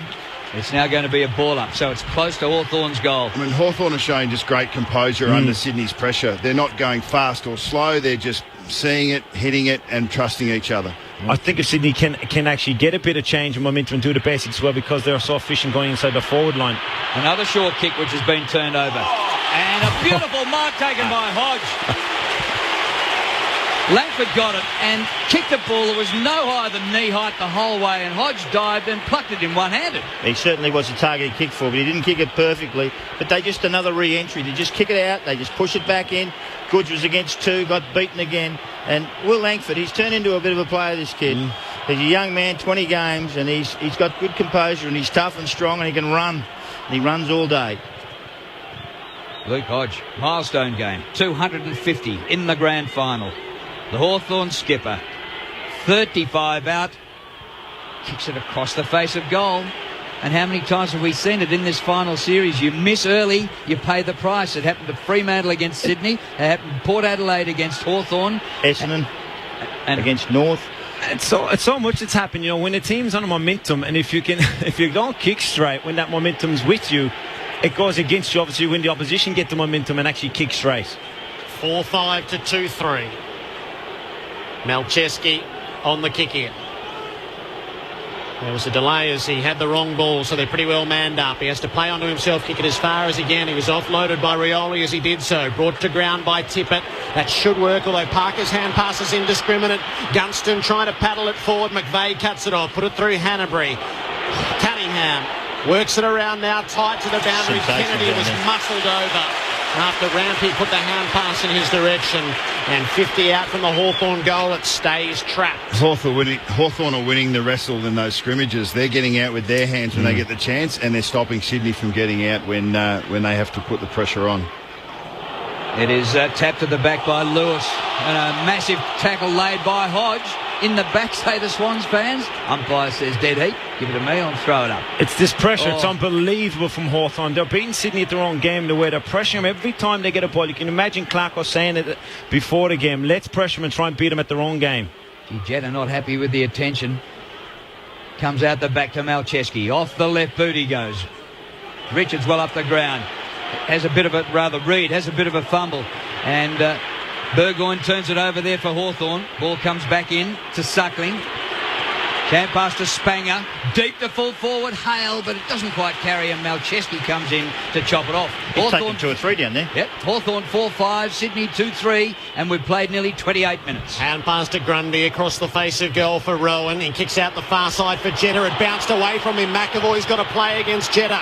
McAvoy gets the footy. Jetta lays the tackle. The ball spills Hawthorn's way. Isaac Smith is onto it. He's 50 from goal. He sets it to the hot spot. Puopolo jumps, so too Rampy. It reaches the back. Puopolo made a lunge at it. It's loose. Langford throws it onto the boot. He snaps it home for a goal. Langford has been so influential late in Hawthorn's season, and he pushes it out to a 20-point lead deep into time on of the opening term. 5-5 to 2-3. This kid's playing like he's a first-round draft pick. I mean, he was a New South Wales scholarship pickup, obviously father-son, but didn't get picked up till really late in a pre-season draft from that scholarship program. But I mean, that pass he gave to Hodge 5 minutes ago was lace out, showed real skill and class, and we know that he can win the ball in tight, and that snap over the shoulder. I mean, if it was Bruce, Puopolo or Rioli, you wouldn't have been surprised, but it's Langford, and he's doing it all. Absolutely incredible goal. In the middle, McAvoy wins for Hawthorn. They're winning the football match and most of the brutality around the place as well. For a while they threatened to kick themselves out of it, but they've had 10 scoring shots to 5 and lead by 20 points. Thrown up again. Tippett wins in ruck this time. Comes down to Jack. Oh, he works it across. Parker. It's a hard ball to win clean in there. It's really tough. Back in the circle it comes. Lewis throws himself at it. And he might get knocked off of being the bloke who went for the ball. No, the umpire says, give it to me, I'll throw it up. Crowd loving it. Well, you can't knock off the blokes who go for it. I tell you, that's the worst part of it. Yeah, we're looking outside the stoppage, and you're saying, but I think Sydney at the moment need to actually control inside and get their hands on the ball and have a re-stoppage and have a re-stoppage. Yeah. And the players will understand what's going on with 3v1 at the back. Well, Franklin's gone up to the stoppage and Lake stayed, and Roughhead's gone to play as a 7th. So that's where they've got that 3v1 in Sydney's forward 50 at the moment. And they'd have no problem with it, Box. I think it's just let's get a re-stoppage. Yeah. We've got to try and get this game back in the tunnel, because all facets of the game for me at the moment, Sydney are getting out pressured. They're not doing the basics, not being clean. Hence, we got to score 5 goals to 2. Lewis split open. He comes to the bench under the blood rule. Dying seconds of the term. McAvoy gets a free kick, uses it quickly to Shields, bangs it up inside the 50. Hale's got 3 to beat. And Richards was granted access as the back with Grundy shepherding the way. That is quarter time. The Hawks have put a stamp on it early. 5-5-35 to Sydney 2-3-15. The Hawks have goals through Hill, Gunston, Brust, Puopolo and Langford, while the Swans had them through Josh Kennedy and Lance Franklin. It's the Hawks by 20 points at quarter time of the 2014 Grand Final. This is Grandstand AFL on ABC Local Radio, Radio Australia and Grandstand Digital. There's a world of great sport content right at your fingertips with ABC Grandstand Online. Visit abc.net.au/grandstand. Get the latest sports results and stories and find out what's coming up with the broadcast schedule. Log on to abc.net.au/grandstand for sports coverage like no other. Grandstand Sport. It's on your radio, online, on digital radio and on your mobile. Grandstand AFL. Grandstand AFL. The AFL Grand Final. The Sydney Swans and Hawthorn in the 2014 Grand Final. Someone's going to back-to-back. Is it Buddy or is it the Hawks? Pokes a short pass past the circles. McGlynn gets a hand pass. Puts Kennedy in the open. He goes long, very long. And Kennedy gets the first goal of the Grand Final. Hill pulls up. He tries to get around Cheddar and did enough. He kicks to Hawthorn. Perfect ball. Suckling inside the 50. Puopolo. Paul Puopolo hasn't kicked a goal in either of his two Grand Finals coming here today. From 46 metres out, that's the one. It gets the Hawthorn campaign underway. Good stands at ground level. Flipped it out the side. Lloyd will kick it inside the 50. Franklin, yes! This is far more kickable than the previous. He'll score all right. From 45 metres out, Franklin. Bang on. Oh, that'll be good for him. Gunston too far out to score. Kick didn't have all that much penetration. Grundy gets a fist to it, but it goes behind him. Picked up by Hill. On the turn, Hill snaps the goal. The shot by Hawthorn up short of the goal square. It's paddled towards the goal. Gunston regathers his own. Tap, kicks the goal. Grandstand AFL. On ABC Local Radio, online and on ABC Grandstand Digital. The Hawks by 20 points. Ty Kennelly, Mark McClure and Nathan Buckley. No, it's a ripping start, a high-octane start to this game. It was hard at it, hard to get your hands on it. But when you did, it was hard to get rid of it. There was fumbles. If you fumbled, you lost it. I really enjoyed the defence of Hawthorn. They were terrific down there. They had five. Only the thing is, they had 7 inside 50s only for the quarter. For 5 shots on goal, Sydney. They were pretty good in converting, but they continued to push back and continue to push back. They pushed up the ground and they wouldn't let them pass the centre after a while, after that first onslaught. Buddy started well with a goal and Kennedy was a ripper early, but then all of a sudden the Hawks took over. Melchesky was good in defence and Kennedy through the middle of the ground getting the ball. But Burgoyne, Hodge, Lewis and Mitchell, they're stars. They're guns. They're leaders. They just took control. And then young Will Langford got his hands on a few things, and I love the way their forward line held up with Puopolo, with Rioli and Hill and a few others down there, just chase and tackle, harass, don't let them out. Once it got out, it came straight back in. Very interesting quarter. Hawks won comfortably. Sydney, gee whiz, they're off the chewy. Their tackle count is 7 for the quarter. Unheard of in the history of Sydney's life, I would have thought of. 7 only. Yeah, look, that's that's quite significant. Hawthorn are winning in tight, and that's what Sydney have prided themselves on. Sydney get the ball. They love to pinball handball, as was written in the paper this morning, and 2, 3, 4 hands and then get out to their runners. Hawthorn are preventing that, but then when Hawthorn get the ball, they're going the other way. If you're John Longmire, you're looking for glimmers of hope. One, you've got to improve your ability inside, because that's what you've rated yourself on for the whole year. Now, if you don't do that, the game's over anyway. The thing that I have seen that they can work on with their ball movement, Tippett has been playing 50, 60 metres down the line so that at any time a Sydney player is pressured, they quick kick down to that point. And they've been able to get front and centre from there. It's actually looked very effective. But from that point there, they need to get forward of that contest, because they're not challenging the Hawthorn defenders enough. And Bucks, it's going back to where Sydney played 2 years ago with a bailout kick, basically, because their kicking efficiency is 68%. Hawthorn are running at 80%, and that's the pressure obviously the Hawthorn are putting him under. And I couldn't agree more with you. Go back to the basics, and I think Sydney players need to just relax. Just relax and take the heat and take the basic and take the sting when the game is going against you. Easier said than done, isn't it? It is, and it's certainly easier up here. But like you said, go back and go down the line and take your opportunities when the ball is there. Get it out of the line and try and restructure this team, because Hawthorn plays such a high-octane energy game of football around the ball that they love controlling outside the stoppages. They're controlling inside, they're controlling outside, they're controlling the pressure, they're controlling the effectiveness, and they're controlling the scoreboard. And Sydney've got an awful lot to do for me. I think Dan Hannaby's feeling that crunch that he got from Roughhead. He had ice on his neck during the quarter time break, and he's starting this quarter on the bench. So I think he's completely rattled straight down the middle. Well, he got smacked 4 times in that. And this is the test of a man. This is a test of a footballer.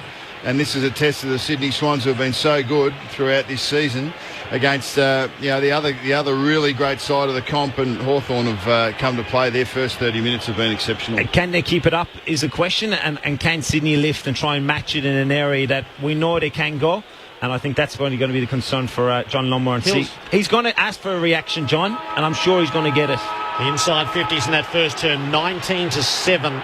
2 years ago, Hawthorn led by 19 points at quarter time. Sydney reeled off a 6-0 second term. So the challenge is very much thrown down to the Swans. Hodge took it. He was bowled off it by Franklin. Mitchell wins it back for the Hawks. Gives it to Stratton. Thumps it up towards the 50. Puopolo out of position against Nick Smith. Langford comes through and gathers it one-handed. He kicked it up towards goal. Bruce runs onto it. Oh, it just got jarred out of his grasp by Grundy. It was a despairing effort. Kennedy gathers, gives it to Melcheski, works it around with Lloyd in the back pocket, and the kick on the way out from Melcheski. Franklin, the fist in there by Gibson. Beautifully timed. It falls the way of Shaw, though. Gives it to Jack. The Swans are on through the middle. Hand passes it up to McGlynn. Kicks to full forward. Goods will see it through for a goal. He opened the way. He laid the shepherd, and McGlynn's ball got there. And there's a distinct shift already in what Sydney have done. Tippett not coming up. He stayed deep. Franklin comes up.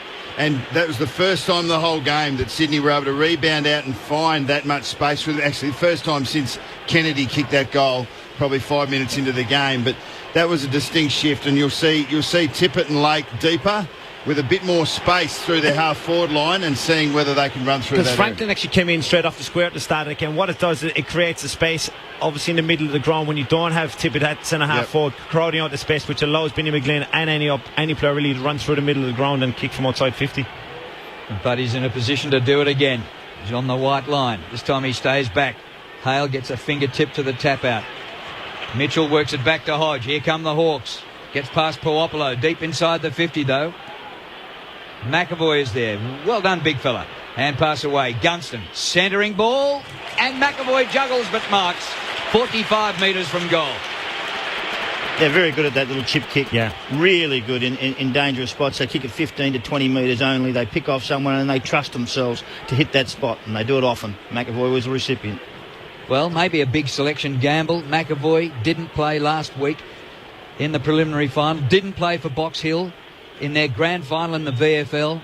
Save for this game. Replaced Jonathan Segler in the selected side. His form in the VFL has been great. Can he transfer it to the AFL? He shoots to goal and gets the distance but hooks it. Misses to the left. Hawks 5-6. Swans 3-3. Melcheski on the kick in.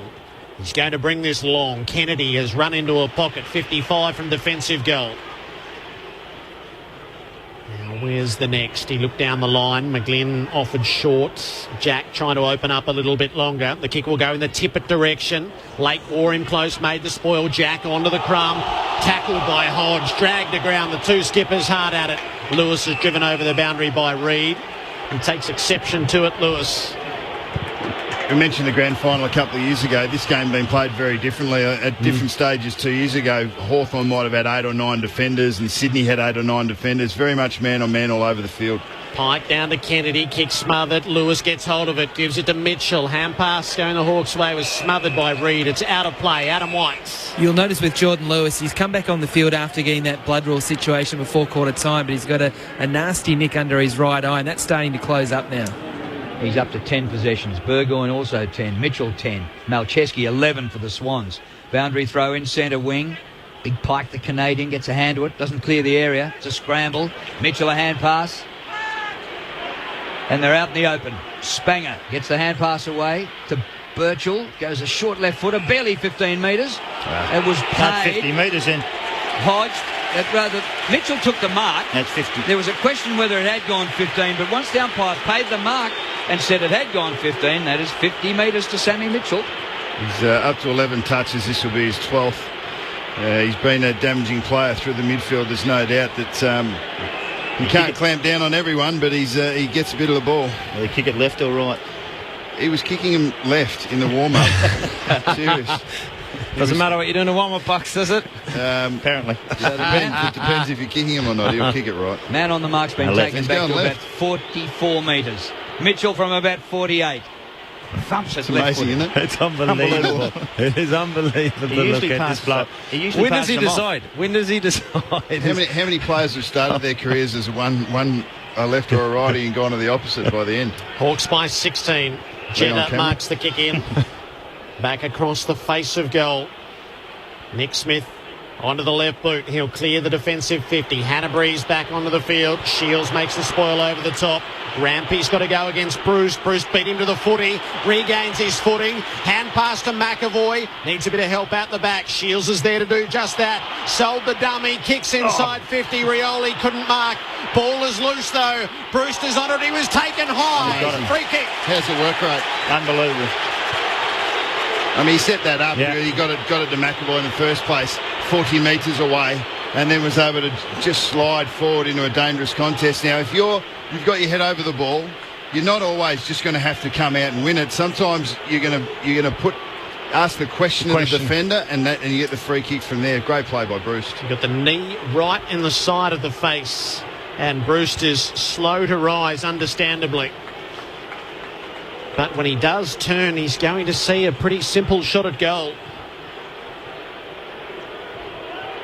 He's put back on his correct angle and as much time as he can to recompose himself. His head will be rattling, but Luke Bruce 30 metres out directly in front.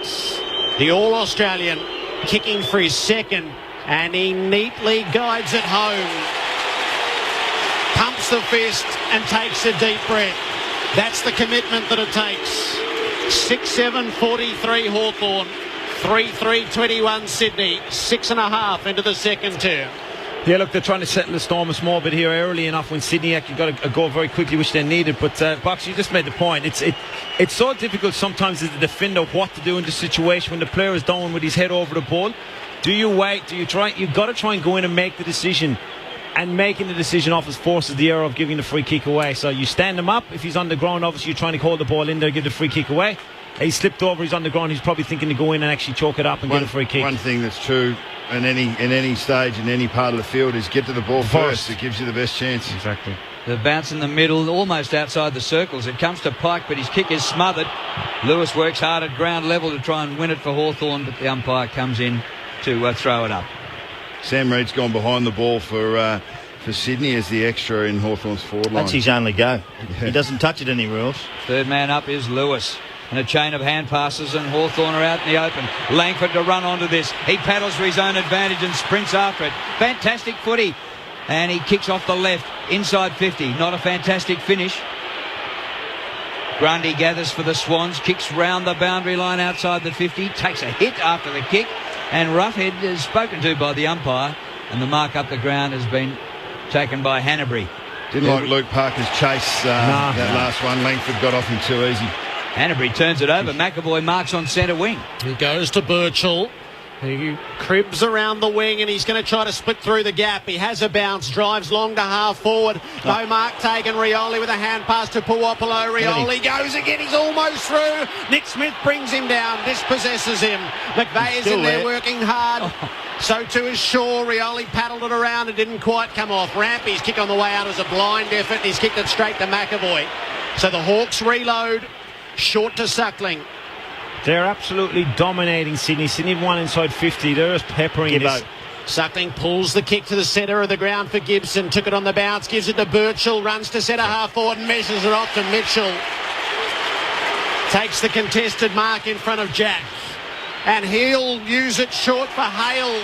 The Hawks are toying with the Swans. And Sydney know that. That's disappointing. That shot selection that Hawthorn do, they do it so well and do it better than anyone else in the competition. You saw that with Rioli, that 3 or 4 or 5 efforts and Puopolo, and they're just that momentum forward. And what it does is it draws all the Sydney forwards up the field, trying to defend and trying to stop that from going anywhere. And then the quick kick comes out. You've got 5 Hawthorn blokes that can raffle it and it goes straight back.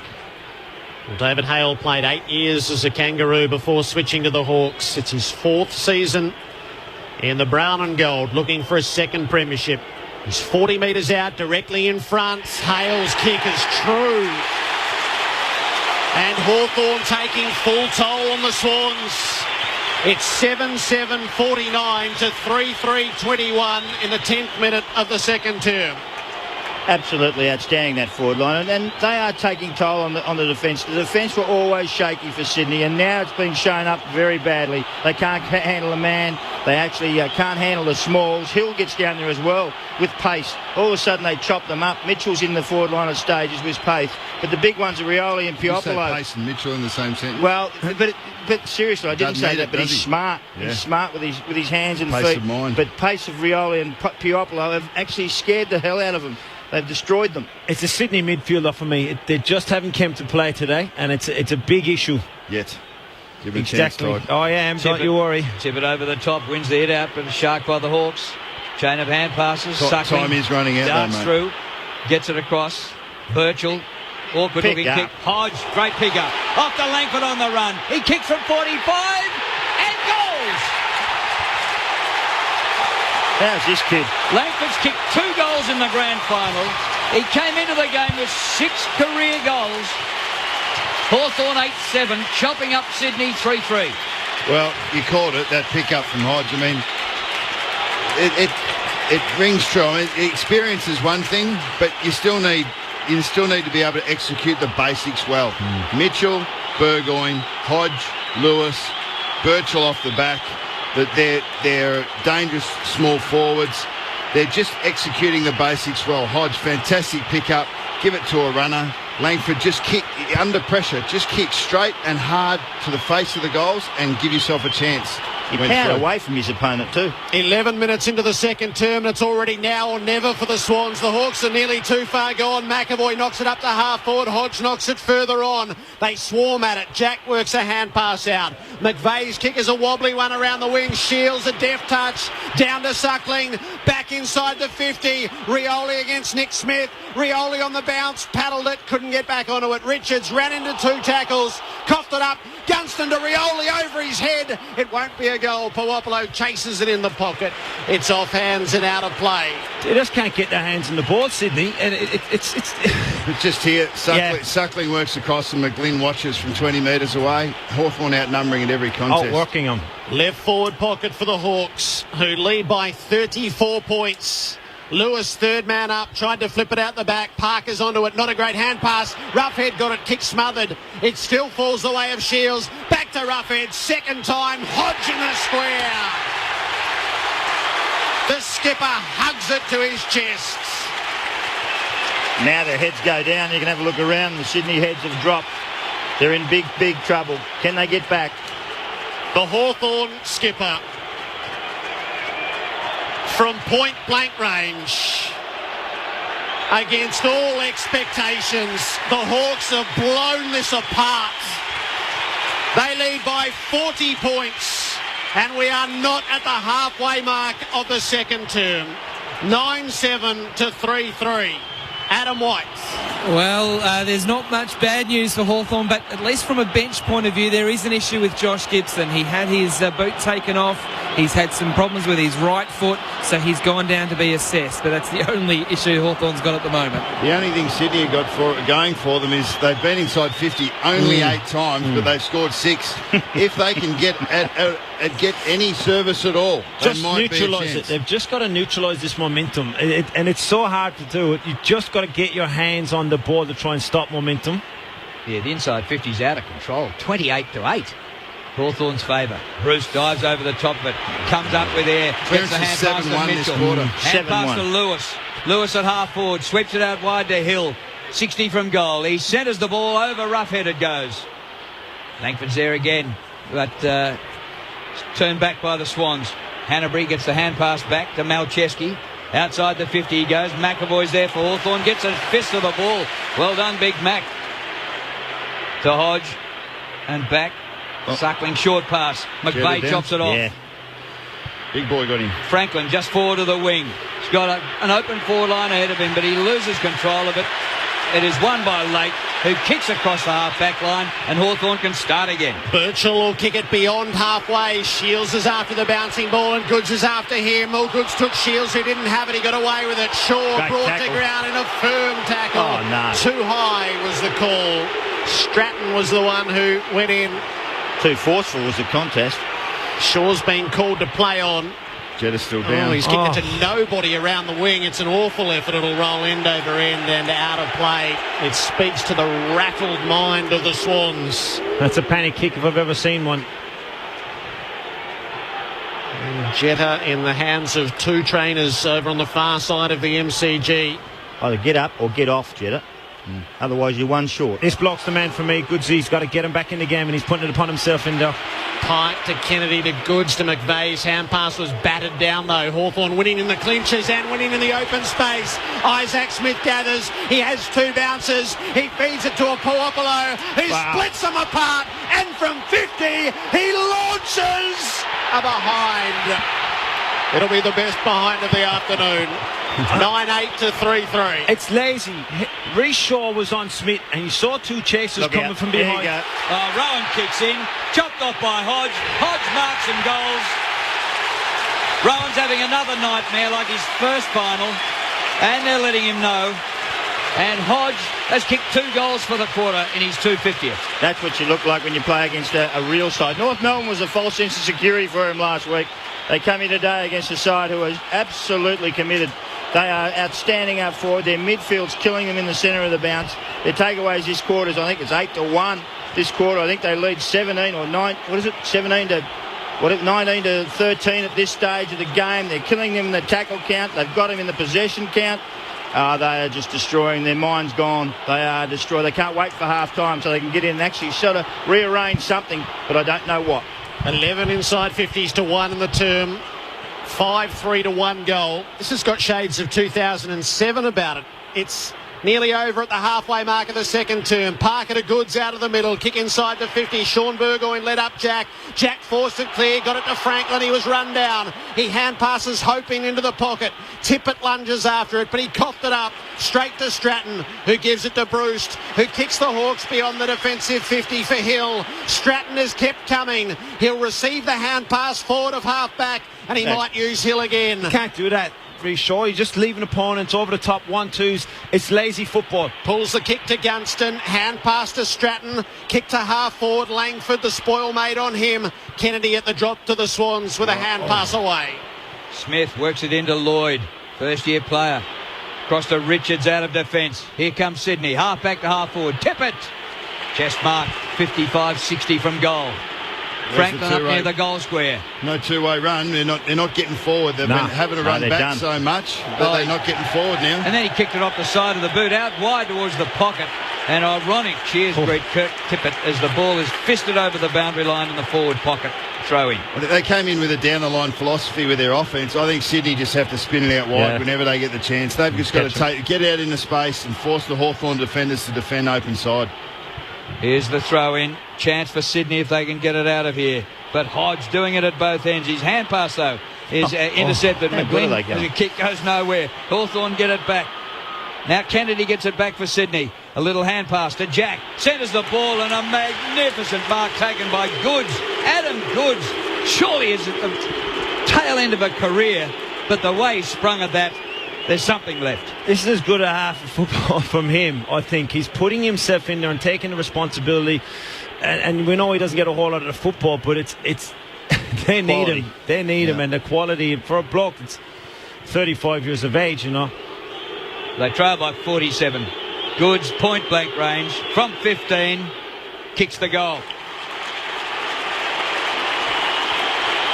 They need him. There's no energy out there, is there, from Sydney's perspective? And it's been sacked by Hawthorn. He was trying to create it there, and he celebrated that one because he knows he's a leader. You got to manufacture it. You got to fake it to make it, and that's exactly what they've got to do in this next 10 minutes. Jetta, 1 touch. Rowan, 1 touch. Sam Reid, 2 touches. Rampy's defending, but he's only had the 3. Franklin just the 4. So they need their bottom 5 or 6 need to pick up. They need to find something, and they can't wait till half time because it's too late. The next 10 minutes, they really need to grit their teeth, dig deep.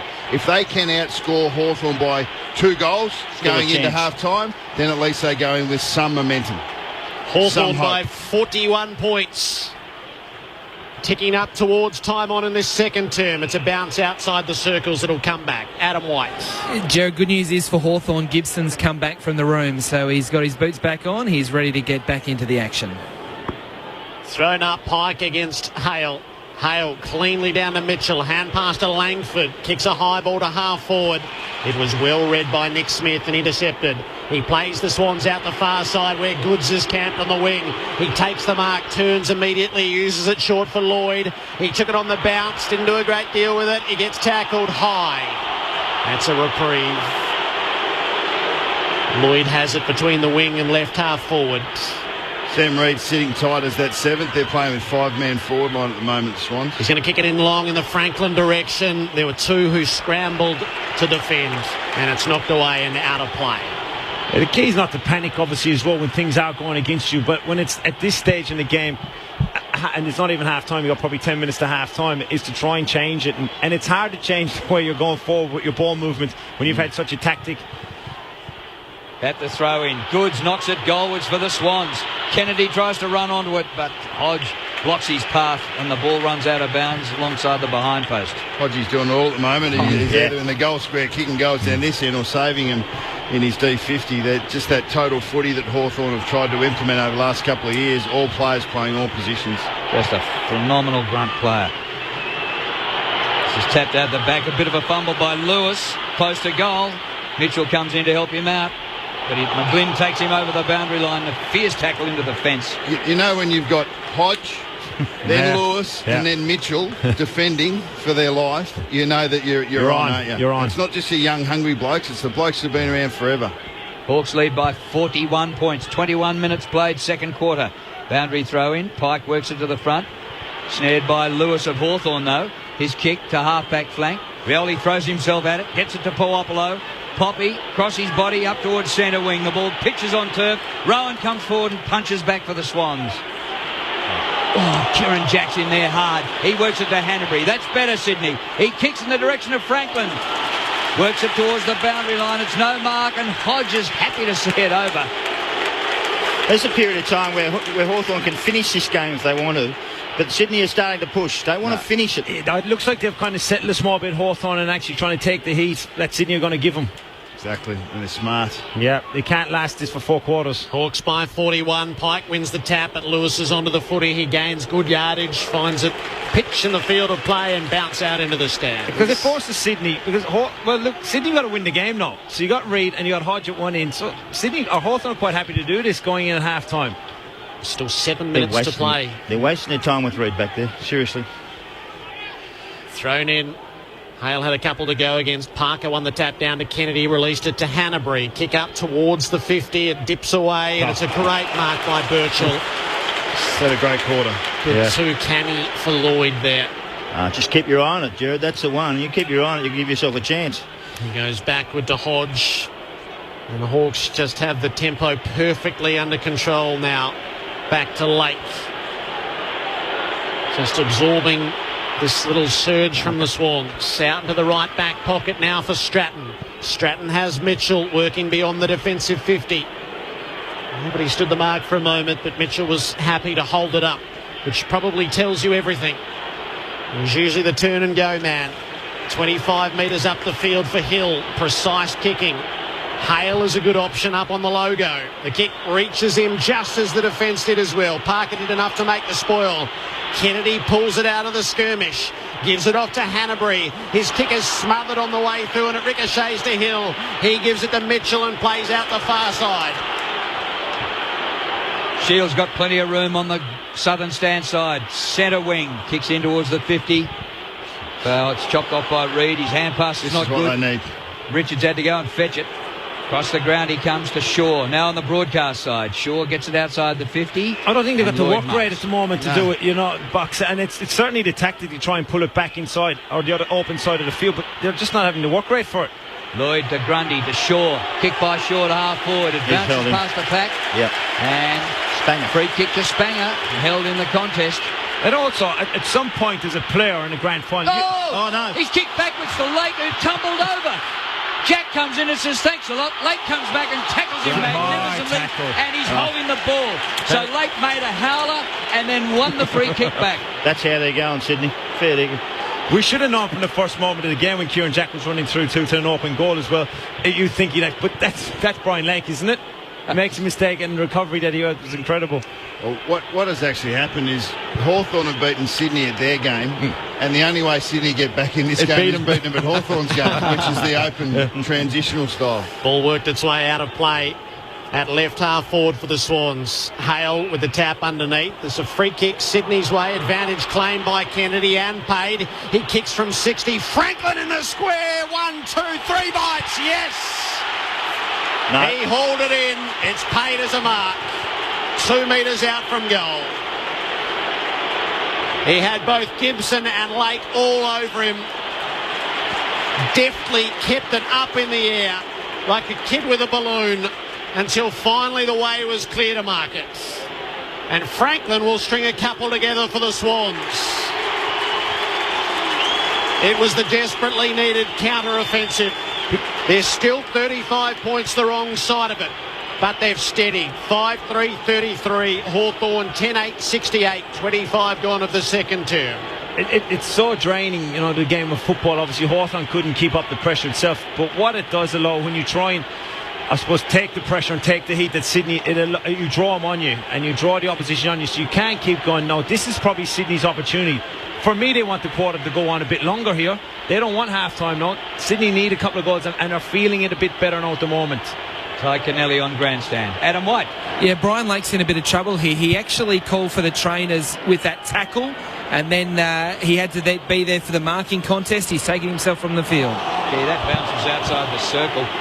Lewis lays a terrific tackle in the midfield, not awarded. It comes to Franklin. Off the left, he kicks wide. Oh, Jetta had it spent before he actually had possession of the footy. Left it behind. And it's taken by Gibson, who goes the short pass and marked off his bootlaces by Hill in the blue boots. Hill in between half-back and wing. Kicks towards half-forward. Rioli's there. It's a free kick. Front on charge. Took him to ground. Franklin cleaned him up. Franklin twice his size. Rioli with the free. Finds Roughhead about 60 from goal. He's had a quiet one so far after 6 goals last week. Out here. He's gone short for sure. Hey? Is he going to have a crack? From a standing start, pretty much. He kicks it right to the goal square. Punch to the front. Rode by Lewis. Hand pass to Puopolo. But he's out near the behind post and he's taken over the behind line in a terrific tackle by Rowan. How dangerous do they look when they get in their front half, Hawthorn? I mean, and it's constant work rate. I mean, it's no surprise. They drill it, they work it, they trust each other. They've got a real belief in the plan and they execute. I mean, and if you do it and you do it and you do it, it just builds belief. Rush behind to the Hawks. And it's hard to stop. You know it's coming. Forward half Hawthorn, everyone knows that they'll get it in as quick as they can, but they got some blocks at the ground, in the air. They're so dangerous, and their work rate, like you said, Bucks, is just unbelievable to try and keep it in there. Malcheski long on the kick in. Tippett got it, but Rioli tipped it away on the hand pass, did the 1-2 with McAvoy and kicked it to Roughhead. All those people who said that Rioli shouldn't have played. They should have a good look at the call here. It's a great little intercept, isn't it? Just a bloke that's busy around. And that's panic a bit from Sydney, and that's the referred pressure when you've got a bloke with speed around you and agility that he's got. Well, you're getting rid of the hands. Tippett obviously looks who's coming at him. Not your best run and carry player. He's not, is he? This is such a big kick as we bear down on half-time. Jared Roughhead from 48 metres out. His drop punt is online. It's through. And it repels the Swans and resets the margin at 42 points. 11-9 to 5-3 after 28 minutes of the second term. No, that's why Cyril's put in. That little death touch of just get a hand in there, block it. And then what he did is he gave it to Roughhead, who's struggled today. He hasn't kicked a goal yet. He's been leading up forward. He's worked hard. He's buried a couple of blokes. Hanbury's gone down, but this is his first chance to kick a goal, so he kicks it to the big fella. Give him some confidence. Cyril Rioli, should he play? Well, he's killing them. That's what he's doing. He's absolutely braying them up there with Puopolo, and they are destroying this Sydney Swans side. Well, he's had 8 possessions, Cyril. 2 direct score assists out of 11. Cyril had 10 possessions in that 2008 grand final win in his first season, which were telling. A great 10-possession game. Threatens to do it again. From the bounce in the middle, the ball not going anywhere, even though Tippett tried to wrestle his way free. 75 to 33, Hawthorn lead. Lewis third man up and then wins the ball at ground level. Hand pass to McAvoy, to Burgoyne and back to Stratton. He goes wide. Hill had to wait for it. Here comes Hanbury. Hanbury in the run might have been Still grabbed won by it. Hill. Hill won it off him though. Look at the pace. Bradley Hill just darts away from them on the southern stand wing. Comes to a halt, centres the ball at the feet of Suckling. Didn't take it first time. Into Burgoyne though. Now to Lewis, who's playing a blinder. He kicks inside half forward. Flips off the hands. Comes to Malcheski of Sydney. Hand pass back to Grundy. Ooh, he just gets boot the ball. It's not a great clearing kick. It pitches it, sits up. It's going to be okay for Cunningham, who gathers. He's kicked it backwards. Well, they're just making a meal of this, Sydney. Eventually it's in the hands of Grundy. I think it's more a reflection of Hawthorn's structure and pressure. Drew, they've just got it covered. There's always heat on the peel. There's always heat on the next receiver. Malcheski slipped as he kicked it. It wobbles in short and it's intercepted by McAvoy. Hand pass to Birchall, kicks the Hawks back to the 50. Hale brings it to ground where Lewis was dutifully waiting. He kicks it up to full forward. Richards has got the run. Reid makes the spoil. Brewster's the crummer. Breaks the first tackle, caught in the second, and that is holding the ball. Nick Smith with the winning saving tackle. They're so scared down there. There was two in that goal square trying to mark the ball. Reid didn't know what to do, so he punched it away. Absolutely scared, frightened they are. What's going to happen? There was a moment there for me in the game. Dan Hanbury second-guessed himself and actually should have won for the contest with McAvoy, and that's where they're at the minute now as well. Sydney starts second-guessing themselves when they've got the ball because of Hawthorn's pressure. Closing seconds of the half, and Sydney bringing it out short from defence by kick marking. Eventually Hanbury goes longer and kicks to centre wing. Jack leaps and takes the mark. He gets the hand pass out in the clear. This is good. Parker up to Franklin, one out, and Buddy can't quite take the mark, but Hodge spoiled him. Bud's got half a foot on him, and Hodgie beat him. Franklin goes back to confront his former captain face to face. Sensational little contest within a game. He would have said, well done. Franklin was 10 metres behind Hodge there, and Parker had no pressure on him. That should have been a goal 9 times out of 10. Yeah, very poor. This comes Hawthorn's way. Siren imminent for half-time. The umpire comes in to throw it up. That's what pressure does to you, isn't it, Bucks? You know, normally you're thinking there's pressure coming from somewhere, and you're going through. Even players of the likes that have played a lot of football, and he's running back towards an open goal and should have. Tippett gets it going goalwards, but Spanger gets it for Hawthorn. The kick doesn't clear the area. It comes to Langford. He's pinned in a good tackle, and the umpire will throw it up. No, he won't have to. That is half-time. Hawthorn looking for back-to-back premierships. Have blitzed Sydney in the first hour of football. They lead 11-9-75 to Sydney, 5-3-33. And at this stage, the mighty signing of Buddy from Hawthorn to Sydney has been a fizzer. He's kicked 2 goals in the first half, but they've only managed 5, and they trail by 42. So goal kickers to this point in the match. Hodge has 2, Bruce and Langford as well, with singles to Roughhead, Hill, Gunston, Hale and Puopolo. For the Swans, Franklin 2 goals, 1, and singles to Kennedy, McGlynn and Goods. A 5-goal first term, a 6-goal second term for the Hawks, and they have smothered the Swans here. 11-9-75 to 5-3-33. It's all unfolding on Grandstand AFL on ABC, Local Radio, Radio Australia and Grandstand Digital. Your experts Ty Kennelly, Mark McClure and Nathan Buckley. Yeah, well, Sydney dug in there in regards to their tackles. They had 17 tackles to 9, and one of the reasons that they were able to do that was because Hawthorn had far more of the ball. They had 30 more touches in that second quarter. I mean, the overwhelming stat, which probably reflects the game beyond the scoreboard, that is 35 inside 50s to 15.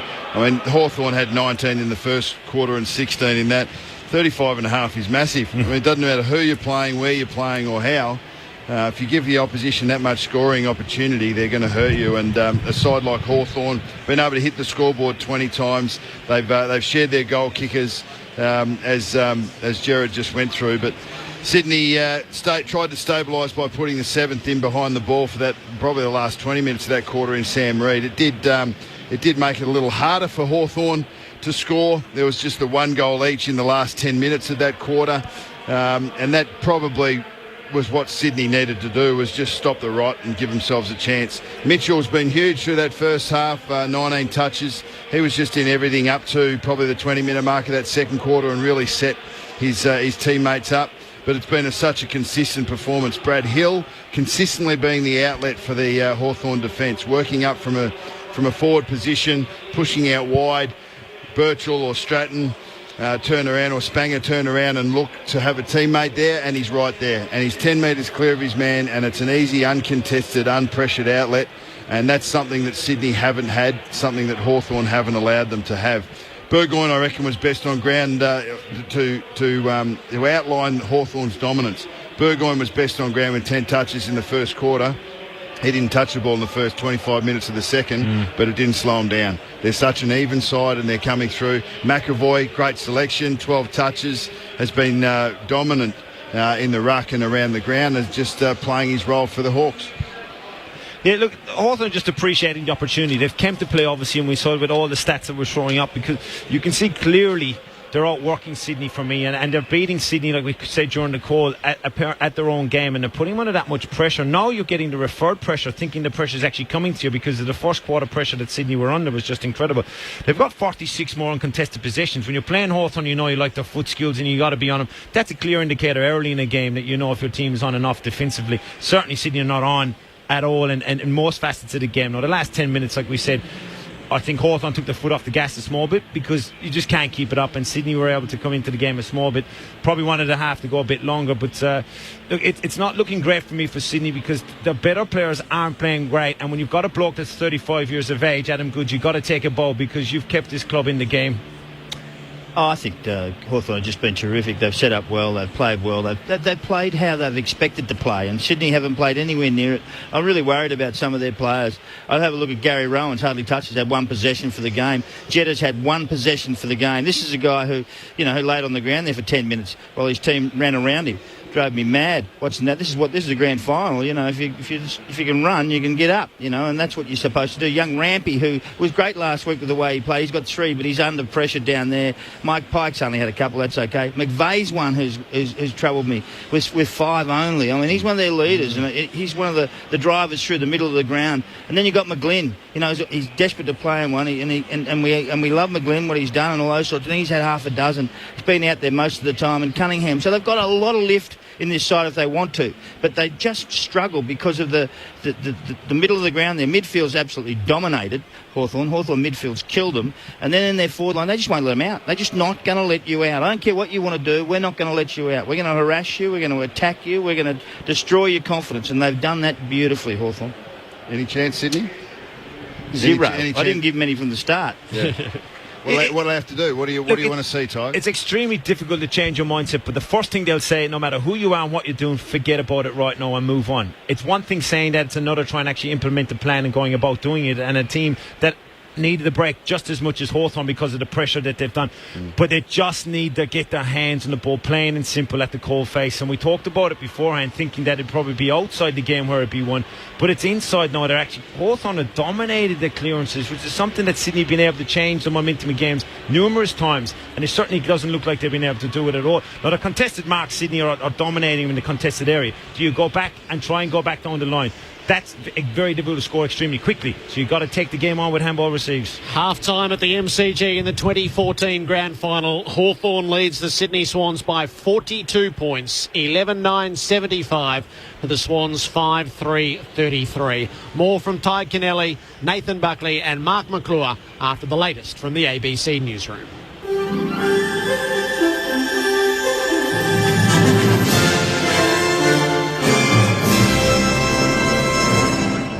ABC News, read by Mark Adenall. US aircraft have launched a 5th consecutive day of airstrikes against Islamic State militants in Syria. Peter Simpson reports. US officials say the mission in Syria is now similar to air raids on Iraq, with near-continuous combat flights. The Pentagon said earlier that 4 tanks were destroyed in air attacks on Iraq and Syria. Despite the strikes, IS militants are advancing on the Syrian town of Kobani near the Turkish border, where they're battling Kurdish fighters. Speaking at the Pentagon, the US Armed Forces Chief General Martin Dempsey said the air campaign is damaging IS, but will not be enough to defeat it. He says political solutions and ground campaigns will both be needed in Iraq and Syria. Meanwhile, British airstrikes against IS in Iraq are likely to begin this weekend after a majority of UK MPs voted to join the US-led mission. The leader of the New Zealand Labor Party, David Cunliffe, has announced he will resign, but he says he intends to seek re-election through a leadership primary contest. Mr Cunliffe made the announcement in Auckland after appearing in front of the party's ruling council. It had been meeting to set the terms of reference for a review of Labor's election campaign. Mr Cunliffe said that Labor suffered an historic loss in the recent election, and in resigning as leader he took responsibility for that. Police have begun an internal inquiry into a car crash which injured 3 people following a police pursuit. Noni Walsh has more. A man and 2 women were injured in eastern Sydney early this morning when a Range Rover crashed into a taxi. The taxi driver and 2 women were taken to hospital with non-life-threatening injuries. Shortly before the crash, police had been chasing the Range Rover after it sped off from a patrol in a nearby suburb. However, they lost sight of it. A 25-year-old man who is alleged to have been the driver is also in hospital under police guard. A substance believed to be methamphetamine was seized from the Range Rover. The police critical incident investigation will be overseen by Professional Standards Command. A Melbourne woman caught driving at nearly 200 kilometres an hour on a South Australian highway this morning has had her licence immediately taken away. The 23-year-old from Port Melbourne has also been fined more than $1,000. Police say they clocked her travelling at 189 kilometres an hour on the Augusta Highway between Port Pirie and Crystalbrook just before 6 this morning. The New South Wales opposition says a plan to sell or lease land at Royal North Shore Hospital is short-sighted. The Health Infrastructure Department says it's taking expressions of interest from private companies wanting to lease or buy the southern section of the hospital grounds. The department says the site would be used for childcare, carers accommodation and offices, and the money would go towards clinical services. But Labor's health spokesman Walt Secord says land is in short supply at the hospital. Land in Sydney's North Shore, in North Sydney is in a premium, is very difficult to get, and if they sell it off now, it could be more expensive in the long term. So this is a short-sighted money grab by the state government. To the national weather for Sunday. Sydney sunny, a top of 24 degrees. Melbourne windy, late rain heading for 28. Brisbane a possible early shower, 25 degrees. In Perth a shower or 2, 19. Adelaide windy, partly cloudy, 29 degrees. In Hobart windy, late rain, 28. Canberra early fog, then sunny, 23 degrees. And Darwin sunny, a top of 34. ABC News. Mental health is important to all of us. In October, ABC brings you Mental As, a week of shows and events to get people talking about mental health. With mental illness affecting nearly half the population. Don't be afraid to talk about it. Seek help from friends, family or health professionals. And please, give generously. During Mental Health Week. Talk. Give. Seek. Mental As. October 5 to 12. On ABC Television, radio and online. Grandstand AFL. Grandstand AFL. The AFL Grand Final. Gives it to Jack. The Swans are on through the middle. Hand passes it up to McGlynn. Kicks to full forward. Goods will see it through for a goal. Took it on the bounce. Gives it to Birchall. Runs to centre half forward and measures it off to Mitchell. And he'll use it short for Hale. The Hawks are toying with the Swans. It's 40 metres out, directly in front. Hale's kick is true. And Hawthorn taking full toll on the Swans. Awkward looking kick. Hodge, great pick up. Off to Langford on the run. He kicks from 45 and goals. It still falls the way of Shields. Back to Roughhead. Second time. Hodge in the square. The skipper hugs it to his chest. Now their heads go down. You can have a look around. The Sydney heads have dropped. From point blank range. Against all expectations, the Hawks have blown this apart. Advantage claimed by Kennedy and paid. He kicks from 60. Franklin in the square. 1, 2, 3 bites. Yes! And Franklin will string a couple together for the Swans. It was the desperately needed counter-offensive. Tippett got it, but Rioli tipped it away on the hand pass. Did the 1-2 with McAvoy and kicked it to Roughhead. This is such a big kick as we bear down on half-time. Jared Roughhead from 48 metres out. His drop punt is online. It's through. And it repels the Swans. Grandstand AFL. On ABC Local Radio, online and on ABC Grandstand Digital. Half-time of the grand final, Hawthorn 11-9-75 to Sydney 5-3-33. So what was a 20-point margin at quarter-time became a 42-point margin by half-time. And if you're looking at historical records, the biggest three-quarter-time comeback in grand final history is 28 points. So the Swans are, well, they're beyond the red zone right now, unless they can find something unforeseen after the main break. Drew Morford, give us all the numbers to this stage. Well, the total possessions are 207 to 160. So they're 47 in front, Hawthorn, in total possessions. That's made up of kicks, they are plus 27, and hand passes plus 20. It's amazing. Contested possessions, pretty even, 75 to 70. The marks, reasonably even, 37 to 32. The clearances are 22 to 14 in favour of Hawthorn. Sydney have got to do something about that. The tackles, well, they've started to lay a few more, Sydney, in that second quarter, but they're still 32 to 24, and 24 is way off the pace for half a game of football if you hope to win. The inside 50s are completely out of control, 35 to 15 in favour of Hawthorn. And the efficiency of their disposals, 78% for Hawthorn and just 71% for Sydney. So let's start from the top for Hawthorn. Mitchell, 19 possessions, 7 kicks, 12 hand passes. He's had 5 clearances. Lewis, 18 possessions, 5 clearances, and 8 of his 18 have been contested.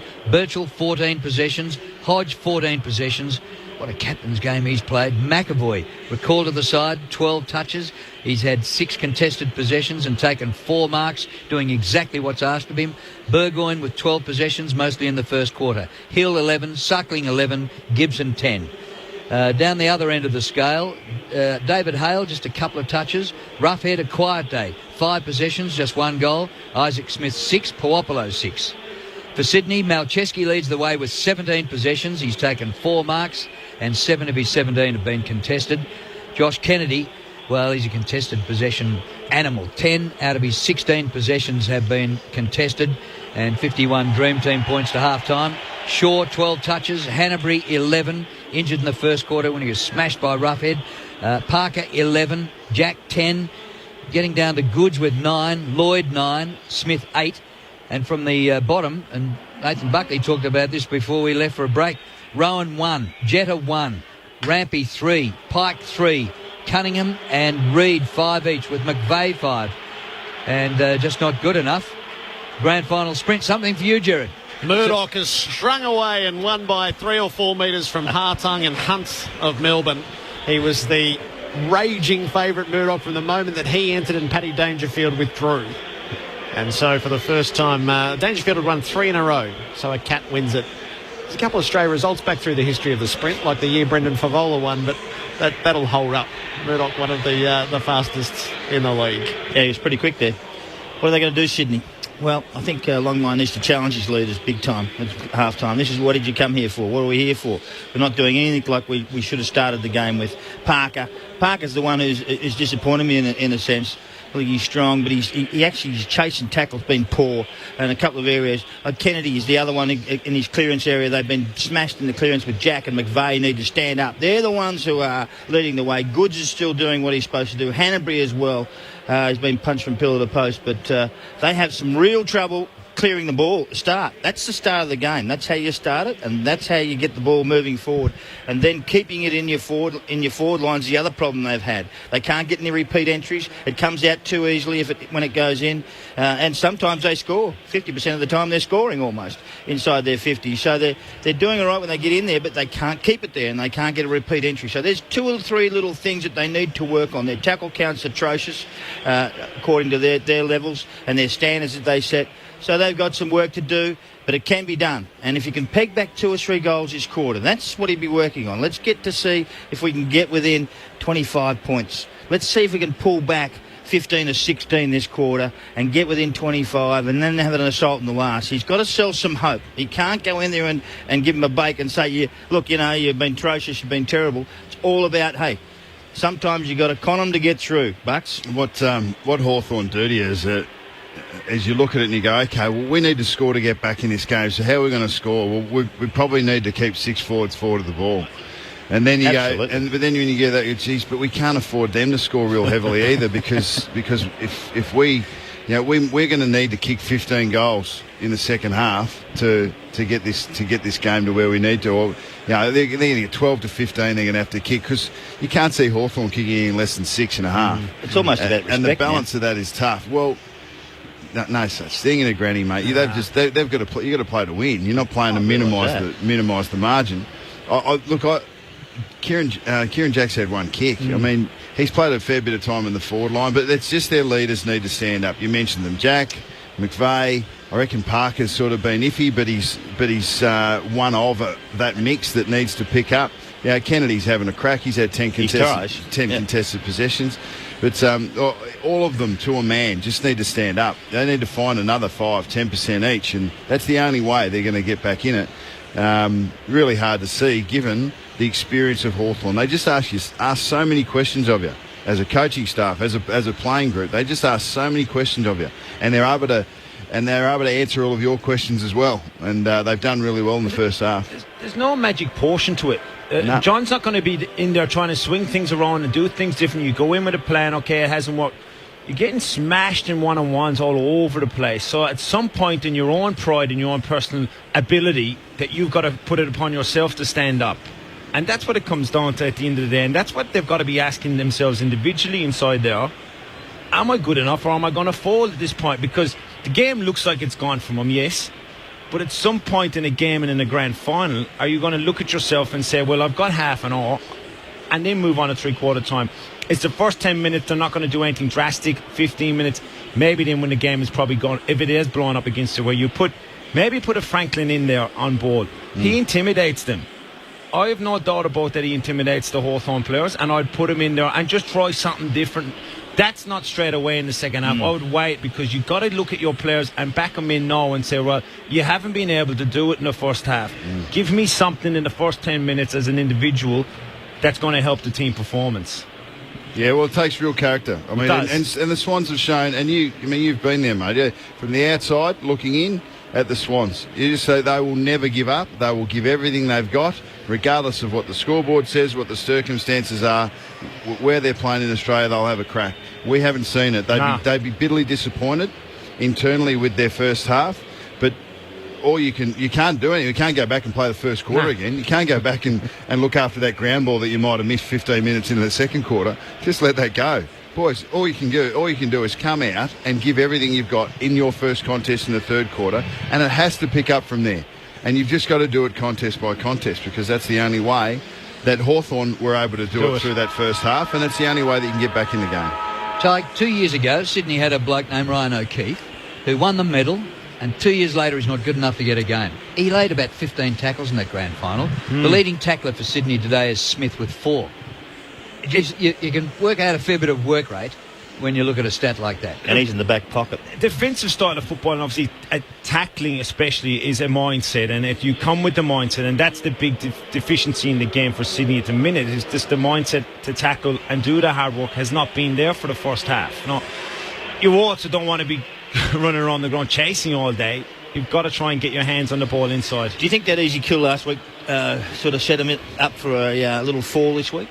They did have a very easy kill there. Quite possibly. What's going to be on Sydney's side here for me is they've played probably a game and a half in 3 weeks, so they might have a bit more legs. But you're in a grand final now, and and you're not thinking about that at all as a player. This is me looking from the outside. I've no doubt it probably has set them up for a bit of a fall playing such an easy preliminary final. But because you want to be battle hardened and you want to go into the game and address rehearsal that you're doing. Lewis Cheddar's going to come for a little walk over here. Yeah, it hasn't been Lewis's day, and we talked about the outside players for Hawthorn and Sydney, and the difference has been drastic in their performance. But again, to be fair to Lewis, I suppose, in one way, he's so reliant on the players inside to get the ball out to him. When they're not performing at a level, well, he's not going to perform, and that's where his game's got to improve. Well, he's got to maybe have to go and get some. Well, he doesn't have to go and get the footy. You can still chase, you can still tackle, you can still help a teammate out, you can still work. He doesn't have to go in and get 100 contested possessions. No one's asking that. Craig Bird's got his vest off and warming up, and Lewis Jetta's walking to the boundary and is sitting on the bench. So no, it's worse than that. He's gone down the stairs to the rooms. Yeah, indications would be that Bird's in the game. We don't know who's come back into it yet, but isn't it amazing? I mean, so Sydney run on the ground, and this is a perception thing, but this counts for everything.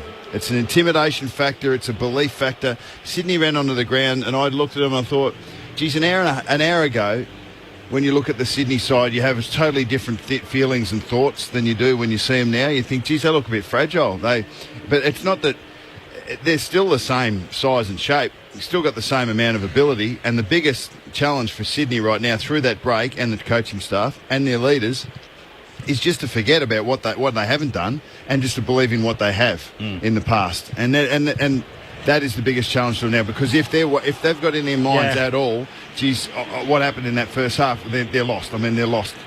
It's a hard thing to do. That's likely, because it's very hard to admit. It's hard to change, isn't it, Nathan, as a footballer? And that's probably the true stars of the competition, that throughout the generations that played the game has been able to change their mindset from having such a poor performance in the first half to be able to try and rectify it and change that mindset.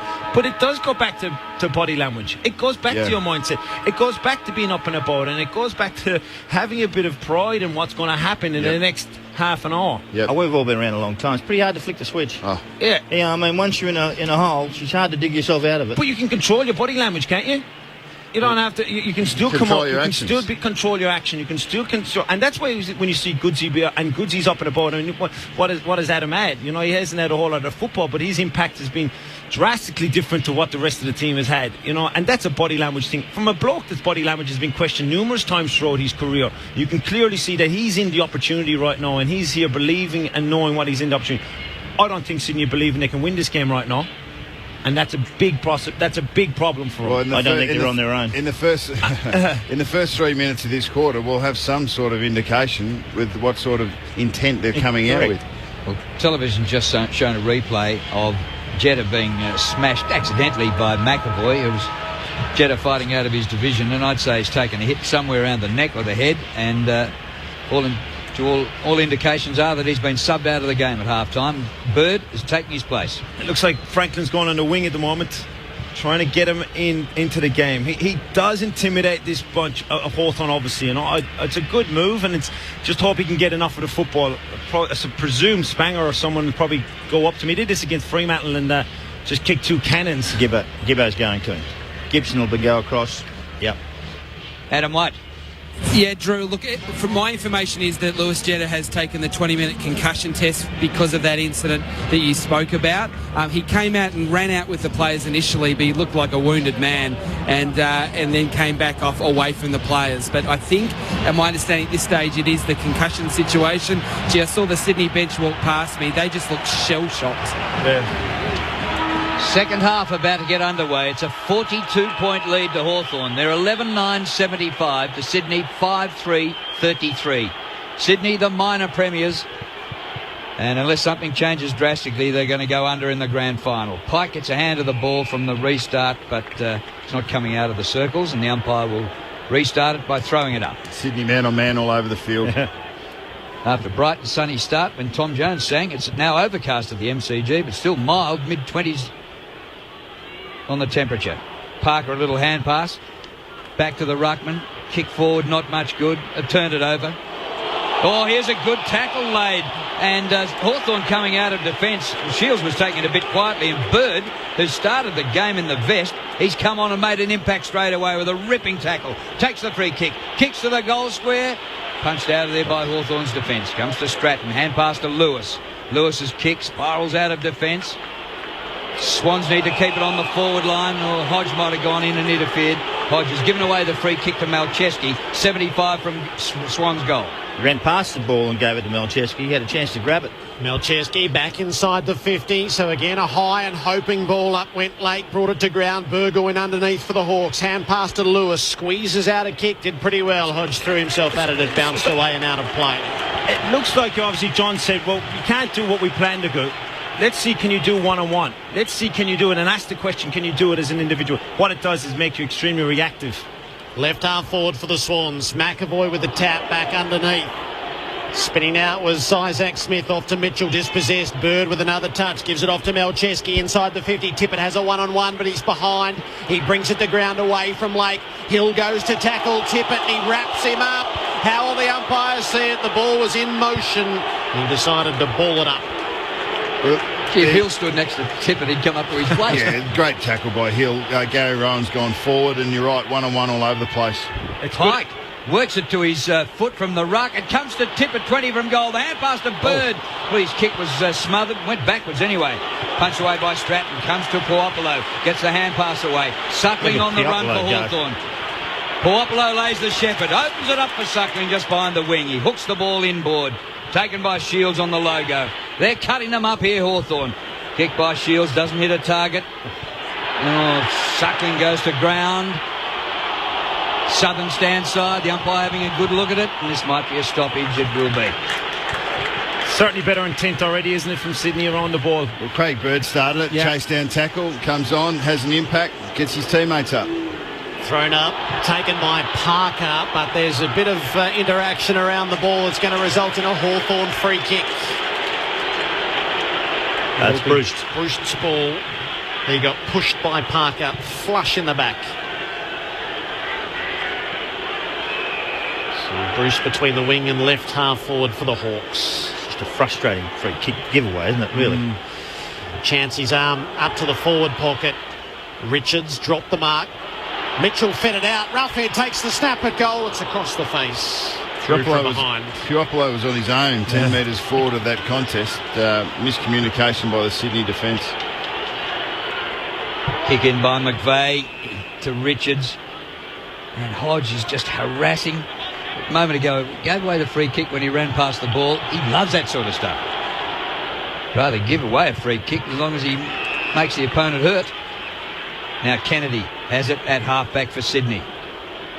Pretty slow and ponderous. His kick up towards centre wing. Oh, was it too high, or should the mark have been taken there by Reid? Anyway, Hawthorn have got it again.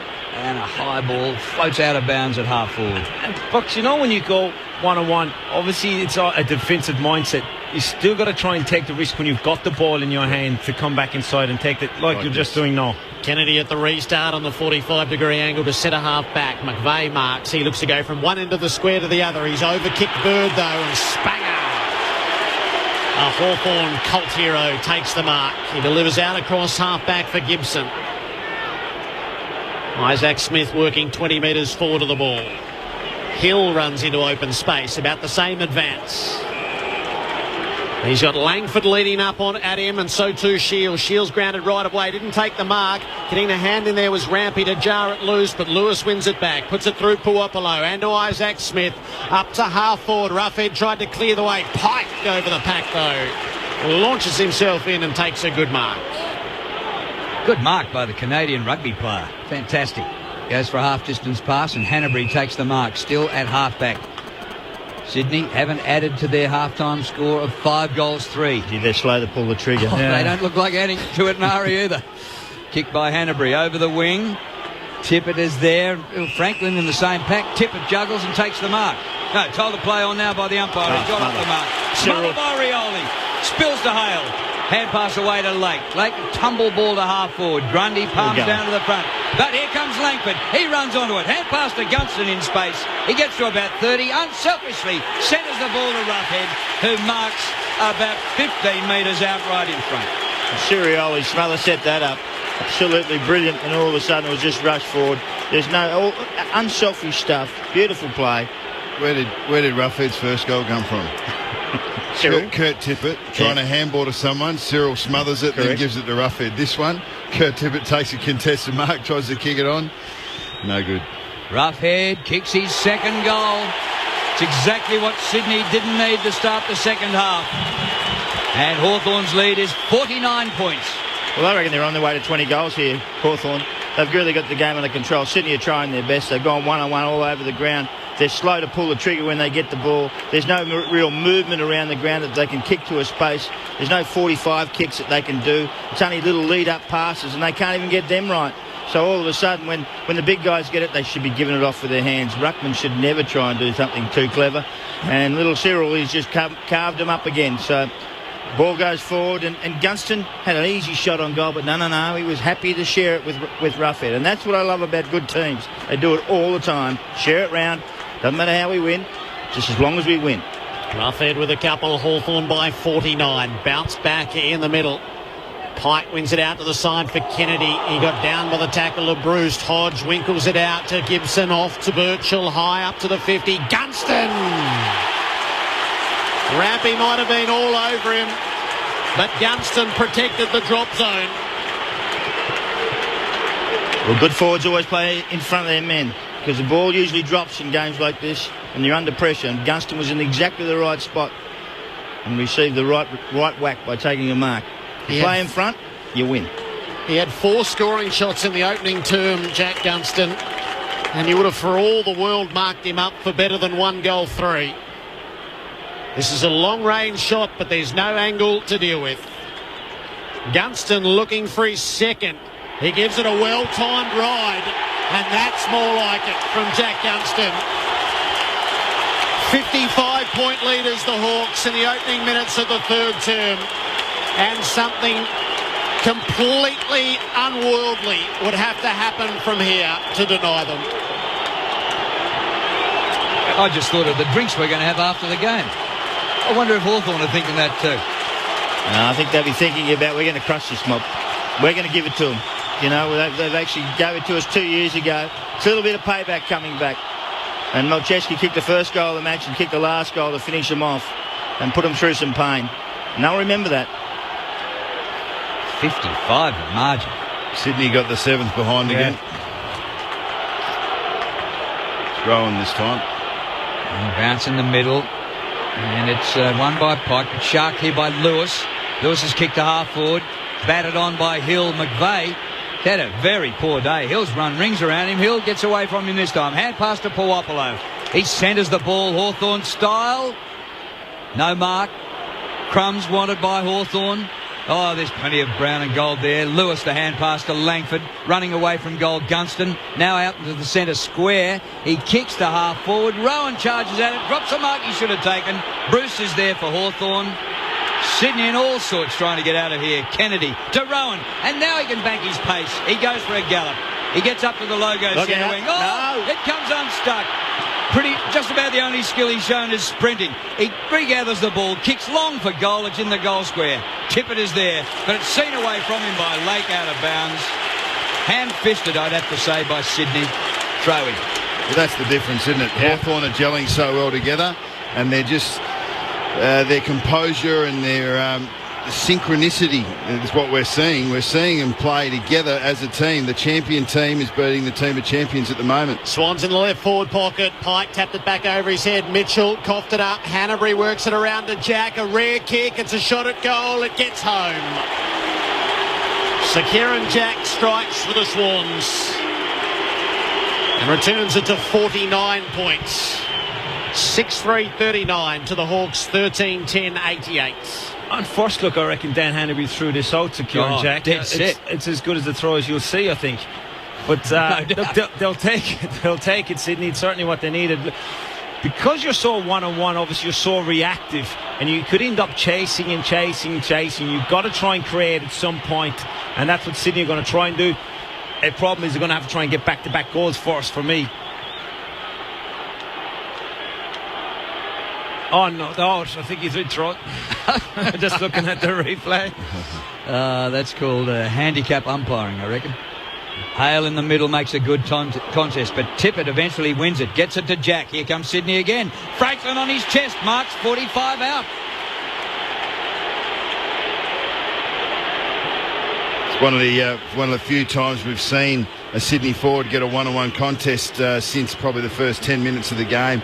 Hawthorn's defensive structures have been excellent. The pressure on the Sydney ball carrier, for one, that's when they've got their hands on it. But secondly, their ability to slide and cover for one another, get the extra number in behind the ball. Spanger's played that role particularly well as an unheralded player. Well, Buddy's mate, Josh Gibson, has got a cut over the eye and has to come off with the blood rule. So it gives Franklin just a little bit longer to think about this shot for goal from about 50 metres. He's kicked 2 goals, 1 for the game. 77 for the season. If you can imagine the line out here, on either side of Buddy Franklin, there's about 6 Hawthorn players. 3 at either side of on his left foot. He goes from about 51. That is a glorious kick. Oh, he's kicked it into the crowd, do you mind? Well, he played for Hawthorn last year when they won the flag, and he's now playing for Sydney. Could he revive them? Geez, a long way back. But they've kicked the last 2 in a row. It's 43 the difference. Yeah, look, if anyone, as we said, knows what Buddy Franklin, it's the Hawks players. So to see them line up on either side is interesting. Yeah. It's like a guard of honour, wasn't it? Yeah, it might be a little bit of a tactic that didn't work on that occasion, did it? But no, look, Buddy hasn't got that many one-on-ones in that forward 50. Neither's Goods, neither's Reid. We talk about Tippett. He's been up the field quite a bit. Sydney just haven't been able to get any free flow through the field, through the midfield as often. Hawthorn's pressure's excellent. Hawks by 43. Hale wins the tap in the middle down to Hodge, but there's no escape from the clutches of the tackles. Adam White. Jared, Jett has come back out from downstairs. He hasn't got a vest on, so there are 4 Sydney players without a vest on at the moment, but he looks like he'll be able to come back on when that 20 minutes is up. Parker's kick at the stoppage was smothered. I'd stick with Bird if I were him. There's a bit of afters in all of that, and it's resulted in a Sydney free kick. Franklin's been down by Lewis. The first cost him a free kick. The second's lucky not to cost him 50. So Franklin is putting himself right in the middle of this match to try to change it and disrupt his former teammates. He lays off the pass for Grundy. And then stays in the middle as if a little stung, buddy. Grundy's kick is smothered by the man on the mark, Hodge. It tips away. Lloyd gets hold of it, though. Kicks to full forward. Late up over the top of Tippett. He's taken a hanger, the fullback. 2 best marks have been taken by the fullbacks. That's amazing. Got a nice little sit there, doesn't he? Slow kick in there. Pass out wide. Marked by Hodge. He goes for the short pass to Mitchell. Sammy Mitchell up to 21 disposals. Lewis has had 23. Mitchell off the left this time. What a great kick, it has to be said. Up to centre wing. Stratton gathers. Kicks to centre half forward. Bruce on the 50. That's a transition. So quick. Movement. Horrible defending. Absolutely horrible defending. Gary Rowan looked like he was setting himself to take a hanger and then didn't get there for the spoil. For our New South Wales listeners, Luke Bruce from Rugby League country in Temora, southern New South Wales. He's been a champ for the Hawks. He goes from 52. Got plenty on it, but had to hook it to get the distance. That's 2 goals, 1 for Luke Bruce. One of 3 Hawks who've passed the 50 goals for the season mark. Melcheski on the kick in. He's had his troubles with these this afternoon. Spanger was able to make the spoil on Cunningham. Not sure why he would have been the target. Roughhead was held up with it. He was taken high. The Hawks again trap it. I thought he slid in with his leg. In the forward third, he lays off the kick to the side. It didn't reach the intended target. Jack got a hand in there. Cunningham and Lloyd, a couple of the youngsters combined, and Rampy as well. He winkles a kick down the line, but he's delivered it straight to Brian Lake. Took it on the bounce. Hand pass to Burgoyne. Feeds it out wide to Gibson, who's strapped up and back in the play. He bounces it up to half forward. It gets through Bird. Roughhead takes it. Somehow got it to his boot. Tipped on by Mitchell off to Hodge. Now to Hill. The Hawks are out. Gives it to Bruce. Cruises through the 50. He goes for the hot spot at the top of the square. Rioli came with the flight. Chart it loose. Puopolo gives it to Suckling, who snaps a goal. Genius from Hawthorn. All the little things combining to provide the big results. Suckling with his first. There were 12 with a goal assist in the play, though. 14-11-95 to Sydney 7-3-45. You wouldn't want to know who was there. Puopolo and Cyril. They were up against 2 blokes who were a foot taller than him and beat them both. Beat him in the air, beat him on the ground, and then off to Suckling and then finished off. It was set up by a really good player. I think it was Hodge who put his foot towards it here just to get it to someone else instead of actually... No, it might have been Ruffy, I think. Ruffy had his foot there and he kicked it straight up to somebody else. And then off they went forward and the rest is history. Hill, good decision maker, used the ball extremely well. And then also with Bruce as well. Hawks by 50 points. In the middle. Pike hasn't turned it up. 1 scrap. Goes sideways from the circles. Towed off the ground by McGlynn to half forward. Hand pass out. Oh, Cunningham Got tackled the minute he got it. Now the ball comes out wide, and short pass goes to Goods. Came from Bird. And Adam Goods, the Aussie of the year, will be kicking for goal from about 40 metres out.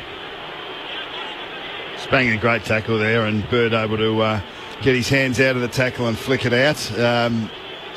Well, Bird was the one that kicked it in, but Goods just a half a metre, and that's all he needs. Adam Goods kicking to the punt road end in the bright sunshine. Oh, it's away to the right-hand side, a minor score. Adam Goods, no good. 1 goal, 1. Hawks by 49. Suckling, who kicked the previous goal, will do the kicking in at the other end.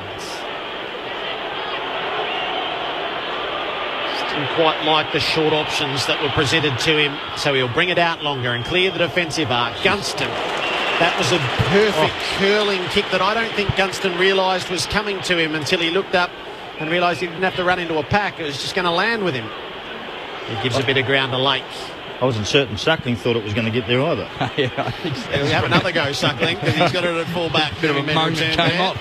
He's trying to get away from Cunningham, who's wearing him close. Suckling. That was good. Yeah, he plays the other side. He played the percentages, worked it around the margins to Spanger, who kicks to the open side, and here's Hill. He paddles to his own advantage. There's no one between him and the goal. He's on a 2-bounce run from 60, puts it under the chest of Roughhead. Yes. He had every right to take 2 more bounces and try to kick one of the goals of grand final history. That's not the Hawthorn way. He saw Roughhead leading full-chested at him, and Hill laid it off. And Ruffy was in between 3 Swans. The kick was perfect. He's kicking for his third Roughhead for his 73rd of the season. 35 out, no angle, nurses it through. The Hawks return it to 55 points, and their fans celebrate as if they're going to have one of the best 45 minutes of their lives. Cheering all the small things from here on. Anything in the MCG for the Sydney side, Ty? Quite possibly. You know, they changed the tactic yesterday where it actually came and had a bit of a kick on the ground before. Never done that before. Yeah. So it's obviously in the mindset beforehand. See, a bloke like Luke Parker looks to me like the open spaces have hurt him a little bit more. He's not that quick, by looking. No, he's clearly saw it there. He's on the treadmill. And when you're playing against a side that have got the impetus, everyone looks slow and everyone looks a little bit lazy. But the Sydney side have just been shown up. Buddy Franklin starting this centre bounce out on the wing. Langford tries to tow the ball forward. Malcheski gets in the way for Sydney. Half back to half forward, or a bad bounce for Tippett. But a chance for Jack to run onto it. He runs into a dead end. Hawthorn back in numbers. He comes back to Kieran Jack. He's having a crack. Yeah, he is. Yeah. Socket away. Comes to Gibson. Into Lewis. Spanger. Mitchell spun out of trouble. Which way did he go? Gets it across to Lewis. And a beautiful foot pass by Jordan Lewis out wide. Birchall marks it left half-back flank. I wonder if that Australian Federal Police bloke could find Mitchell. Like he couldn't find the Governor General. Birchall kicks long down the line. There's a free kick up on the wing going Hawthorn's way. You might have to explain that in the pre-match. A member of the AFP came in and said, "Have you seen the Governor General?" Which we did think was a rather odd moment. I didn't know if it was a Special Forces bloke, the Governor General. Bruce kicks up to half forward where it's been marked by Isaac Smith. Oh, he's going to kick it to centre half forward where Lewis is all on his own. What sort of a game has he played? Very good one. He bought his own footy this third quarter. This will be disposal number 26 of the afternoon. Not feeling the corked thigh, I wouldn't have thought. No. Following up all-Australian selection with I won't even... Could he get not going to try and sway the jury? He gets married in 10 days. He could have the triple. Yeah. He's got a nick under the eye, the battle scars of it all. Jordan Lewis will take his absolute best from 55 out. Now he's set it up to the teeth of goal. Puopolo makes the spoil. Langford underneath. He got caught with it. Shields can't get it out. He's in a good tackle from Malcheski. And it'll stop there, 20 metres out from the Hawthorn goal. 55 points Hawthorn's lead. 15-11 to 7 goals for. They don't often kick this sort of a score in a grand final. Certainly not recently. McAvoy a hand pass out. Bruce, they're losing ground in possession, Hawthorn. Oh, Roughhead lays a big tackle, but it's high. Ruffy will say it was worth it because I made it hurt. Malcheski with the free. One thing that stands out is just how efficient the Hawthorn side are. I don't know if they're any fitter than Sydney, but geez, they're more efficient. Malcheski with the pass, and the mark has been taken by Reid. He goes further short. It's just their depth and high energy that they have around the ball so much and so often when they do have it when they open space, but obviously around the football at the stoppages and general play, they're looking so much more fitter and sharper at the moment. Cunningham told to move it. He kicks to a contest. Pike gets a hand pass back. Doesn't quite hit a target, but Hawthorn make targets move because they are just throwing themselves into contests unbelievably, and until eventually Isaac Smith gets a free kick for a tackle that was low. He kicks the ball back to Hodge. Well, when he ran out his banner for his 250th, called him a general, and he has generalled them today, and he looks like leading them to 2 successive premierships. Mitchell out across the face of goal for Lake, and now Hill has it at half back, and he can take off again. He's 2 bounces to reach halfway. Got a good shepherd from Spanger. Just about ran into a dead end, Hill, so he had to lay it down the line. Now Chesky has this covered for the Swans, but he has a fumble against the boundary, then shovels it away to Grundy, who's met by Hale and worked back out of play. Adam White. So Sydney have activated the sub properly now. Jetta into the action. Jake Lloyd is out of the match. He's got the red vest. 45 from the Hawthorn goal. Pike wins it down to Parker. Hand pass to Kennedy. Works it around to Shaw. Out the back now to Richards. Fires his kick around the wing, but it's all Hawthorn. Lake will take the mark unopposed. Well, surprising that Jetta has won a reprieve. So he's back into the game. He's had only 1 touch. Just got to get some speed around the ball and try and get something going. That's probably the decision. Maybe next year it'll be all right, Ty. Well, McAvoy's kicked to midfield. Airmail's a teammate, but Birchall's there to tidy it up. Away to Lewis. Lewis has passed to Bruce. On his fingertips, couldn't quite take the mark. Bird comes down. Kennedy receives a hand pass under pressure from Parker. Parker's under pressure. It's kept alive. Langford's got his 3rd goal of the grand final. He threaded the needle. Impossible. What a star this kid is. Prior to this season, he'd had only 1 game of AFL footy. Oh, they just don't give up. He's come into the bench. Listen to this.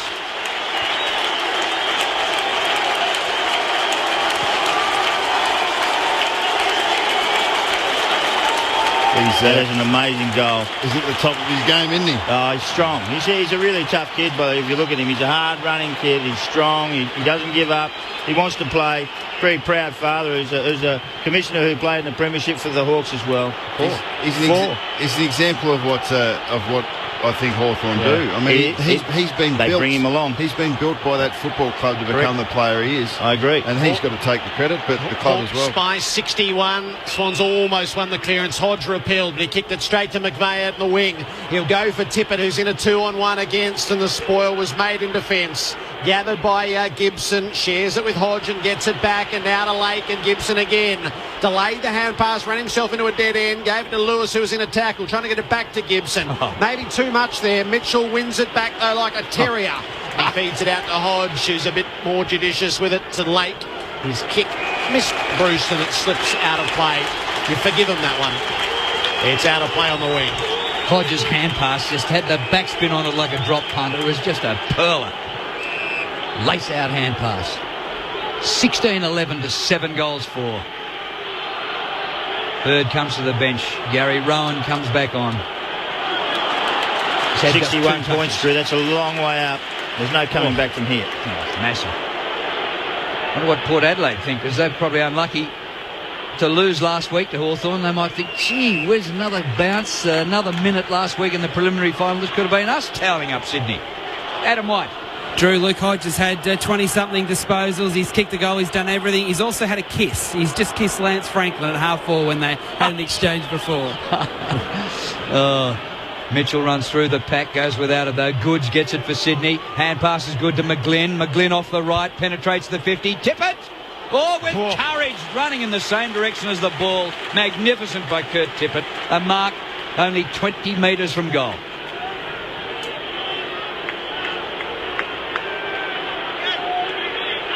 Gunston confronting him. Tippett eyes only for the pill. And he hung on. He is scoreless today.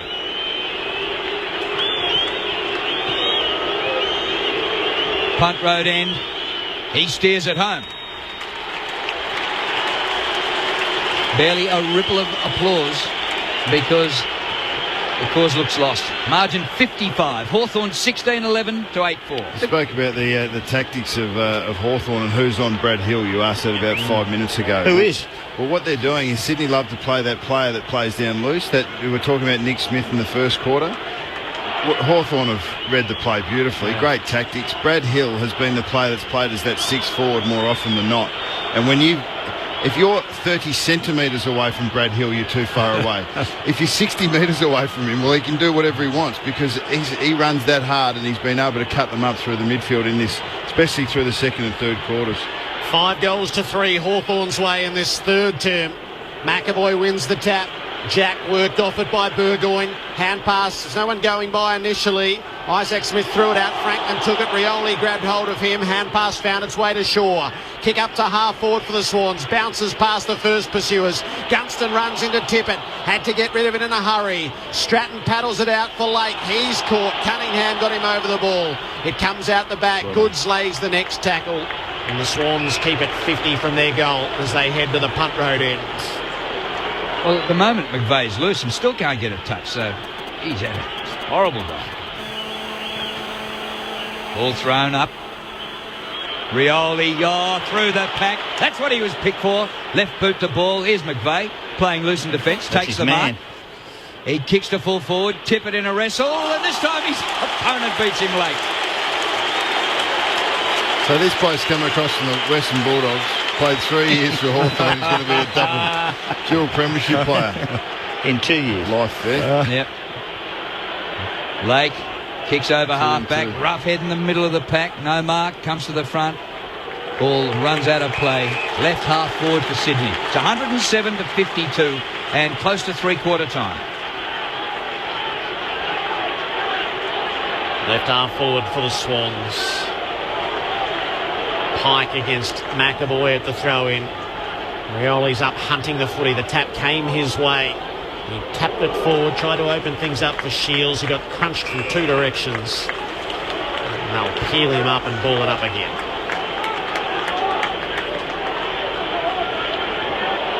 Ruckman grapple. Pike gets his hands cleared. Down to Parker. Hand pass to Franklin, who broke from the stoppage. Kicks it out of bounds on the full. And the Hawks fans' day gets better and better. Gibson has shoulder charged Franklin, and it really should be a free kick for Buddy. Silly. You can't be doing that. Gibson a moment of indulgence. Just to go and pummel his former teammate and close friend. Free kick. So it'll be Franklin's ball in the left forward pocket. Is it Franklin's ball or is it Tippett's ball? It's Tippett's, actually. Relay. Yeah. So Tippett closest to it on the down-the-ground free kick. So he's just kicked his first Tippett. This is a tougher assignment. Gibson's been brilliant. He's had a few shots on goal, Buddy, but you couldn't have thought he could have done better. There's clearly no love lost, friends or no friends. Tippett screws it at goal. He's missed across the far side. It's a behind, and the Hawks lead by 54 points. Burgoyne kicks in to Hodge. What a player, Luke Hodge. He goes to Isaac Smith. Goes to Hill, just outside defensive 50. Can nearly score from there. Works it up. Birchall palms off an opponent, goes for a run, and delivers lace out. Up to Langford on the logo. Couldn't quite hang on to the mark, but he recovers and he's got it again. Give him the medal, Bucks. He's kicked 3 goals. He's going like a champ. But his kick has turned over Malcheski marks. They're taping this, you know. He could be in trouble here. Kicks the fullback for Bird. Bird up over the top to Shaw. Shaw's got Richards if he wanted to use him wide. He's going to be more direct and kick down the line. Tippett against Mitchell. Surely he'll mark, and he does, Tippett. So he got long. He's got Reed trying to open up some space. When it arrives, he'll have a couple to fly against. Gibson came over the top. Stratton fell back into him. They both spoiled him. And it's worked out of play at left half forward for the Swans. Seconds left in this third term. The 42-point half-time margin has grown to 54. It'll be the Hawks by 9 goals at the final change. Kennedy at the stoppage. Hand pass to Parker. He's being dispossessed. They power in. Burgoyne works the kick. The siren sounds. Hawthorn fans, they know it. Never mind being able to taste it or feel it. They know it. 16 goals, 11, 107 Hawthorn to Sydney, 8-5-53 at the final change. The goal kickers, Roughhead has 3 and so too does Langford. 2 each for Hodge, Gunston and Bruce, with singles to Suckling, Hill, Hale and Puopolo. For Sydney, 3 for Franklin and 1 each to Tippett, Kennedy, Jack, McGlynn and Goods. At three-quarter time of the grand final, Hawthorn by 54 points. This is Grandstand AFL on ABC Local Radio, Radio Australia and Grandstand Digital. Spring into the new season with the October issue of Delicious magazine. There are sensational entertaining ideas from Matt Moran's best ever fried chicken to Valley Little's lemon curd tart. Jamie Oliver shares comfort food favourites, plus cook the latest trend for modern Asian flavours. Food is life. Make it delicious. ABC Delicious magazine, available now from ABC shops, centres, shop online and newsagents. Grandstand AFL. Grandstand AFL. The AFL Grand Final. But here comes Langford. He runs onto it. Hand pass to Gunston in space. He gets to about 30. Unselfishly centres the ball to Roughhead, who marks about 15 metres out right in front. Roughhead kicks his second goal. It's exactly what Sydney didn't need to start the second half. Hodge winkles it out to Gibson, off to Birchall, high up to the 50. Gunston looking for his second. He gives it a well-timed ride, and that's more like it from Jack Gunston. Something completely unworldly would have to happen from here to deny them. Gets it to Jack. Here comes Sydney again. Franklin on his chest, marks 45 out. He goes from about 51. That is a glorious kick. Oh, he's kicked it into the crowd, do you mind? Lloyd gets hold of it though, kicks to full forward. Late up over the top of Tippett. He's taken a hanger, the fullback. Roughhead takes it, somehow got it to his boot. Tipped by Mitchell, off to Hodge, now to Hill, the Hawks are out. Gives it to Bruce, cruises through the 50. He goes to the hot spot at the top of the square. Rioli came with the flight, jarred it loose. Puopolo gives it to Suckling, who snaps a goal. Genius from Hawthorn. Parker's under pressure. It's kept alive. Langford's got his third goal of the grand final. He threaded the needle. Impossible. Grandstand AFL. On ABC Local Radio, online and on ABC Grandstand Digital. Hawthorn by 54 at the final change. Ty Kennelly, He's Mark gone. McClure and Nathan Buckley. It's not a great sign, is it? No, he's actually gone. He's on the early plane, I think. Well, Hawthorn outscored Sydney by 2 goals that quarter. So Sydney came out with slightly different tactics, but still got outpossessed by 43. Hawthorn took 30 marks that quarter alone. So they just adjust their game so well to whatever the opposition throw at them. They talk about taking what the opposition give us from an offensive perspective. They just have so much support for the ball carrier, and the ball carrier's got so much confidence in that support that it becomes very hard to pressure them and turn it over. Their execution very good, 74% disposal efficiency against 63 from Sydney that quarter. They're the complete side. They've been able to ride the lows this year and the challenges that they've had. The depth of their list has been tested. Like a bloke, there's some great stories there. Matt Spanger, I think he's played a very important role. Every one of their players, bar David Hale, has had 10 touches or more. No, everyone bar Rioli and Hale have had 10 touches or more. So Rioli's had 9 touches, but had a profound influence on the game. David Hale's had just the 3. So consistent across the board. Such great team football. Look, this is what they've played football, and you go through the highs and lows and the challenges together to reach this day and to go and perform. Hawthorn have, Sydney haven't. Hawks will enjoy this next 30 minutes, there's no doubt. Well, they went back-to-back the last time in 88, 89. And there were some great Hawthorn names around then. Dermott, John Platt and Dipper, these blokes are going to level them. Let me tell you, the other guys you're talking about here, Mitchell, Lewis, Hodge, Gibson, Hill. Right up there. They'll be right up with those names in a few years' time, as you all talk about. The only problem I have with Sydney is I think the coaching staff and the planning they put together has just, nothing's worked. They haven't stuck to one thing, and their heads are low, went low very early in the second quarter, and they haven't recovered since then. It's been an absolute destroyation, I would call it. And seriously, they have... you walk inside, are you proud of yourself? I can't see anyone. I suppose Goods has done a reasonable job. Kennedy's done a reasonable job, but the rest of them, you couldn't put your hand up and you'd say, I'm sorry, I failed you. And I think that's what's going to happen. If they're true to their morals and what they talk about, this code they live by, they'll be all in there with their hands up in the air saying, hey, mate, I let you down. I thought your mathematics was bad. Your English is worst. Is it? Yeah. Adam White. Well, spare a thought for Taylor Duray. He's been watching it alongside me on the bench. He's still got the green vest on as we start the last quarter. I don't think there'll be too many Hawthorn players keen to go off at the start of this last term, just in case they get the red vest. The difference between you and Taylor White is at the end of the day, he's going to be a premiership player.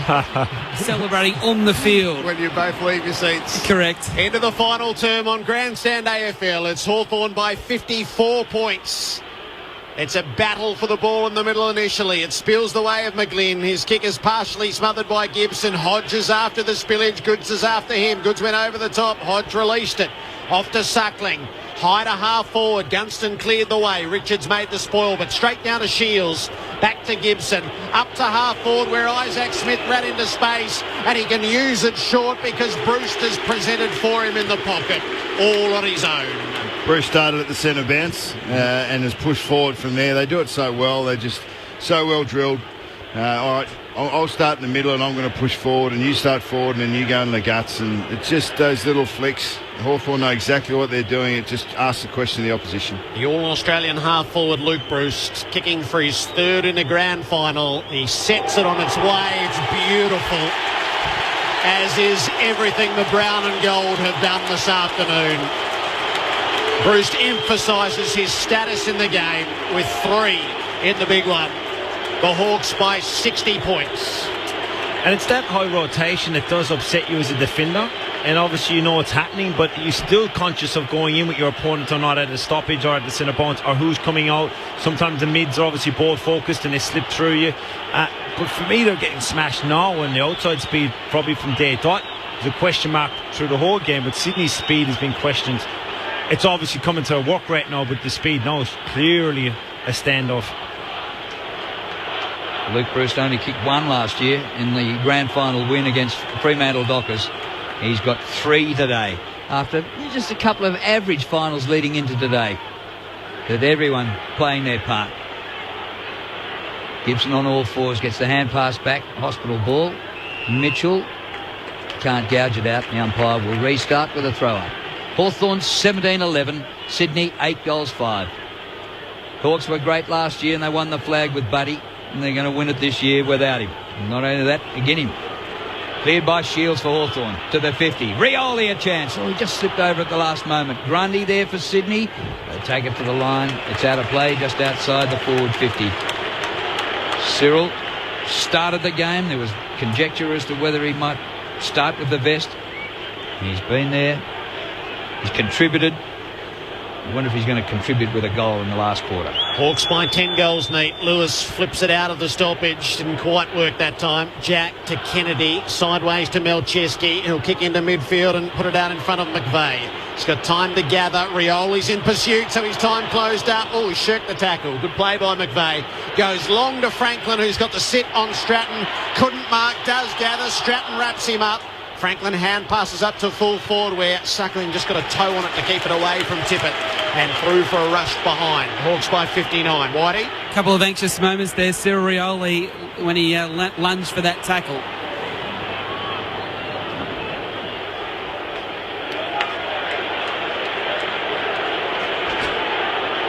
So the kick-in turned over and Rowan banged it back towards goal. It missed out to the far side. So it's 58 points back-to-back Sydney behind.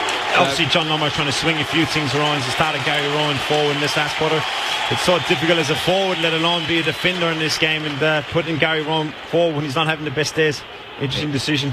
Loud cheers for Rioli as he comes to the bench. I don't think it's a hamstring issue this time. Franklin has it. Snaps for goal off the left and misses. So I think he's just gassed, isn't he? Whitey? Yeah, Drew, I don't think it is a hamstring injury. I think it's just an exhaustion issue. And I reckon, I thought he was about to get the red vest. No, he's still part of the action, at least at the moment, but he's sitting on the bench getting a drink. The Hawks blundered the past 2 kick-ins. This one's okay for Birchall, who works it short for Gibson. And Lewis at the defensive 50. Disposal number 30, the game high. He has a look to centre half back. Stratton makes a good lead. Birchall just patted the air. Don't give it to me as I go past. There's a better kicking option for Gunston. Now it gets to Birchall. Kicks up to half forward. Roughhead's got to fly against Rampy. Brings it to ground and gathers. Rampy wrapped him up. Great tackle. Holding the ball. The Swans will get it at half. He dropped that too, Burgoyne, and gave away 50. So Rampy will be taken over the wing. He's had a very quiet day. 2 kicks, 2 hand passes. Take your time. Everyone getting back. Rampy goes for the hand pass to Malcheski, who drives it long from inside the centre square to the goal square. Off hands it goes. Spanger is back there. And he gets it after leaving it for Gibson. Lewis, they work it out. Burgoyne now on defensive 50. Little left foot toe poke over the top. Oh, gee, Langford's become a hero for the Hawks fans. Listen to this as he takes a mark. He's a mile from goal. He's 3 goals today. He kicked 6 in his career prior to today. Clearly a lifetime best here today. Gunston a hand pass back. Comes to Mitchell. Short pass to Hale. Hawthorn toying with the Swans at the moment, sharing the ball about. Langford has it again. He drives it towards the 50. Gunston was interfered with before the ball got there. No whistle on the play. Comes to Shields, who's decked. Kick, no penetration. Lobs it about the 50. Worked down by Gunston. Kept alive unbelievably by Bruce. His kick over the top. Here's Cyril's chance. Oh, it comes off for Isaac Smith and goes out of bounds alongside the behind post. I reckon if Cyril gets a goal, he might raise the bat and take the bib. Just one last act in the game, perhaps. Yeah. Left forward pocket. The Hawks by 57. 6 minutes into this final term. Lewis will go third man up. Knocked away from him by Pike, though. Parker fought for it underneath. There's a high tackle laid by Hale. And Jack will rise with the free kick. At full back. Hand pass backwards to Grundy. He kicks across the face of goal. Risky. Nick Smith just took the mark before Rioli could shut him down. Smith didn't see Shaw short. He's trying to run into further space to get the footy, but Jack has been left on his own at centre half back. He marks. And really, if the game was in the balance, he would have played on quicker than that. He would have kicked it better as well, because he, from one end of the square to the other, he picked up Stratton. Who comes across the ground to Hodge. Heroic Hodge. Lace out pass to Mitchell. Mighty Mitch. Back edge of the centre square. Short pass. Gibson. Great to kick. Hodge. The kick by Hodge out in front of Shields. He lopes onto the bouncing ball. Gets to 40. Short pass. Rough head marks. And Ruffy could finish with 4 or even more. Adam White. Looks like Cyril's done because he just had a little nod to the bench. Taylor Giray's gone on.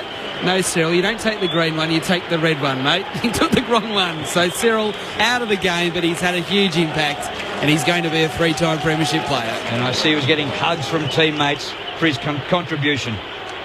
As Roughhead lines up for his 4th, we're right behind it. He sneaks it in. He was quiet early. And this could finish up being anything. 18-11 to 8-8. Now they know they've got it in the bag and they've sealed the game. And this is a beautiful time to be part of a grand final when you're in front and you've got them covered and you cruise around, but it's not the time to actually slow down. The Hawks won't slow. They're going to get to 20, I reckon. They'll push past 20 goals, which will be an absolute thumping, and Sydney will never forget it. Ruffy started rough, but he's actually finished very smooth. He's kicked 4 in the end. Been fantastic the way he's gone about it and the way they've fed him with the ball. Those little chip passes from Hawthorn are special, and we should say that they share it around, they give it to each other, and they make a difference to their team scoreboard. He's working into his use of English. Oh, your English is getting better by the minute. Thank you. Up to first grade. Tippett has got into the ruck. He won the tap down, but that's where it ended. And there are 5 Hawks who are going to play in their first premiership. Matt Suckling, who was one of the heartbreakers last year when he missed the season with the knee. Ben McAvoy, Spanger, Langford, who's had such an influence, and Duray, who's just come onto the ground. Mitchell wins it out of the middle. Hale dives at the mark, which he didn't complete. Puopolo tips it out of Melcheski's hands and then fights on to win it at ground level, or at least halve it. And it'll have to be balled up 50 from the Hawthorn goal. So Puopolo with 2 desperate efforts. This is what he's paid to do.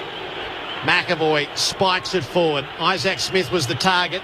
Standing against him, Bird won it to Hanbury. Melcheski kicks into the middle of the ground for the Swans. Spanger flew, but he's outmarked by Kennedy. Kennedy wants to get it on out to the right for McVeigh.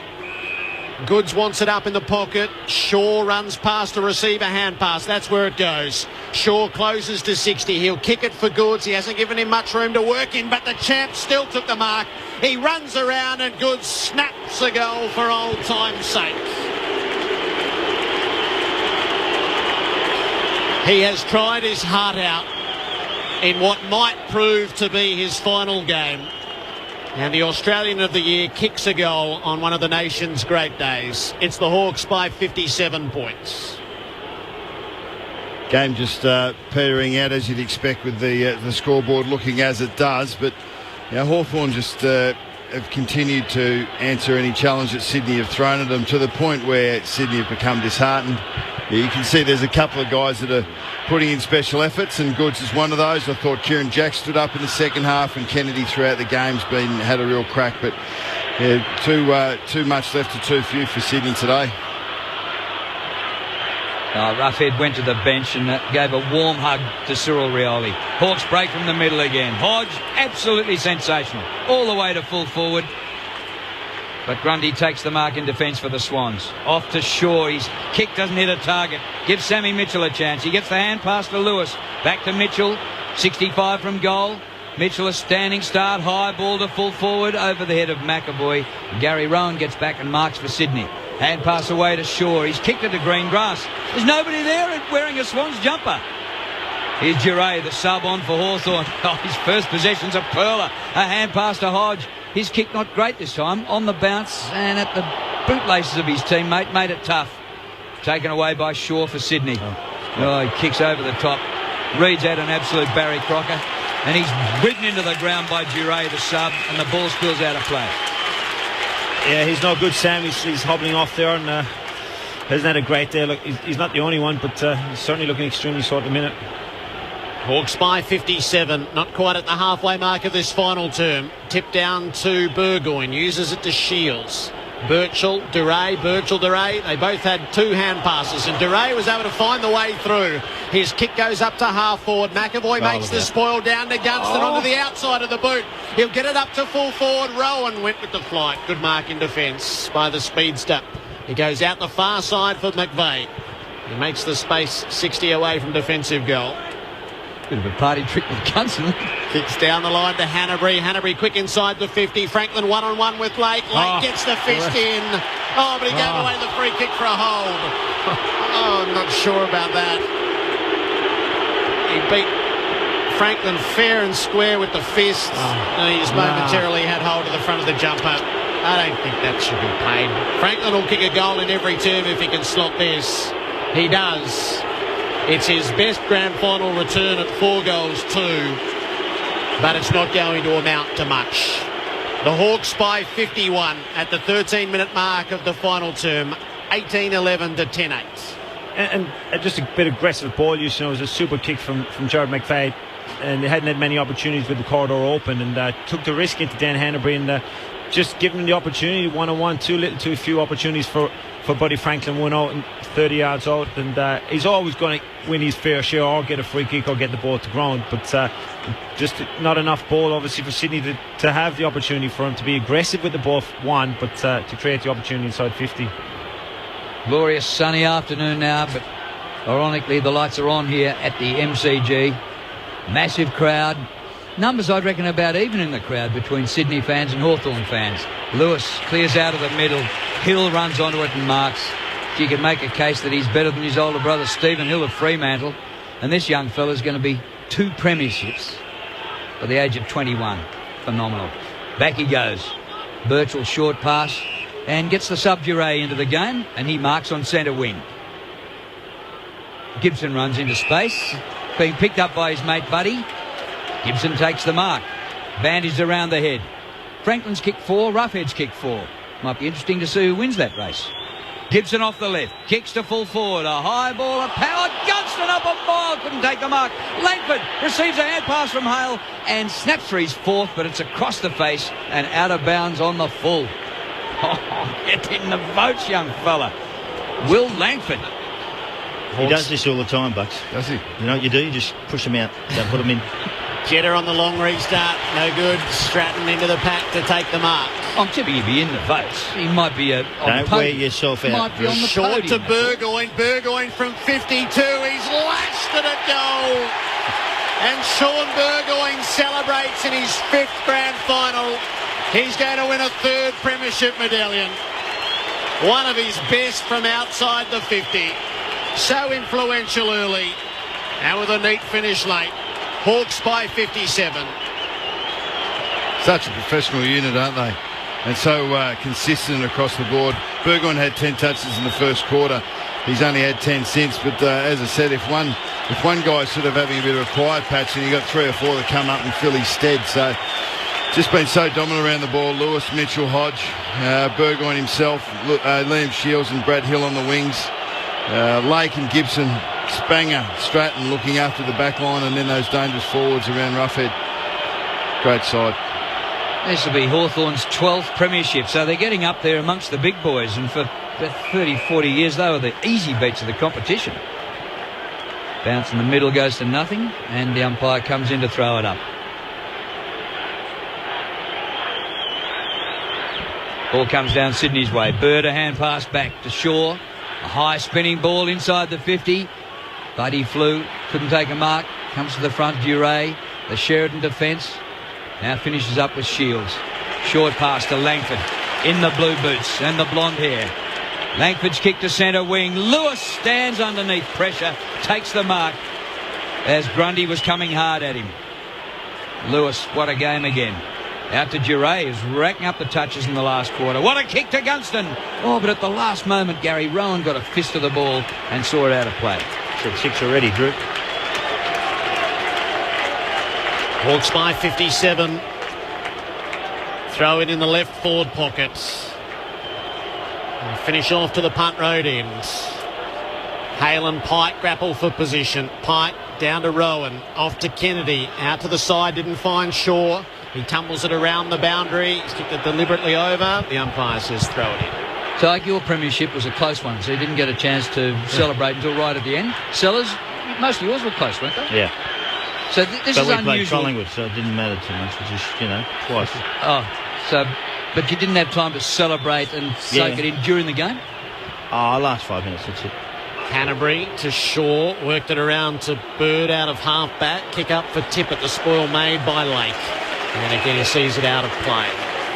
Yeah, Drew, I don't think you do anyway. You kind of sense it, but the effort's probably not there as that you can afford to kind of sit back behind the ball, maybe small, because this outfit's so professional. I'm sure they're not going to actually sit back and obviously let Sydney back into it and take the foot off the pedal. At the throw in, Langford gets it at the stoppage, bounces it forward up over the top of Puopolo. Shaw to Rampy. He'll put the Swans up to the 50. Tippett's got a couple to beat. Lake over the top to spoil. Stratton worked underneath. Feeds the hand pass out to Gibson at the defensive 50. Checks the kick in the Hill direction and he works Cunningham off it expertly and hand passes down the line. It'll work. McAvoy gets it and gives it back to Hill, who gets under this one and floats it up near half forward. Langford went with reckless abandon there, and it's Richards' ball. Langford momentarily hit 100 Dream Team points, giving away the free kick. He's back to 99. He's within the top 20 players in the field, Drew. Oh, 20. There's only 3 blokes who've got the ton: Lewis, Mitchell and Hodge. And Duray in the vote soon. Langford was there for a moment until he gave away a free. He'll be back there in a sec. Ball's out of play. Half-back flank for the Hawks. 18-minute mark last quarter. Hawthorn 19-11-125. Sydney 10-8-68. The Hawks led by 20 at quarter time, 42 at half time, 54 at three-quarter time, and it's now 57. So they're threatening to win every single quarter. Hodge just barges his way through, clears a path, hand pass to Hill. Hill a little left footer down the line, up near centre wing, seen out by Grundy, and we get a boundary throw in right in front of Adam White, who'd love to get out there and have a kick, but you'll be going to the rooms, Whitey. That's exactly right, Drew. I'm just seeing Patrick Keane from the AFL getting the votes from Cameron Ling for the Norm Smith medal. Well, these are getting pressurised close. minutes, especially when you're the chairman of the panel. Up on the wing, they fight for the ball at the stoppage. Goods had it for a moment, lost it. McAvoy the same fate. Hanbury rushes onto it for the Swans, kicks in the Franklin direction. Spanger across the front, gets the fist into the joy of the Hawthorn crowd. Melcheski a chance at the drop, didn't handle it. Gibson trying to get through. Franklin dispossesses him. Gibson goes again. Hand pass to Isaac Smith, who threw it to Spanger, got away with it, gets it back. Smith with a good kick to Lewis. Disposal number 35 coming up for Geordie. Hand pass forward, he lagged it beautifully up to Suckling. Has a look to the 50 and rolls out the barrel. He's kicked it for Hale against Grundy. Grundy held his ground well, and he takes the mark. It was a Hail Mary to Hale. Grundy short across the ground. Rampy takes the mark. Well, he's found some space here for Rowan. If the game was on the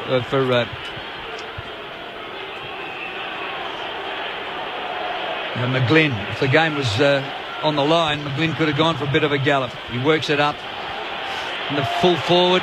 Tippett caught behind. It's punched to the front, and a chance off the left. A shot for goal by Jack, and Kieran Jack gets a late goal. He's kicked a couple. Swans go to 11-8-74. Hawthorn 19-11-125. He's kept going, Kieran Jack. I mean, it's not much for Sydney to play for. They're a bit numb, they're a bit stunned, and it'll take them a while to get over this. But I mean, the stories Hawthorn and how consistent they are across the board. It's been a fantastic effort by them. That back six is just, and the defensive mechanisms of their midfield have been absolutely phenomenal today. You know, they've at times they've been criticised for being forward running from the midfield, and they can afford to do that when their defence is so dominant, when they cover so well for each other. Crowd goes up at 99,454 for the grand final. McAvoy down to Lewis. Hand pass didn't quite get to Hodge. He tried to muscle it forward anyway. Rowan came the other way. Worked the hand pass forward now. Goods gets on the end of it from Parker. Kicks up to full forward. Reed sets himself. They come from all angles to make the spoil. Lake has it in the back pocket. Off to Gibson. Back to Lake. Clear of the defensive 50 for Duray. It's a bouncing ball and he hit it sweetly. He can go for a galloping run. He's had 2 bounces. Gets the Shepherd from Hill. Upgrade him to 4 bounces. Make it 5 for Duray. He kicks inside the 50. Roughhead 2-1 against. Free kick. Free kick downfield. Downfield. Roughhead's going to come up with it. You can see what happens with the tall forward line. They don't contain the ball inside 50. They just run it out too easy against them. They've continued to charge the talls and spoil them and bring the ball to the ground. And then all of a sudden they just rush it out. Easy to take out of the defence. So Sydney have got a real problem with all those talls up there, unless they've got plenty of ball coming in really well. Jared Roughhead for a handful from 48 metres out. He puts up Hawthorn's 20th goal. A rare feat in a grand final. It gives you a taste of their dominance.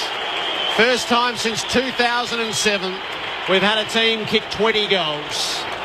2011 131 to Sydney 11-8-74. In the rush on the far side, Brad Hill threw a shoe. He's had time to get replated, and he's still got a little bit left to give. He's too good for them, far too good. Bradley Hill shepherded this time. Instead of trying to get an easy kick, he just shepherded Duray out of there. Let him have 1-2 bounces. Their work rate is enormous. The standards they set, they will not drop. They don't want to drop it. They don't want to walk in at the end and say, well, I gave up and I didn't really have a go the last 5 minutes. They're just a tremendous footy club. So Roughhead and Franklin, who went to Hawthorn in the same draft. Now Franklin's playing against them.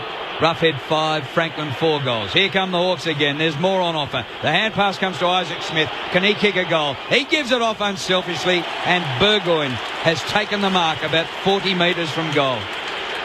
Well, last year, Isaac Smith, 60 metres didn't bother him in the grand final against Fremantle. This time, such a team-oriented game. He had a chance to nail one from 50, gave it off. Interested to know the highest scores kicked in a granny. 27. Be up there, wouldn't it? 28. 27. 28. 28 was Carlton. Carlton against Richmond in 72. They kicked 50 goals between them. The game was different then. Burgoyne goes from about 42, and it's another one. 21 today for the Hawks.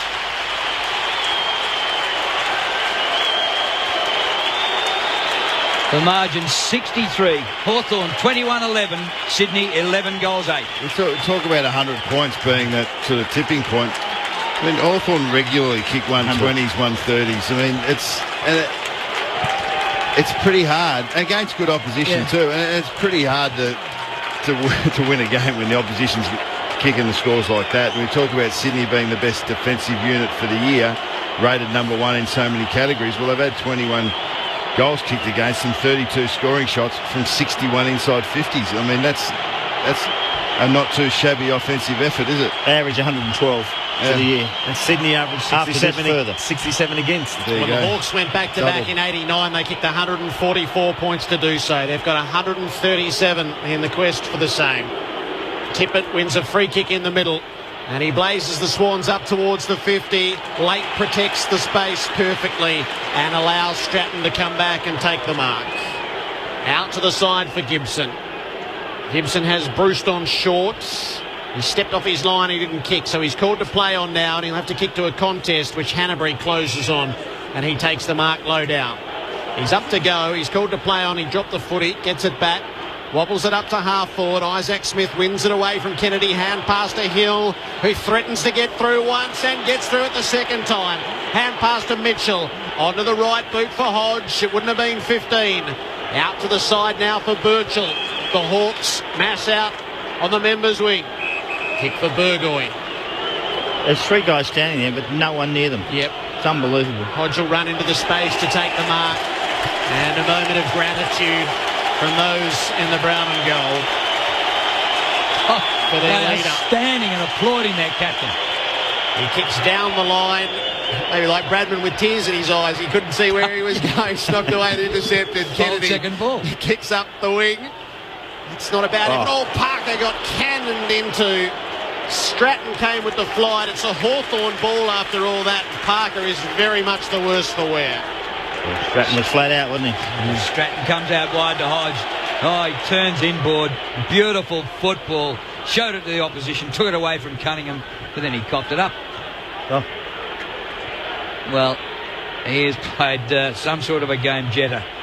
He just barreled it long towards full forward. Turned it over. Burchell has it for Hawthorn, the Tasmanian. Up he goes. Stratton gets it away from Margaret River in WA. And he goes the short one. Gibson playing his 100th game for Hawthorn today after coming from North Melbourne. Short pass. And Hodge has got it again for more cheers. Lewis has got it again for more cheers. Over to Duray, the sub who's come on and burned in the last quarter. And he's coming up for his 8th possession. About 140 more touches. It's a shellacking. Kick by Duray, short of the 50. Juggled by Hale. Gets the hand pass out looking for Mitchell. Mitchell goes in and wins the tough footy. Tip it in there for Sydney. Some sort of a hand pass to get it clear. Hawthorn are keeping it there as though it's 1 point the margin with 20 seconds to play. It's 63 the margin, and they've wrapped this up. Sammy Mitchell, you're a beauty.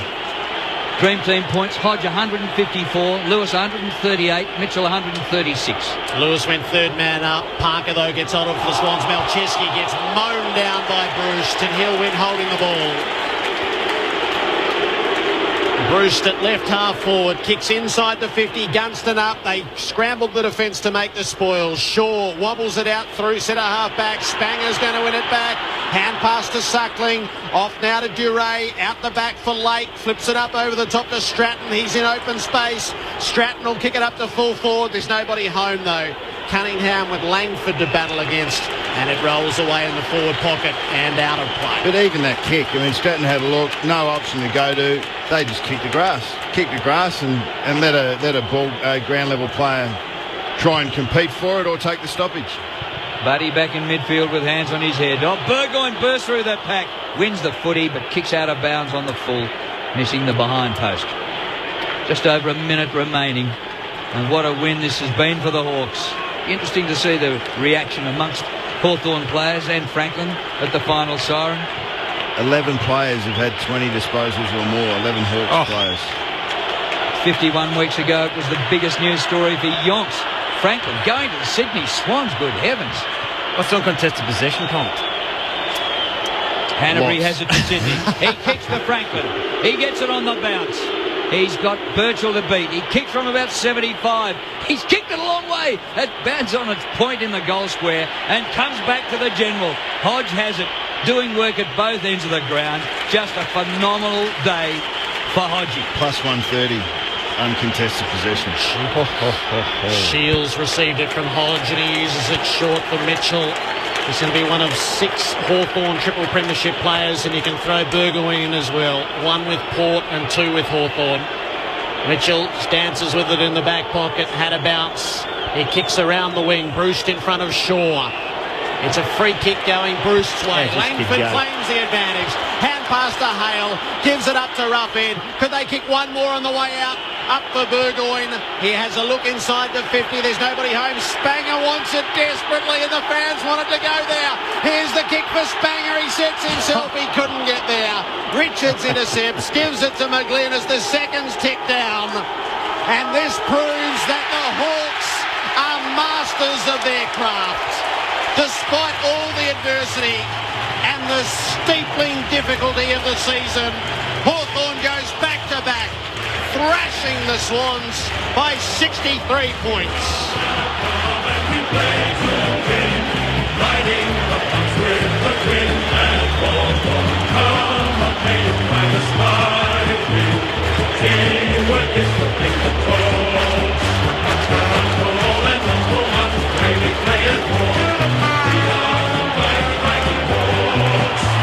Hawthorn 21 goals 11, 137, dismantled the Sydney Swans 11-8-74. They led by 20 at quarter time. It was 1 at the half. They led by 42. It was 54 at the final change and 63 at the end to emphasise just how dominant they were. And for the first time since 88-89, Hawthorn wins back-to-back premierships. They have 12 now in total.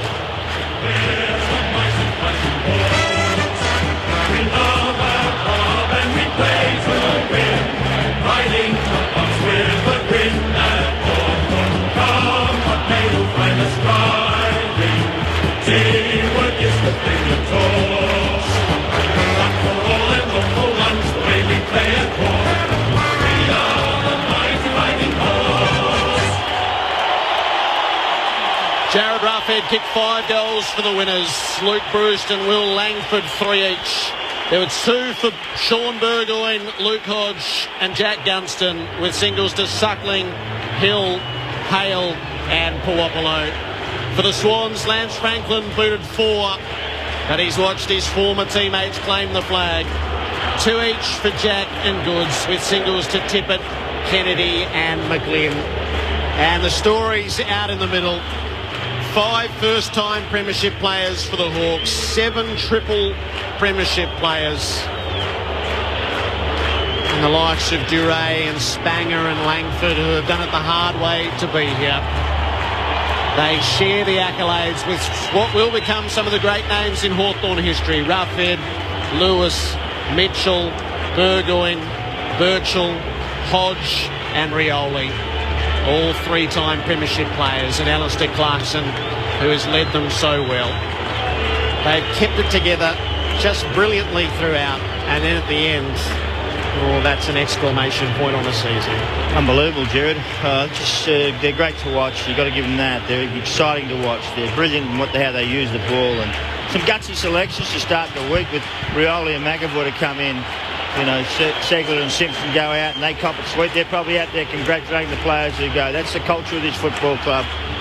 They're smart. People said, oh, they're wrong. Well, no, they're not. They're smart. They know what they're doing. They know that Cyril puts pressure on a weak defence, and he did so, and that was a difference. The execution by hand and foot was outstanding today. They were brilliant with their short passing and their hands, and they're really clever over their head, getting the ball out of their hands over their head and giving it off to someone else in another position. It just happens all the time. Everyone goes, oh, how'd they do that? Well, gee whiz, they practice it and do it extremely well. But they're hard in the clinches too. They're tough, they're strong. You know, the Lewis, the Hodge, all those sorts of guys, Birchall. Yet you're expected to. You want to. You've got to. Probably even Hill has to do it at times. And the Talls, you know, Hill's not an inside player, but he's expected to do it when it's his turn. And they do it all the time. They're youth. You know, they are set a standard. When you have a look at young Will Langford, the standard, he was said 20 games he's played, that kid. 20 games of football. He's right up there amongst one of their best players, the hardest runner. If you want to be a leader in somewhere, you can be the leader in the hardest runner. He's that. He charges to the next contest. His fitness is outstanding in what he does. They are just a really good side in this. They set great examples. Their leadership, well, they're players. They're still the best players.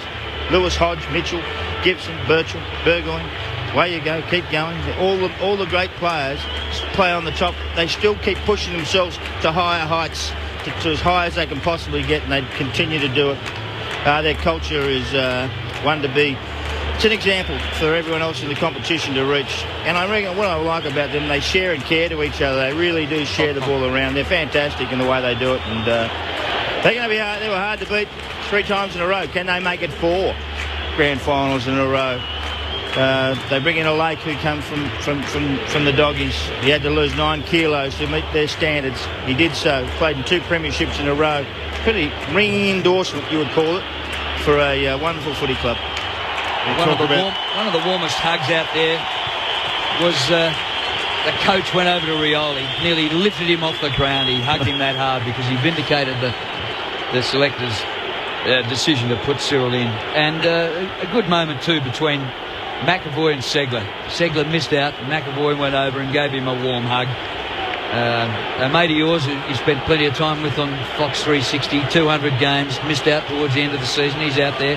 He feels a bit separate from it all, Brad Sewell, but a lot of listed Hawthorn players who missed out in the premiership last weekend for Box Hill. They're out there as well. And Buddy Franklin went around, I reckon, pretty much the whole list and had warm hugs with all of them. So they're all being assembled now, the Hawks, for the presentations of the day. They're always such great scenes when the siren rings, regardless of how long you've known for. The fans in the aisles rose and players collapsed to the turf. Hodgie's run off to get his kid, a little number 15. Same as last year, the families are going to share in this. And Hodge, whose every movement has been applauded in this final term. And he trots back with the kids in tow. Just such a professional outfit. Just the great team, the team environment, and the amount of people that question it during the week, you know, and people that are supposed to know the game and experts of the game. It's just incredible testament to the environment that they've been able to create, obviously playing the 3 grand finals in a row, but to get the result the way they've done it, it shows in football and any sport, I think, if you don't start well, you're up against it, you know, and it gives the team that starts well belief and the team that doesn't start well the self-doubt. I thought you'd left at half-time. Haven't heard much from you. It's extremely hard to swallow, to tell you the truth. What do you think about the boys? What do you think about the Swans? We've talked about it, the Hawthorn guys. What about Sydney? What will happen now? They need to bounce. Look, it's going to take them a long time to get over this.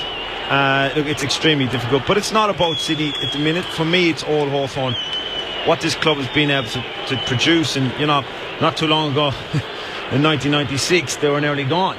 And it's an incredible football story, the way that they've created a dynasty, and we've talked about dynasties for so long, and the environment that they're able to bring players in from other clubs, and obviously blood young players into the football environment. That's probably the testament that, to me. Look, Sydney, it's going to take a long time, like I said, to get a loss like this and to 21 goals in the grand final, because you can see when you've got an opportunity and to not take it. And the hardest part for players is it's bloody hard to win a grand final. It's hard to get there. It's hard to win them. I think you take it for granted. Sydney had far too many non-contributors today. I mean, the term you know box well than anyone else, the weight of numbers. Lewis Jetta. It's just not there. Lewis Jetta won't be ticking. He was, and he was observing a lot of the day and wasn't putting his body on the line when the time was there. Gary Rowan looked overawed, still a young player getting used to it.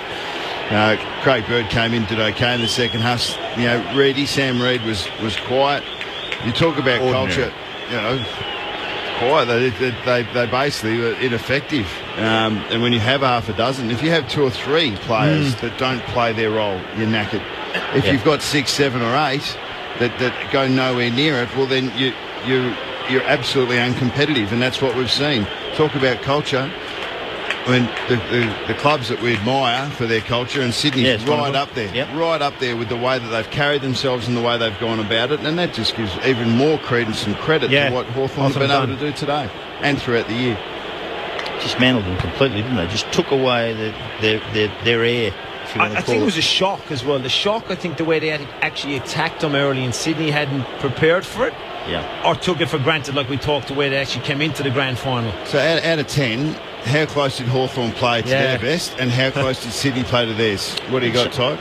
It's as close as you get from Hawthorn's performance for me. They were just 10. And what about Sydney? How close to their best? Oh, you're lucky if you get 1, 2, 3, 4, 5. I'll give them lucky to get 50%. Yeah. So I'd say 85%, 85 to 90 they were at. That's where they run at all the time. They run there all the time. They're always there, but they were down around about 45. Yeah. So that's when where they're at. The whole idea is that you get here and you want to be ready to play your best game. Now, Sydney played a lot better against North Melbourne last week. The question being, how much do they control the game, and how much does their opposition allow them to? Hawthorn have always been a side. I mean, the last 3 years they've been a side that they control games. They do enough in tight, and they were dominant in that today. But they control the ball. You can't get the ball back off them. And they're underrated for their ability to pressure the opposition just to get the ball back, and then that's enough. So they control the game with their offense. They've controlled it with the contest today. And I reckon they were a 9.5 out of 10, and I reckon you're right. I reckon Sydney were about a 4 out of 10 of their capacity. So there's clearly a problem here out on the ground, which is delaying the presentation. As the teams have been herded for quite some time, there's a lot of anxious discussions going on between officials and messages passed at the moment. So it's just a little unclear why, but we're in a holding pattern before the cup is bestowed. The Swans staying out there to watch the victors, about 20 metres away. Just want to be swallowed up right now. You just want to be swallowed up and get out of here. Let's get it on and get out. But Ben McAvoy, he's done what Lake did last year. Here we go. We're ready to go. Or not. Well, just perhaps keep not. going until Craig gets. Did you stay on the ground back together? Yeah, both times. I mean, it's obviously a demoralising period. You want the ground to swallow you up. You don't know where to look. I was watching sort of Horse Longmire walk back across, and the last thing you feel like doing is patting blokes in the back and saying it's okay, because it's not. But then you're balancing up that support with, geez boys, we really let ourselves down today. Yeah, you've got to keep your head up, though. And you've got to analyse it, and it's going to be the hardest thing they'll do as a football club, and there'll be so many questions over the 6 months. But it's only their second loss in 18, 19 games, isn't it? Yeah. Here we go. Jared McVeigh to the podium to say a few words.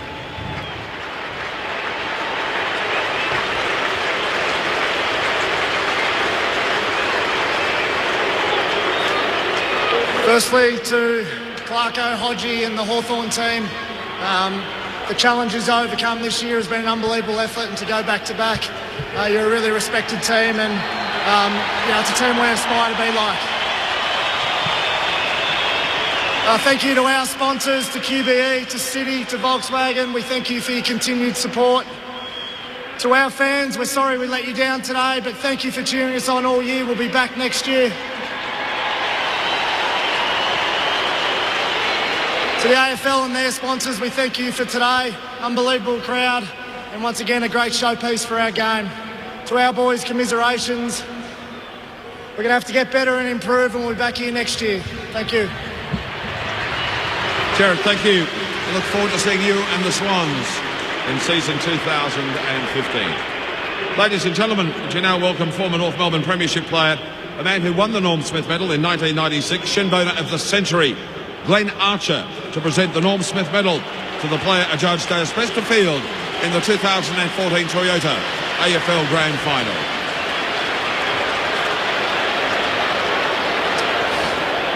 The winner of the 2014 Norm Smith Medal is Luke Hodge. It's a second Norm Smith for the inspirational leader.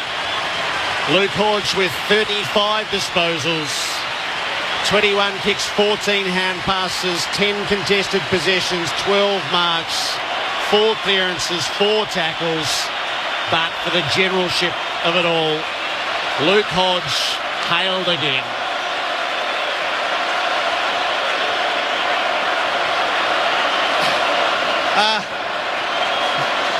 First of all, to the Sydney boys, you've had a super year. No doubt you guys are going to be back on this stage in the coming years. You're a quality side, quality outfit, and we've got a lot of respect for you guys. So well done on a super year. To our sponsors, the AFL, to my boys, to our coaching staff, and to all the Hawthorn supporters out there, thank you very much for a super year. Cheers. Thank you, Luke. And Glenn Archer, thank you. It's every youngster's dream to be on this grand final day. It's on the last Saturday in September.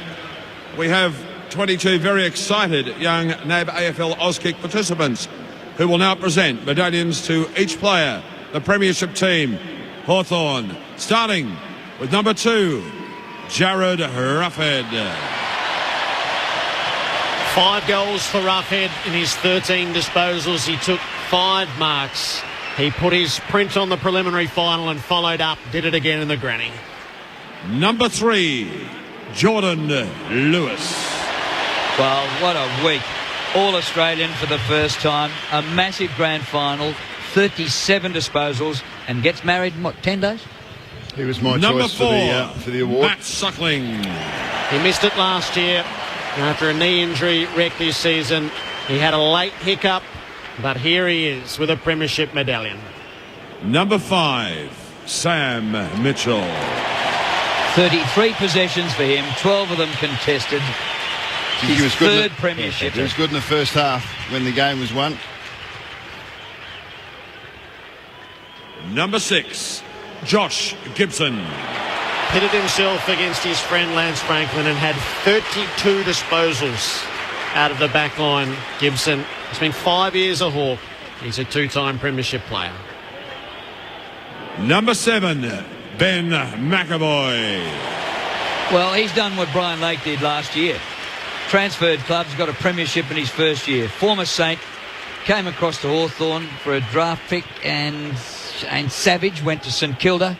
Premiership first year. Wasn't in the side last week. Taylor Duray. He lost his place at the end of last season. This year he was a fixture. He played 23 games in all and was never a risk. He played as the sub and he won the flag. Number 9, Sean Burgoyne. 10 years ago on this ground he won a premiership for Port Adelaide, their breakthrough premiership in the AFL. And now he's gone back-to-back for the Hawks for his 3rd individual premiership. 2 goals in the last quarter today. Number 10, Bradley Hill. Electrifying in the way he plays the game. He had 15 disposals in last year's grand final and a goal. This year he upgraded to 23 and a goal. Number 14, Grant Birchall. One for our Tasmanian listeners from Devonport. Grant Birchall. Geez, a beautiful kick. And today he had plenty of the ball and he's his 3rd premiership. Number 16, Isaac Smith. 4th season, 3rd grand final, 2nd premiership, 17 disposals in it this afternoon. Number 17, Brian Lake. Couldn't wait any longer with the Bulldogs. Came across to Hawthorn, 2 years here, 2 premierships. Didn't quite get the Norm Smith this time, but the premiership medal, take it every time. Number 19, Jack Gunson. He's now kicked 8 goals in his 3 grand finals. He put up 2-3 this afternoon. Usually 5 shots would result in more than that, but he had 18. Number 20, David Hale. One for our Queenslanders from Broadbeach originally, went to North Melbourne and then across to Hawthorn. His 2nd flag for the Hawks.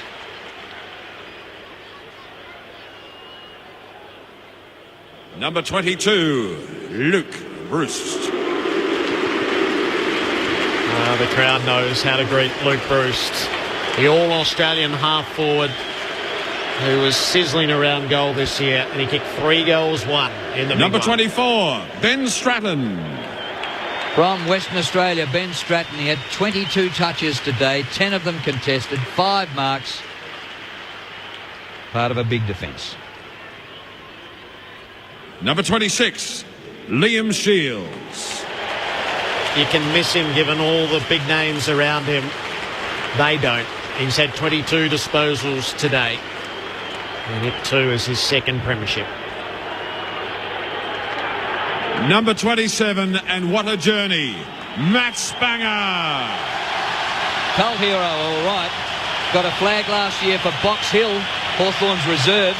He's been on Sydney's list. He's been on West Coast list. He finally gets to Hawthorn and wins a senior flag, the cult hero. Number 28, Paul Piawapolo. Poppy. He kicked a goal. He had 10 disposals. He was harrying and tackling all day, back in partnership with Cyril. Number 29, Will Langford. Well, we thought last week was the game of his life. He surpassed it today with 3 great goals, 21 possessions, a premiership for the youngster from New South. Cyril Rioli. He went 91 days between senior matches. He paid his way handsomely. 9 disposals don't nearly tell the story of the hand he had in here and the foot he had in there. Number 15, and Norm Smith medalist, Luke Hodge. Well, we've sung his praises already. In game 250, he wins the medal, Norm Smith, for the individual performance. He wins his 3rd premiership medal. He is Hawthorn, the general. Phenomenal day. Would you now please welcome 1988 and 1991 Hawthorn premiership coach, Alan Joyce, to present the Jock McHale medal to the coach of the 2014 Toyota AFL Premiership team, the coach of Hawthorn, Alistair Clarkson. Well, it has to be beyond debate now. He is the mastermind in the competition. What he's built was impervious to his own presence in the middle of the year, but he has returned to finish the job. He is a 3-time premiership coach alongside John Kennedy and Alan Jeans at the Hawks.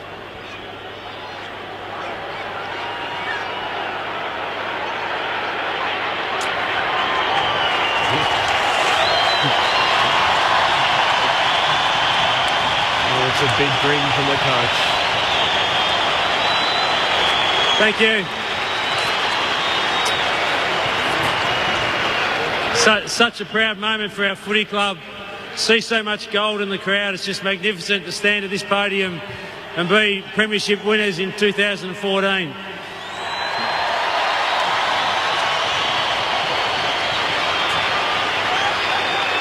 To the Sydney Swans and my good mate Horse. They knocked us off a couple of years ago. We had to get one back on you boys, but you've been a great side all year, and I'm sure you'll be back again next year. Thanks very much for your effort today.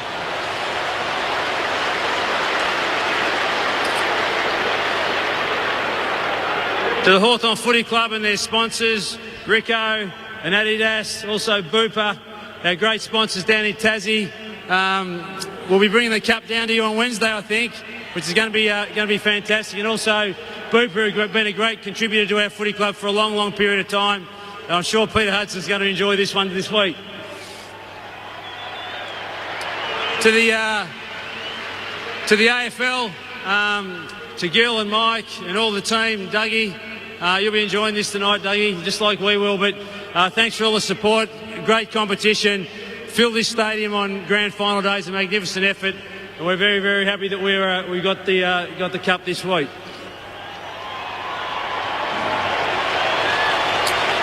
To our boys, we've had to do it the hard way.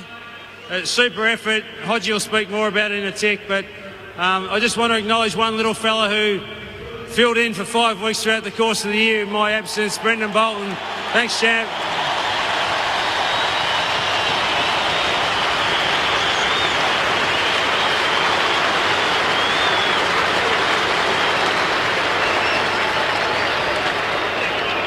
And to all our supporters, as I said, the gold, everyone wears their colours. It's a magnificent thing about AFL footy. Everyone comes in their colours. It was terrific to see the red and white of Sydney today and also the brown and gold of our great club. And salutes once again. Thank you.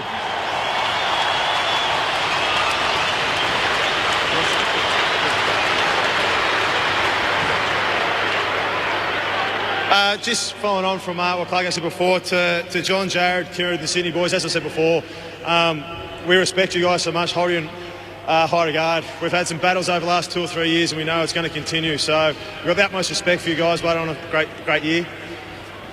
To AFL, their partners, Toyota Australia, put on another super season. It's the best sport in Australia, best sport in the world. As you can tell by all the supporters here, we love playing it, people love watching it. Clarko touched on the sponsors, but it's all the sponsors of the footy club, to everyone who works at the footy club, the parents, partners, all the family. It's a roller coaster. Football is a roller coaster. We've seen some ups and downs over the past few years, but tell you what, the last two we've had a lot more highs, so thank you. To Clarko, the coaching staff, look, we've had some ups and downs as well with Clarko being sick and all the coaches stepping up and filling the void, so to everyone for pulling their weight, doing a bit more, thank you very much for all the hard work you guys have put in. To my boys, such a resilient group the last 2 years, always striving to push each other harder. Great result, back to back. It's an unbelievable feeling, so well done, boys.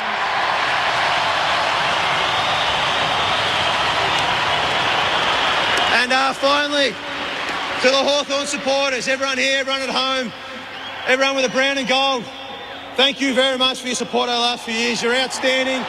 We love you, so thank you very much. Cheers.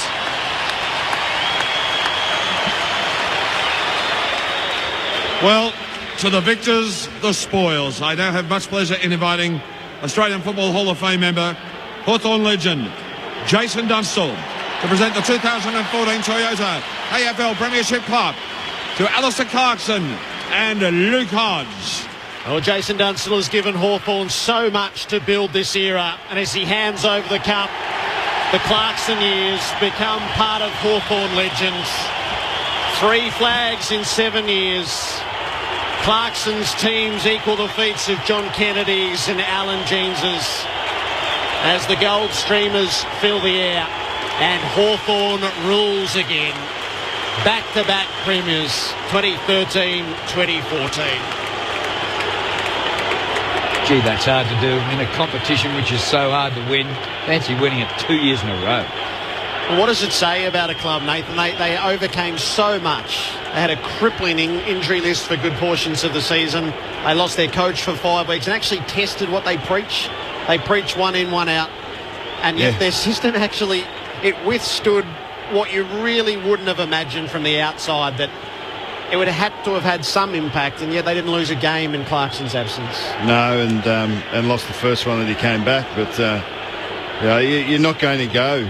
There's no such thing as a perfect year. There's no such thing as perfect, full stop.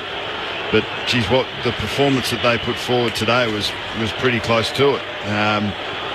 Team football is about relying on each other. It's about everyone's got strengths and weaknesses. So how can you match your teammates' strengths so that they buffer your weaknesses? And it takes a coaching staff, an administration, really strong leadership and direction. It takes unity. It takes sticking together when things don't go well. We made the point with Heath Grundy going back with the flight. How do you handle those moments when one of you or the club itself doesn't perform it at its optimum? You've got to be able to take the lessons from it and move on really quick. And I think Hawthorn do that particularly well, because you can wallow in it a little bit much and it doesn't result in good performance. We spoke about Langford and him standing up and the type of player he's become in 20 games. That comes from belief and a strengths-based focus and an understanding that I am important and I will give my teammates everything I've got. They were exceptional. Only 5 players had less than 15 touches. Matt Spangler was an amazing story. Brian Lake coming over. Josh Gibson's pec was detached for most of the year, and he comes in. I had him in the best 3 players on the field. Burgoyne, 10 touches in the first quarter, and then just ran the game out. Brad Hill, just he's got 2 up on his brother now. Liam Shields, Ben Stratton missed quite a bit of the last 18 months. So look, they've just been an exceptional side, and there's plenty on the pine for them as well to come up. So it's never done, but they're going to be thereabouts and hard to beat. There might be a couple there you can pinch. Yes. And the Magoos who hang around and have that the thought process and the understanding of what it takes. Yeah, the other thing that people think is you just can recruit intellectual property. You can't pick the club up and put it over somewhere else. It's a balance of all of those people at that time, all tipping in, and with a unity and a momentum that builds. And momentum's the one word that strikes home with me about Hawthorn. They play their football with great momentum. They're a club with great momentum, and it's hard earned, and it takes great leadership to maintain. Sammy Mitchell has gone with his children over in the warmest embrace with his wife. All the wives are in the race down there, and Sam's going to leave his kids in there before he does the lap of honour with the boys, because it'd be a bit dangerous to take those youngsters on this lap. Oh, they've reappeared. But the players, they're high-fiving over the fence down at the city end. A mass of brown and gold behind the city end goals. And there's Brad Hill. He's going to sit on the fence. Paul Puopolo's going to join him. They're going to have selfies taken with people, the big shots on the scoreboard. Everyone's part of this. It's a super moment. This is the time, I've said in the past, when things are tough and you'd like to put it in a bottle and swing it, take a swig from it. Is this probably 10 minutes? Well, I'd like to swing it right now because I'm not feeling the best watching it. But it's a special moment when you know it's done and dusted, and you're kind of enjoying the moment when, especially with your family and friends, and you can let your hair down a small bit. How did you vote, Nathan, in the Norm Smith? I voted. I didn't have Hodgie in my top 3. I gave 3 to Lewis, 2 to Mitchell, and 1 to Gibson. The reasons I gave Lewis, I thought over the first 3 quarters was the best player in the field. I thought Mitchell's first half was exceptional, but those 2 boys in particular, their clearance and contested ball, I thought from the inside out they got it done. Hodgie was probably my 4th.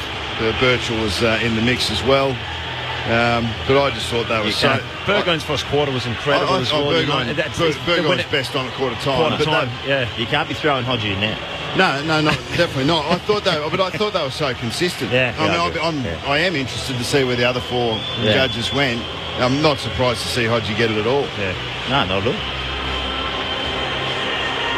Well, they embark on a lap. I reckon it'll be a slow lap as the Hawks will savour every moment of this. They're still yet to leave the goal square at the city ends. And why wouldn't you savour it after going back-to-back? Incidentally, for listeners in Melbourne, they're setting up the stage on the other side of the ground from where we had it for Tom Jones pre-match. They're going to face the Great Southern Stand. And I think it's 6:30. They throw the gates open, and the public who didn't get a ticket to the game can actually come in and see Ed Sheeran and Tom Jones for nothing. So if you're close enough to the MCG, get down here because the concert's going to be on. But we're going to stay on till a long time yet. We'll get players. They're doing a lap, soaking it up. The crowd is just confetti, brown and gold confetti everywhere. Last year it was Brian Lake and his family, and this year it's Sammy Mitchell. He's down there with his kids in the number 5.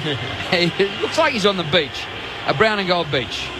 Starting to move though, Drew. They've moved from that pocket, I think. Just starting to amble away from it. So Sammy Mitchell's about 100 metres from his teammates, but I suppose in the end, when you've had a couple of cracks at it, you get a chance to work out, well, what do I really want to do? I might just play with my kids for 5 minutes in the confetti. He's on his way across now. They're certainly tiny, aren't they? Yeah. Oh, fantastic. How old are they? 12? They wouldn't be that big. all added up, it wouldn't come to 12. 12 months. No, they're only babies.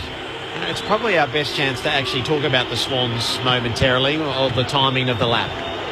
They will be shell-shocked, as that was a good phrase that Whiter used, because this would have been a long way from their minds, not just the performance, but the magnitude of it. What does a loss like that have the capacity to do? Look, I'd say this. I think the club is strong enough to overcome it. And I think they've built up an environment and a culture that is able to. but it's going to take a long, long time. There's going to be a lot of people going to have to look at their own performance and honestly be judged. But if be judged by your peers, but I think first of all have to judge yourself. And that's going to be the hard thing to swallow. There's nothing that can be said to them in the next 24, 48 hours that they don't know. And if it has to be said to them, well, there lies the problem. I think as a club they're good enough. Like I said, it's probably the worst first half of football I've seen the club play in a couple of years. And the timing to do it with your leaders not doing, just, you got 1, 2, 3 probably that really stood up, and when it counts early in a game, like I said before, if you don't start well in any sport really, you're chasing the 8 ball and becomes so shell-shocked that it becomes a habit, and all of a sudden you're chasing the game, you're chasing the pressure. You just got to start well in the majority of games, but God, you got to start well in the grand final because it's just so difficult to come back from behind. Now, John Lommar will be extremely disappointed. I've no doubt about it. The leaders will be extremely disappointed. They'll analyse it. They'll analyse the club. They'll analyse the coaching. They'll analyse the players, obviously. But for me, it's going to go back to your on-field performance, and the words are only words at the end of the day. And when you can't back it up, people say it's a good year, but it's nothing. It's nothing right now, and it will be nothing forever. You'll never remember 2014 as a good year for the Swans, and the players know that.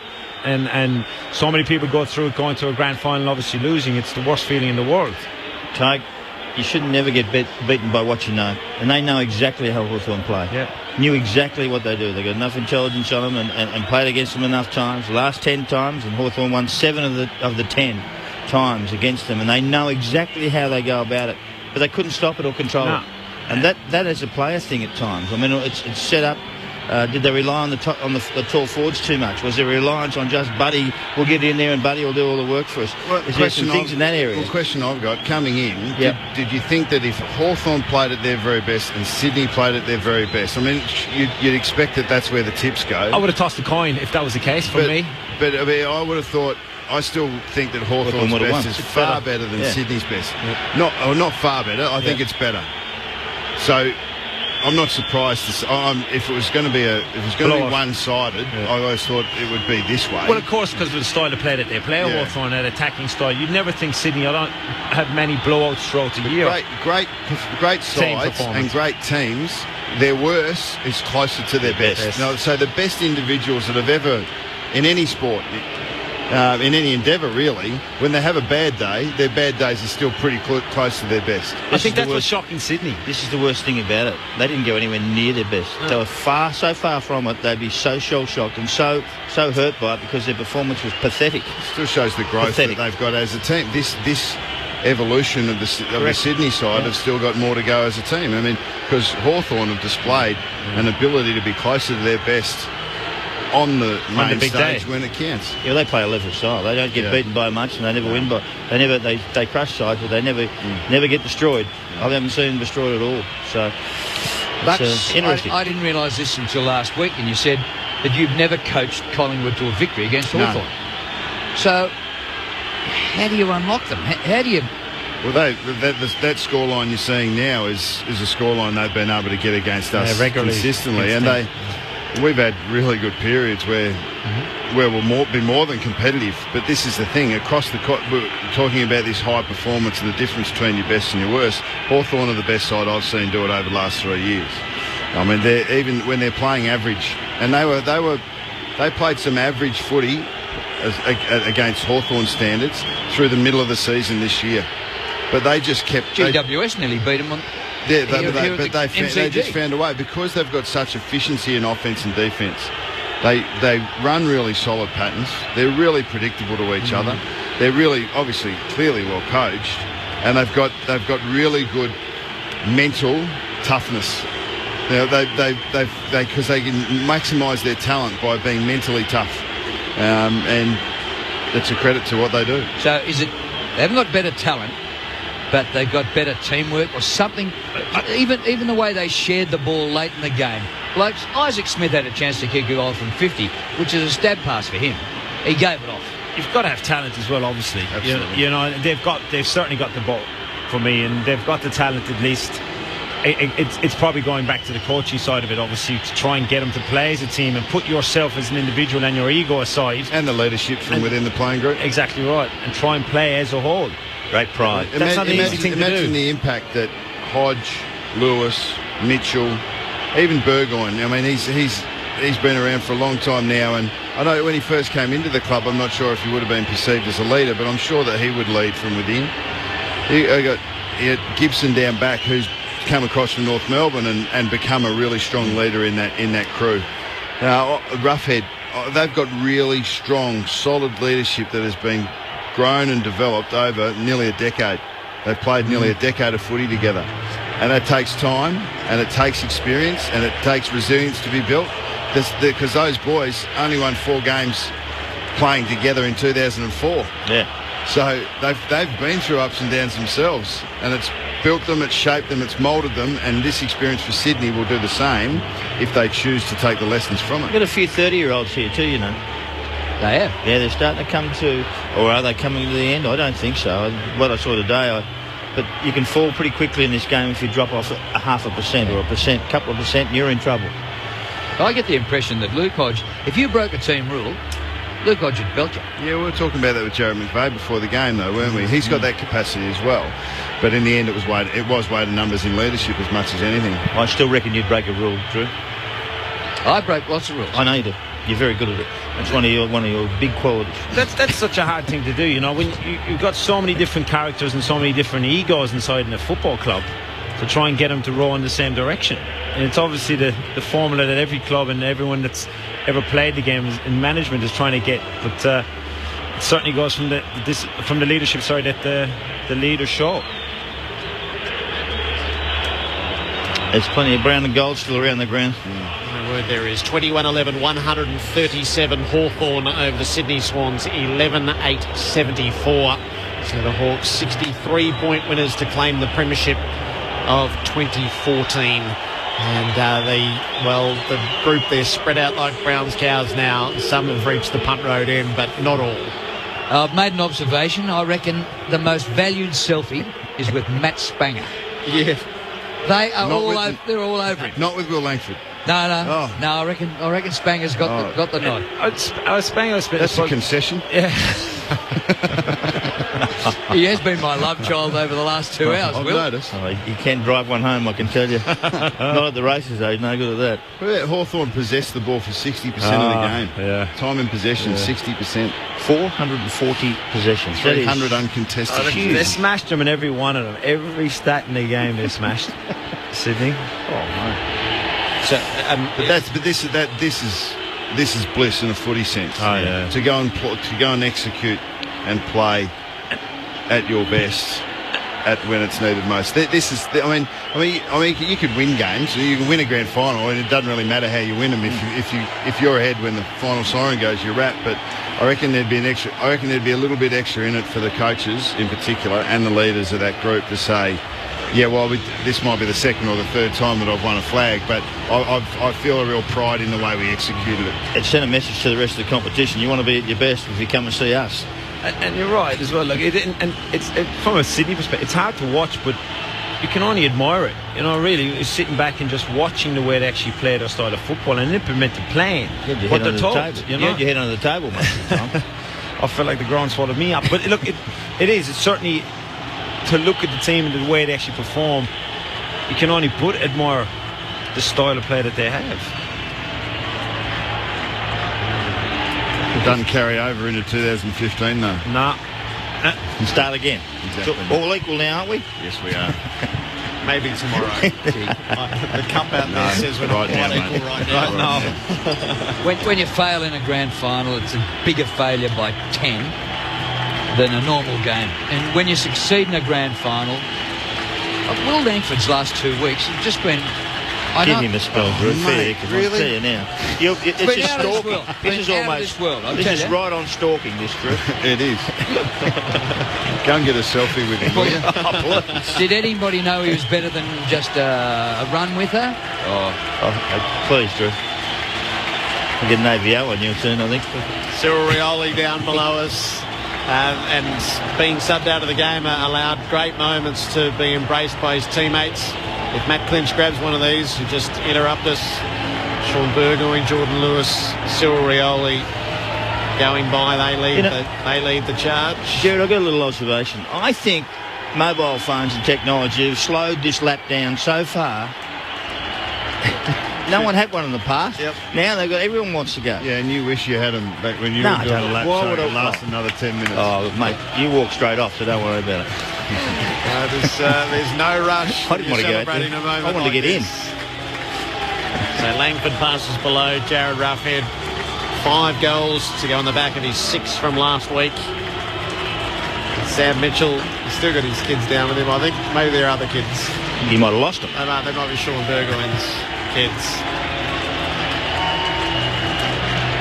Oh, yes, the selfies are still going on at the Hunt Road. It'll be another 10 minutes before they finish the lap here. Spanger will get off the ground on Monday.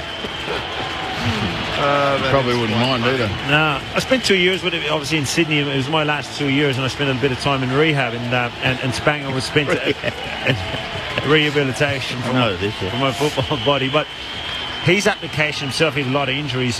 His work ethic was something that I truly admired, and it's a great story. Obviously, it's a great football story. It's great for the perseverance and resilience of a bloke to keep going. He's just signed a new 2-year contract. And like Box was saying, Shiroti called highly underrated for me. And Shiroti, I remember watching him play here against Fremantle earlier in the year in April. And I remember watching Hawthorn that game, and their kicking skills was incredible. But Spanger, the same game, was a joy to watch. And look, he would have been nervous Monday, thinking if he was going to play or not. And, it would have been a moment going, God, I hope I get my opportunity. And it's just a great football story. We were lucky to interview him here on ABC at one stage, and I understand what you're talking about. Well, it's just he's infectious, and he's a really good bloke, honest, straight, what you want to have at your footy club. And when he went up to the stage, if that wasn't the biggest roar, I don't know what was. It's amazing. Well, when Gibson went down in the middle of the year, Spanger and Chaney were both playing in that role, and in the end, you do enough just to put yourself thereabouts often enough, and then you got to take that little step through the crack of the door. It'll just open up for you a little bit, and he's had it shut on his face 3 or 4 times already. Go through West Coast and Sydney, and now here, even last year, sitting watching that last year. But persistence is a remarkable quality. It's a great trait to have, isn't it? Just to keep bouncing back. Well, for a while I thought that West Aussie Litherland was going to be. Yeah, he was the other one. He was up and around. You rode him too hard, Bruce. You actually thought he was going to be a star, and you rode him, and all of a sudden he ended up in the bin. Here's the next one. I'm thinking Will Langford's going down. I'm worried about Will now at the moment, actually. Yeah. He is shining like a beacon at the moment. Am I the one that's going to bring him down? Just keep putting too much weight on him. Cyril's doing all the Channel 7 interviews for the Hawks boys, the only one they can get. Bucks, how big a decision was it as a coaching staff, with Cyril? Was the plan, was it done before the prelim, to take the risk? I've got no doubt that all he needed to do was just stand up after last week. I mean, as I said, I think before the game, I think as a club, and Andrew Russell's got to be congratulated as the head of their athletic performance, and I think they run a really tight ship, and that's really what they've been able to do as a club. We talk about their resilience and their ability to find their best more often and that their worst is close to their best. I just think it's a consistency across the whole organisation. Everyone would understand their role and play their role to the best of their ability. I can imagine the communication being really clean and clear and consistent. And something like bringing a player back from injury, it's just right. This is how we're going to do it. These are the steps that we're going to take. Got to jump this hurdle before we move to the next one, and you just get it right. And you get the decisions and the process right more often than not, you get the best result. So I'm not surprised to see him up and about, and he ain't touched the ball 9 times, but as we said, he created some opportunities. Both the Roughheads goal come off the back of Smothers, a kick and a handball of Rioli's against Kurt Tippett. They went back the other way, and turnover goals are huge, and you can't get a big score like that without that sort of pressure, and Rioli was a key in all of that. Who's laying the dirt there, Drew? At the moment, Luke Bruce is bringing up the rear, but Spanger is in the frame to be last to do the lap. Stratton was laying in the streamers or whatever it was over there. Confetti, yeah. Mm-hmm. Angels. I don't know why you want to do that. He wanted to get a photo. Imagine if Spanger had taken the mark at the end. He would have been kicking after the siren. Yeah. The roar was huge. Pandemonium would have been, that would have been really something. It's about the only thing that didn't go right. Do you think he needs a haircut, Drew? No. Does Mark Zanotti need a haircut? He did. So the stragglers coming by now, Gibson and Lake. And Puopolo, who's starting the cup out the back. Lake's kids look a year older than they did last year, surprisingly. And Matty Spanger, as they start to get a wriggle along, that might be being waved in to make sure that they do get down to the rooms at some reasonable time. Down to Clinton. Ben McAvoy can join us on ABC Radio around the country. What a fairy tale. First year at the club, a premiership player. Yeah, absolutely. It's just a bit hard to describe, actually. It's almost beyond words, but yeah, I'm just so grateful.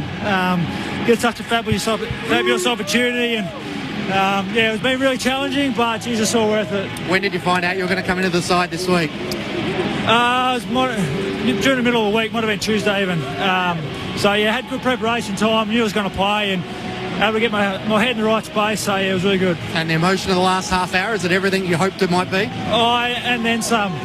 It's really emotional. It's hard to get a grasp on it, really. I'm just so grateful to get an opportunity at this club, and it's just a fairy tale, mate. And John Segler, a hug with him as well afterwards? Yeah, absolutely. I know exactly how it feels, miss out on the chance. It happened to me in 2010, so it's really tough, but he's been a fantastic player for this year. He's not going anywhere, so we'll enjoy a beer tonight. Congratulations, well done. Thanks, mate. They're finished with Ben McAvoy, who's now a premiership player. So, yes, Will Langford's out. He was just sitting on his own or a trolley out there taking it all in, and Brian Lake, as he did last year with the kids down in the streamers. So there's a few who are coming to grips with it, and that's clearly the picture of Will at the moment, and some who are just revelling in it, and Brian Lake for the second year running. Well, Will looks nearly in tears, but they call him the psychologist. He's a very smart bloke. He's going to Melbourne University studying engineering, so he'll be following the same course that his father has taken, and that's what took Chris Langford to Sydney. That's where Will grew up.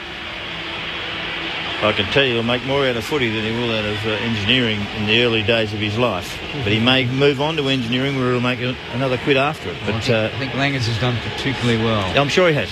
And this kid's a good player. And if you can talk about it anymore, Drew, I'm going to ring the police, I'll tell you now. Oh, Nathan, we'll finish up with you and let you go. What did we learn today, do you think? Oh, look, we learnt that getting there is half the battle, but you've still got to do the job on the day. But I think you need a deep list. You need great leadership, and clearly you need top-end talent. They've done it. The Hawthorn deserved their win, and we wouldn't have been surprised if Sydney had won, and it wouldn't have been any disgrace if Hawthorn weren't able to get up today. But what it shows is that they've just got a real strength and a consistency and a resilience that's been built up over a number of years. Really strong leadership, and the ability to perform the way they did today is just testament to the program they've been able to put together over a long period of time. And Al Clarkson, a three-time premiership coach, it doesn't happen that often, and he's still in the sweet spot, isn't he? Yes, it still looks like they've got Liam Shields coming through, and Smith's now 26, Luke Bruce young, Gunston young, Hill. They've got Langford, Duray. Don't mention Langford again. He's at enough. They've got some young players coming through. They're going to have to renew and regenerate, but that's for tomorrow. For today, Hawthorn were exceptional. Nathan, it's been great to have you as part of the preliminary final and grand final coverage. We are much the wiser for it. Hope not to be here next year. Yes. Good luck to you. Good luck for what's to come at Collingwood. Thanks. When you get a break, enjoy it. We'll see you next year. Thanks, gents. Cheers. Nathan Buckley, part of our grandstand AFL coverage. We've seen Hawthorn 21-11, 137 over the Sydney Swans, 11-8-74. Kelly Underwood is in the Sydney rooms, is she? Let's check in with Kel. Yes, Jared, if you can hear me down here in the Swans rooms. Well, the day that started with so much hope and excited expectation, pretty quiet down here. The players were allowed in as they made their way through the doors. I could see that Dane Rampy had been in tears. A lot of the players had their shoes and their socks off because they were made to wait out on the ground for quite some time for the presentation. And then the media was held out while the doors were closed. So just the board members and the players, the coaching staff and the reserve players as well in the room for about 10 or 15 minutes, and then the media allowed in. So not too many players as I look around the room at the moment. I can see Adam Goods. He's had the shower and he's already in the tracksuit looking at the watch as I speak, almost as if to say, can we get going out of here? But most duck straight into the showers or the locker rooms for some alone time. And they've got a grand final dinner in Melbourne tonight that they have to head to, and then Albert Park tomorrow morning for a presentation to the fans in the old South Melbourne region. But no appearance at the SCG. Those plans have just been scrapped. So the party is off for the Swans tomorrow afternoon. There'll be no homecoming celebrations. I think about 2 or 3 players are going to have a chat. In fact, Reece Shaw's about to have a chat to the media if you want to stay with me, or we can record we'll head this. Into the Hawthorn rooms. We'll record that. We've just had the iconic image, I think, of the afternoon where the two coaches who led Hawthorn this year, Alistair Clarkson and Brendan Bolton, got up on the fence so that we could see them and raised the cup together. A shared endeavour. Yeah. 2 coaches of the Hawks this year. I've got them both covered for height. No, you haven't. Both of them could walk under a coffee table with a top hat on. That was terrific. Let's get into the Hawthorn rooms as they start to arrive. Adam White. Thanks, Jared. And Bradley Hill is the first of the Hawks to come in. He's got the shiny gold medallion around his neck with the blue ribbon, and he's well and truly ahead of anybody else. Now we start to see them come in one by one. Geordie Lewis is there with that nick under his right eye. Luke Hodge with 2 medals around his neck. And here comes Josh Gibson and Ben Stratton with the Premiership Cup with the gold and brown ribbons tied alongside. Brian Lake, that's Isaac Smith. It's like the Karate Kid with the ribbon around his head. And that is still Isaac Smith with the shrieking. Better get out the way as Jared Rufford almost knocks me out the way. Matt Suckling, Brendan Bolton coming past as well as they're starting to circle up now. Only a couple left. Paul Puopolo and Cyril trying to get in. The cup's in the middle.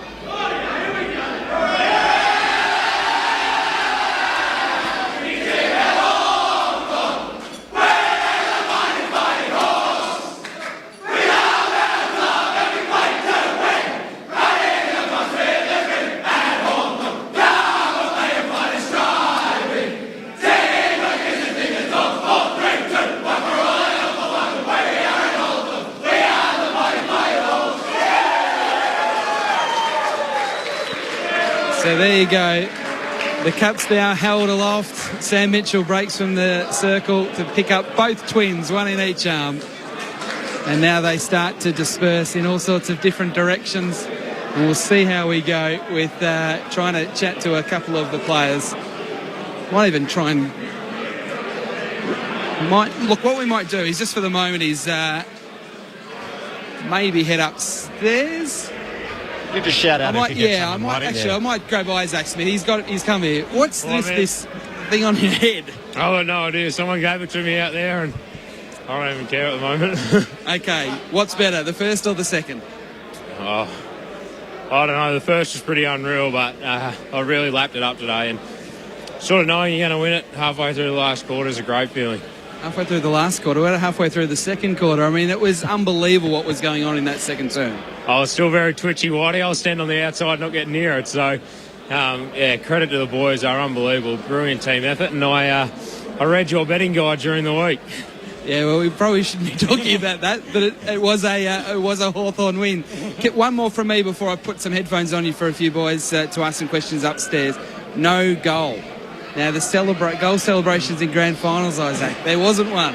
Oh, I thought I'd hand a couple off today. I had a couple of opportunities, but it was such a brilliant team effort, and that's all we'll focus on today. And it was just an unbelievable effort today. It was brilliant. We'll just grab a couple of questions upstairs. Mark McClure and Ty Kennelly are upstairs with Jared Waitley and Drew Morford. Isaac, you understand how lucky you are, and not how lucky you are, how hard you've worked to back-to-back premierships. You've been in the game a very short time, and a lot of people never get close to it, but you are such a special club. Yeah, it's brilliant. I'm obviously honoured to be drafted to the Hawthorn Football Club, and the things they got in place at the moment are working, and it's just a privilege to be here. Yeah, well done, Isaac, mate. Ty Kennelly up here. It's a bit hard to say that, actually, but no, congratulations, mate. It was a super game of football. The first half. What was your clear tactic against Sydney as far as dealing with Buddy Franklin? It was funny, we just treated him like he was any other ordinary player out there. There was obviously a lot of hype around him during the week, and the media and everyone were obviously pumping him up a fair bit, but if you worry about one player, there's another 21 out there. So, we didn't put a hell of a lot into him, to tell you the truth. Isaac, tell me about the culture there. Tell me about the leadership of this football club and the standards you set. Yeah, well, the standards are obviously very high, and you only have to stray a little bit and you're told about it, which is brilliant. It's a great, honest football club, and as you can see, we don't have a bad leader leading the whole thing. How much self-belief does Clarko instill in the football club and obviously the football players?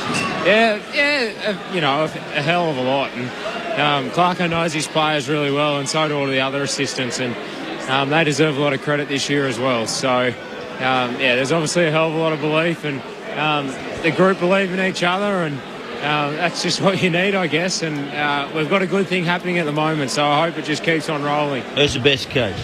Happy or Clarko? I don't love them both, so don't worry me. Isaac, how many people you got down from Wagga and the environs? I think I had to get about 15 tickets today, so not too bad. But the old credit card gets a fair whack this time of year.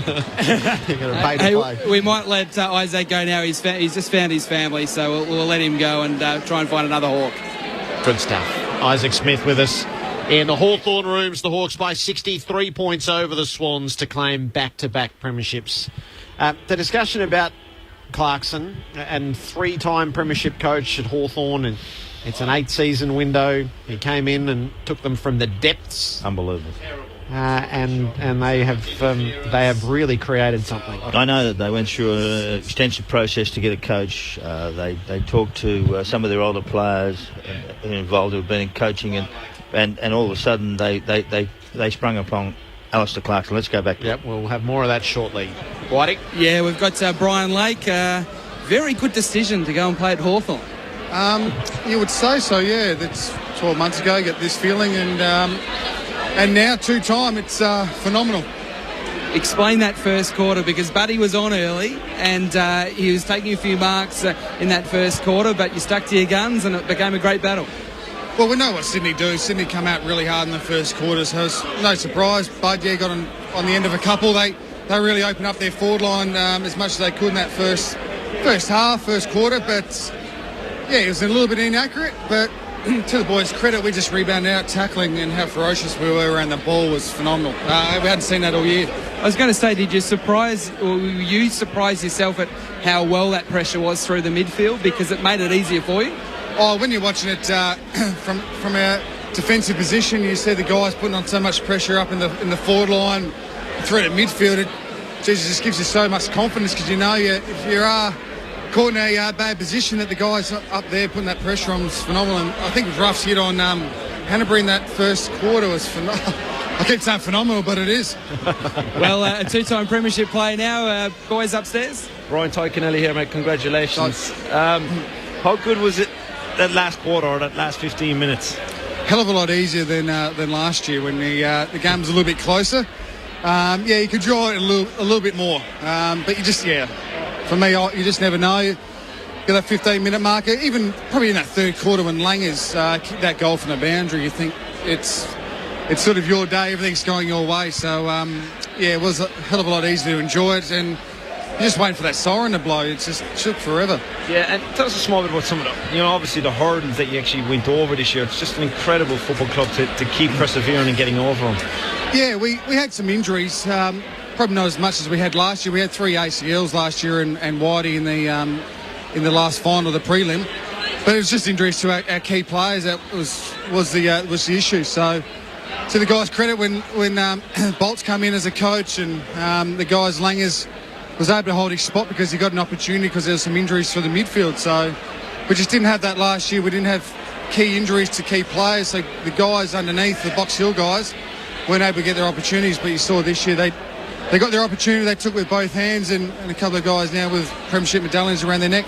Brian, how good a block is Matt Spanger? Oh, it's a great story, isn't it? He's a cult hero. Everyone loves him. You could have heard the roar when he went up there and got his medal. So it's just a great story that he's been at 3 clubs that won premiership. So he always says to everyone he's a 3-time premiership listed player, but not a premiership player. So he says wherever he goes, luck happens. So for him to finally get a medal around his neck, no doubt he's going to be one of the best on ground afterwards. Congratulations, Brian. 2 premierships in a row is no mean feat. The other thing is, I thought you took a bit of liberty in the last line of defence, taking mark of the day down there. Yeah, well, it was probably I took mark of the day, then probably the highlight of the day as well when I fell over. Yeah, I saw that, but one of the best things about you is you got back up and won the ball again. Yeah, because I was thinking, I can't stuff this up. I've already fallen over. I've made a fool out of myself. You weren't the only one who was thinking that. Oh, thank you. Yeah, there's a memory of someone falling over in one of the grand finals 2012, and it just came straight to my mind again. So I thought, no, this is not going to happen to me. Are you going to keep going? Is there another one in you? Oh, of course there is. Yeah, I want to keep playing. My body's brilliant. So it's it is brilliant. Well, it's going to be brilliant in about 4 hours. I won't feel anything. You had such a strange year, Brian. You couldn't get any continuity going, but right at the right time, you got back. Your final series has been exceptional. How do you reflect on your personal year? Yeah. Well, it's going to be good for next year. I'm not suspended going into a new season, so that helps a hell of a lot. So, a couple of issues with suspension and a weird sort of calf injury what I had, which the doctors haven't seen before. We fixed that, and we can monitor that pretty well. So the major thing was in 2010 when I hurt my knee, and that's been fine ever since. So I want to keep playing and keep enjoying success. Did you ever worry that you mightn't get a proper crack at this year as the interruptions piled up? Oh, it gets frustrating, but I'm the type of guy, I never drop your head. I look at it that you got to take positive out of everything. That I've had that suspension, but I can get a good 4 or 5 weeks. It's not like I'm injured where I can't train. I wet my ring off and got fit and got strong, and it was always going to benefit me in the finals. It take a little while just to get the game sense going, but as soon as that came back, and I knew I had the run in the legs, so I did so much work. Hey, Brian, your kids reckon the last Saturday in September at the MCG, it's just every time I'm going to go out and roll in the confetti. They look like angels on this day, but they are a nightmare. I would have loved to have seen them last night and this morning, just causing me grey hairs, but then all of a sudden when the cameras are on, they're little angels. So I should film them when they're bad, just to give them a little bit of a bad rap. Brian, you've got to remember they're a product of you. Yeah, they've got a little bit of the angry side to them as well. No one sees. Brian, congratulations. Yeah, well done. Well done. No worries. Thanks, guys. Brian Lake was superb during the final series and again today, and now 2 premierships in 2 years with the Hawks. The polling for the Norm Smith, Luke Hodge 10 votes, Jordan Lewis 9, Sam Mitchell 9. Wow, it's close enough. Yeah, between their 3 prolific players. So Hodge got 3-3-2-2. And my mate Will got 1. Our mate here. My mate Will got 1. Our mate here didn't even give him 1. No, 3-3-2-1 for Lewis and 3-2-2-1-1 Mitchell. He was the only one who picked up votes from all 5. Were you Lewis or Hodge? No, I actually went Lewis, Hodge, Brian, Bradley Hill. Yep. That's how I went. But Bucks will be the odd man out. He'll get a caning. When you see those 3, before the game, and they play the games that they played, you'd say they'd win. Yes. As good as a game, if you saw Hodge, Lewis and Mitchell play as good as they have, you'd say, well, it's going to take something spectacular for Sydney to do it. And that's exactly what they've done. You've led by example, and they're obviously quality ball winners and quality players when they get the ball in their hand, but it's incredible close, wasn't it? Yeah. Mitchell, 33 touches, Is he a left footer or a right footer? No, he's a right footer who had to go left because he had some problem with his leg. And now he kicks better on non-preferred. Well, he's done it. He gets 30 a game. It gives you a few over 20 games, 30 a game. What's that? Gives you a few options to go on the other side. That's 600.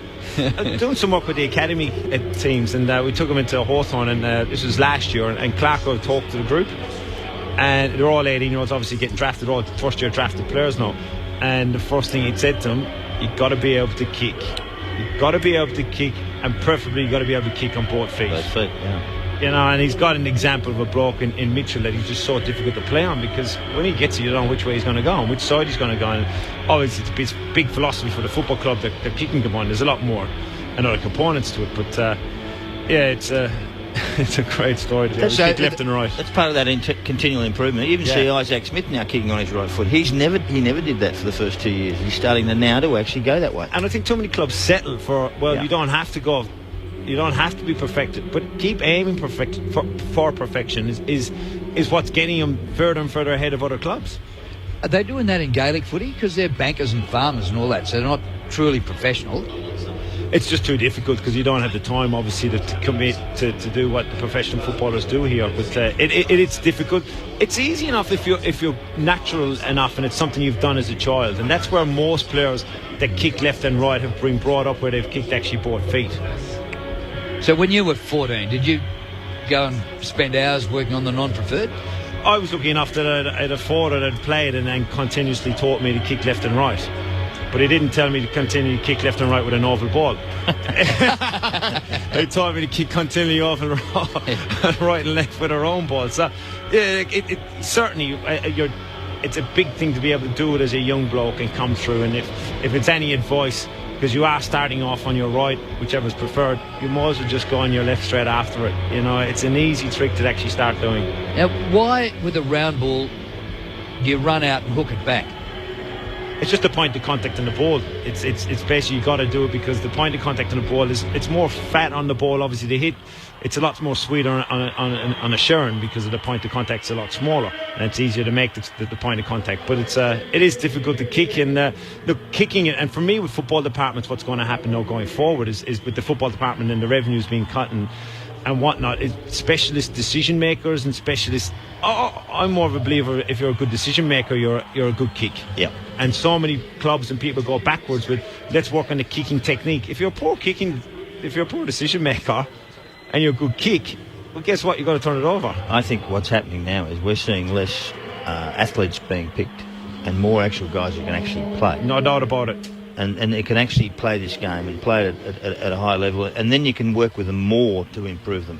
The ones who are athletes, seriously, you're wasting time with someone fair to them. It's the way to go. Obviously, you can get someone fit.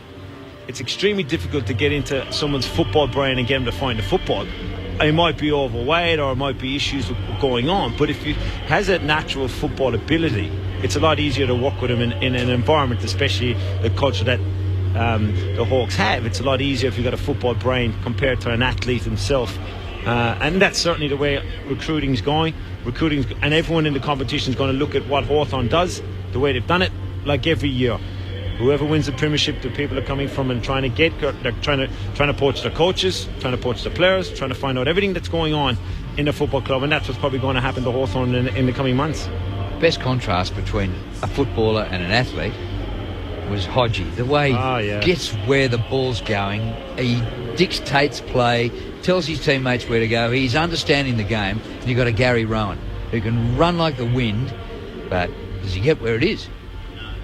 Hodgie's the one who he's a pure footballer. Yeah. You can't teach people that. That's just unteachable. You can say, you're going to be in this spot at this time, and they can get there. Yeah, but you know what? The ball ain't there, and you're right. And there's a stack of them out there. And there was a recruiting coup for 10 or 15 years of this stuff. And I think we're paying for it. There's better kids out there who can play and have a nous, footy nous. Look at Greg Williams. He was slow. He was round. He got sent elsewhere by 2 clubs.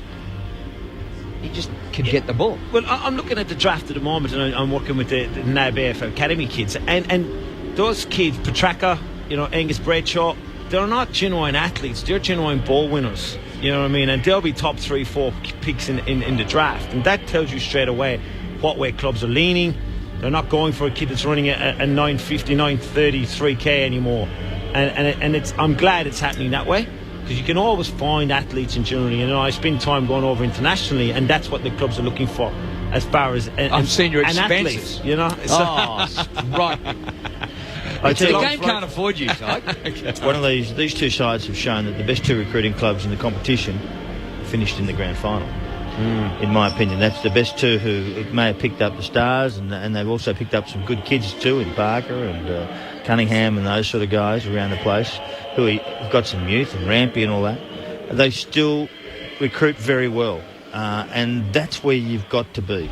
The environment is so crucial for me as well. You can recruit well, and you just need such a strong environment when they get there, and that's what the two clubs have. I think along with Geelong, the environment that they bring players into is just top notch, and that helps when you do recruit talent, young talent, or obviously players from other clubs that are able to create and influence a game like Lake and whatnot have in the grand final.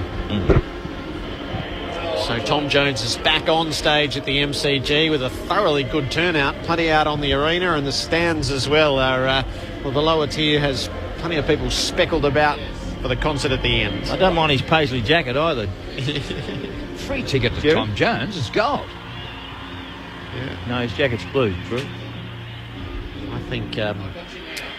I think there'll be some teenage girls making their way here for Ed Sheeran, who'll go second this time around. So Tom's the lead-off act because the main affair is a bit younger. He's going to bed soon, isn't he? Yeah, that's right.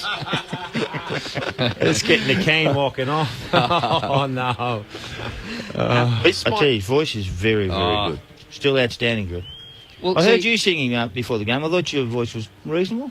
In Wales, they don't worry about playing rugby, cricket, football or anything else. They just sing. They do worry about playing rugby. Susan Boyle as well is actually a Welsh girl, so they're great singers. Their main sport is singing. Really? Oh, everybody can sing, from a coal miner to the banker. It's not unusual to find a singer in Wales. I'm tipping you're going to get up and sing. Can you sing? No Irish sing. Irish are good singers. Yeah, we like. I can play a few tunes, but no, I can't sing. I've a bit like a crow, I'm afraid. I think I'm great after a couple of beers, but I'm afraid I think so does everybody else. All right, this might be our best moment to go through all the stats, Drew, while Adam White is lingering in the Hawthorn rooms, and we'll get something from the Sydney rooms as well. No, we'll go straight to the Hawthorn rooms with White. We had to get Will Langford. I was desperate to get him because you had such an amazing game, and Will, your dad's a premiership Hawthorn player, now you are. Yeah, I suppose I am, and when you put it like that, it's pretty overwhelming, really. It's a dream come true. Going into this year, you'd played a game, you were in and out of the team for most of the year. What clicked? What saw you become this player you've become in the last couple of months? I don't know that any one thing clicked. It's just really the accumulation of a lot of hard work that comes to a head, and I don't think I'm doing anything overly special. I think that's what is great about our team is we've got clear roles and everyone can come in, and there's probably 30 guys on our list that can come in and play a role, and it's pretty boring to say that, but that's the truth, and that's probably why we got the result we did today. And what was it like? Was it what you imagined it would be that last quarter, considering the history of the football club and your family? Was it what you thought it would be when you got to experience it? Not really. I don't know what I thought it was going to be, because it was certainly not like what happened. I was pretty overwhelmed and tried to keep things under wraps, but once the siren went at the end, it's surreal, really. It's absolutely immense. Well, there's Ty Kennelly upstairs. There is Drew Morfitt, Jared Waitley and Mark McClure. G'day, Will. What was your role today? Well, I don't think there's any role in particular. I was just out there hunting the footy and just trying to play with intensity. That's probably what stands me in good stead when I'm out there, just hitting the contest hard. Well, I'll tell you what, you've got a brand new fan. His name's Drew Morfitt. He's been in the game 50 years and he has a love affair with you right now. Oh, he's the first one, so I'll take it. There's going to be many more. I was pushing up for votes in the Norm Smith and all that. I mean, you kick the long running goal, you kick the one from the boundary line. Take us through the one from the boundary line. Yeah, I don't really know what was going on there. I somehow got the ball and just sent it on its way and got a lucky bounce to the line, so don't know how much I meant it, but I'll take it, that's for sure. Now, what we're going to do, I'm going to be fair here to Will. His dad's right next to us. He's got the Premiership Cup, so we'll take the headphones off. He's got the family with him. The cup's there, and they've both got. This is a huge family moment for the Langfords. We might even be able to get Chris potentially after this, but the whole family's in there for the family photo with the shiny Premiership Cup. As you can tell, he's completely overwhelmed by it all, Will. I don't think he's quite realised what he's actually done. Yeah, it's a very proud family photo. I'll just try and grab Chris, ABC Grant. No, he wants to go and see with his family, so there you go. We've just been given the cold shoulder. No, not really. We'll try and get someone else, boys, but for the moment, back up the stairs. Good as gold. So I reckon Will would be too young to remember Langer's career. So I'm not certain about that. So Will's 22. When did Langford finish up? He would have played into the early 90s, do you think? Well, it'd be a line ball. Yeah. I don't reckon Will would have been like Lakey's kids or Sammy Mitchell's kids out on the ground after a premiership. So, they're completely different players. Yep. But they're both brainiacs, and they'll both make plenty of money. Sound overly exuberant. I don't? No, Will. He didn't. In New South Wales boy, he's probably a bit heartened that the Swans lost. His teammates reckon he's a bit of an oddball.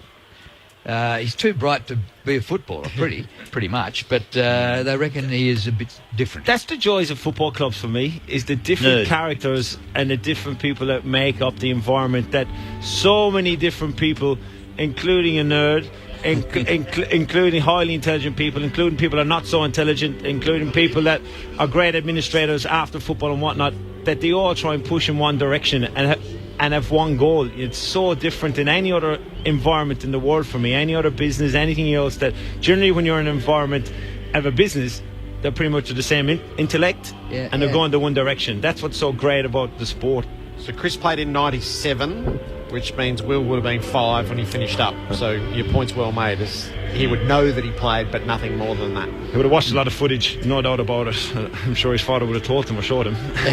Showed him how good he was. Exactly right. Now, if there's been a love affair between myself and Will tonight, if we get Jordan Lewis on, then the love affair will emerge between McClure and Lewis. Yep. No, that's not true.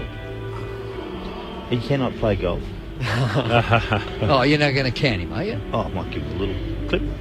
I'm shattered we didn't get him up for the Norm Smith. Oh, I know, we tried. Yeah. God love you know what? He's no good. And Buckley's no good. No, Jordan gave Jordan 3, so he is good. You can't stab him while he's not here. Yes, you can. Nathan did the right thing. It wouldn't matter if he wasn't there. But I don't mind sharing this. As Bob Murphy was texting back and forth, has he got it? And he going, I reckon he needs a goal, just to put the exclamation mark on it. So Geordie's come up a goal shorter than Norm Smith. He's missed by 1 vote, Adam White. Okay, Jordan's, it's got to be quick, so I'm just going to go straight up. Sellers, Jared, you got Jordan Lewis, 3-time Hawthorn Premiership player. How good is it, Geordie? Listen, I find it hard to describe. It's just such a great experience, and I think the way we played today was probably nearly our best game for the year, to be honest. We understand they're a great defensive side. We had to bring our A game in terms of that, but we understood that we had some really damaging weapons in terms of our offence as well. A lot was spoken about their key players, and we just sat back and listened and understood that we had a job to do today. How soon in the game did you know that you were on with that pressure? To be honest, probably the first 5 minutes. I know it's a long game, but you do look for signs early and to understand how other players are playing. You never really quite know going into a game, but the pressure that we put on probably in the first 5 or 10 minutes suggested to me that we're in for a good day. It's been a long time coming. Get the third one. 1 year, actually. 365 days. So I think when we won our last one last year, we actually had a sign in there saying 365 days, get ready. So it's amazing how it pans out. A couple of groomsmen had a bit of a stink. Yeah, Josh Gibson, I'll have to sort him out later. Buddy was pretty disappointed after the game, but we understand it's a competitive game. He's trying to win for his side, and we're trying to win for our side. So there's no love lost. Ty Kennelly up here, congratulations. I heard a story last year, I think it was a couple of weeks into your break, and you got a call or a text message, I think it was from Hodgie, so I might have been wrong, about correcting what was going on in your off-season and trying to focus on the year that's ahead. Is it true? And how much of an influence did it have if it was true? No, it wasn't true, so I'll squash that right now. No problem. Sorry, Ty. I wanted to give you a little bit more than that, but it simply didn't happen, yeah. In the overall scheme of things, Jordan, has this been the best year of your career? Oh, you can't argue with that. I think it's probably been the most consistent. I've played some good games, obviously, in my career up to date, but to be a regular contributor, week in, week out, and cement myself in what is a really good side, and to cap it off with the premiership, it certainly is a year that I'll never forget. So tell us a small bit about the standards that are set at that football club. Yeah, I think, as you know, Ty, we really pride ourselves on culture. We think everything is driven from there, and we get guys in, and if they don't adapt to our culture, we can't play them. And sorry, boys, I'm getting told to go here. We better let Jordan go. He's been good enough to give us some time, considering that everyone else has gone in. So he wants to have a chat to Sellers and Gerald. So that's good that he's done it for us. Well, Jordan Lewis, runner-up in the Norm Smith medal. The Hawks by 63 points. The Premiers. Let's do the numbers now, Drew, before we get something out of the Sydney rooms. Well, having just spoken to Geordie Lewis, he led all comers with 37 possessions, 21 kicks, 16 hand passes. 14 of his 37 were contested. 8 marks, 7 clearances. It was just the perfect game. 139 Dream Team points. I know Dream Team's now finished, but Dream Team is a combination of all facets of the game: kicks, marks, handballs, tackles, efforts, and so on. So 139 is huge. 157 Dream Team points was Luke Hodge, who won the medal with 35 possessions, kicked a couple of goals, 21 kicks, 14 hand passes. He took 12 marks, 4 clearances, 4 tackles. He did the lot. Forward and back, Luke Hodge, the medal. 33 possessions for Sam Mitchell. He just gets better and better, Sammy Mitchell. 12 of them contested, 9 marks, 7 clearances, and 146 Dream Team points. So those three were a mile ahead of the rest. Hodge, 157 Dream Team points. Mitchell, 146. And Lewis, 139. Next best was my man, Will Langford, had 103 Dream Team points for his 21 possessions, but he kicked 3 goals. Josh Gibson had 32 touches, which is no mean feat, mostly against his old mate Buddy. Birchall 25, Burgoyne 24, Hill 23, Stratton 22, Shields 22, down to Langford 21, and Lake with 21. For the opposition, Josh Kennedy, he started really well, finished with 29 disposals, 15 of them contested, 5 marks, 5 clearances, 4 tackles, and 100 Dream Team points. He was the only Swans player to get to triple figures. Next best was on 93, Nick Malcheski. He had 26 disposals. Rhys Shaw had 25. Luke Parker, I thought he was disappointing, but he finished with 20 possessions, just 7 kicks, 13 hand passes. Hanbury, 20 possessions. Jack, 18. Tippett, 16. Franklin, 14 possessions. He kicked 4 goals, 2. He had 11 kicks, 3 hand passes, 4 contested possessions. He took 7 marks, Buddy, for his... 5 marks, 5 marks, Franklin, for his 4 goals, 2, and 14 total disposals. He'd have to be disappointed with that. Goods, well, he was goods, and he was good. But 13 possessions, will it be his last game? I think it'll be floated during the week. Lloyd, 11. McVeigh, 11. Grundy, 11. Richards, 11. McGlynn, 11. But when you're starting to get down to these levels, I'd say they'd have to be disappointed with that. From the bottom, Jetta was very disappointing. 4 touches. Rowan, 7 possessions. Rampy, 8. Bird, 8. Sam Reid, 8 possessions. Overall, the discrepancy was incredible. Hawthorn, 442 touches to 298. So that is a win of 144 possessions. Hawthorn over Sydney. 144. It's 22 players on the ground. That's 7. You got no good at maths. I'm no good at maths. So I'm trying to work out how many extra players Hawthorn had on the ground. Look, I think reading into the stats after half time for me was probably shut chop. And I keep going back to that first half, first quarter and a half, I suppose. It's you'll read into stats because the game was over pretty much at half time. And you'll read as much as you can into the stats, but you probably want to read the stats in the first half that was so telling. But it's an absolute shellacking. It's a hammering in every stat that's there in a grand final. And honestly, the most positive and the most enthusiastic Hawthorn supporter would not have predicted this. There's no way in the world they would have.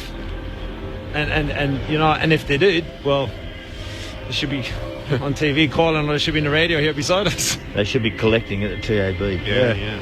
Hawks by 63. Let's touch base with the Swans. Kelly Underwood was there when Ted Richards was sent forth.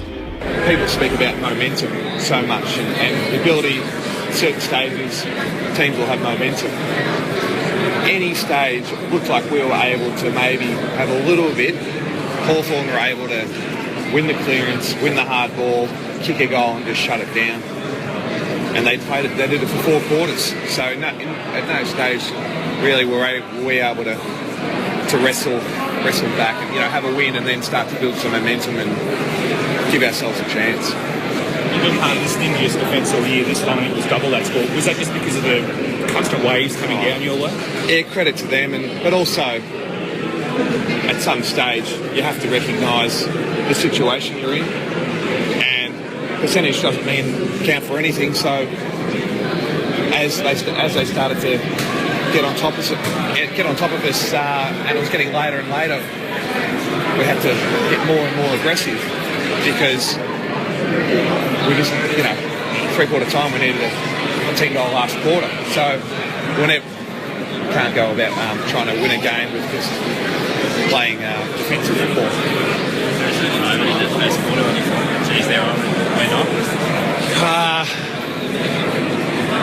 Yeah, well, I actually thought we started it okay. It was a real arm wrestle early on, but I think it was about that, probably halfway through the first quarter, maybe towards the end of the first, where they were starting to get on top of us. And whether it be clearances or outside in the uncontested marks, uncontested disposals.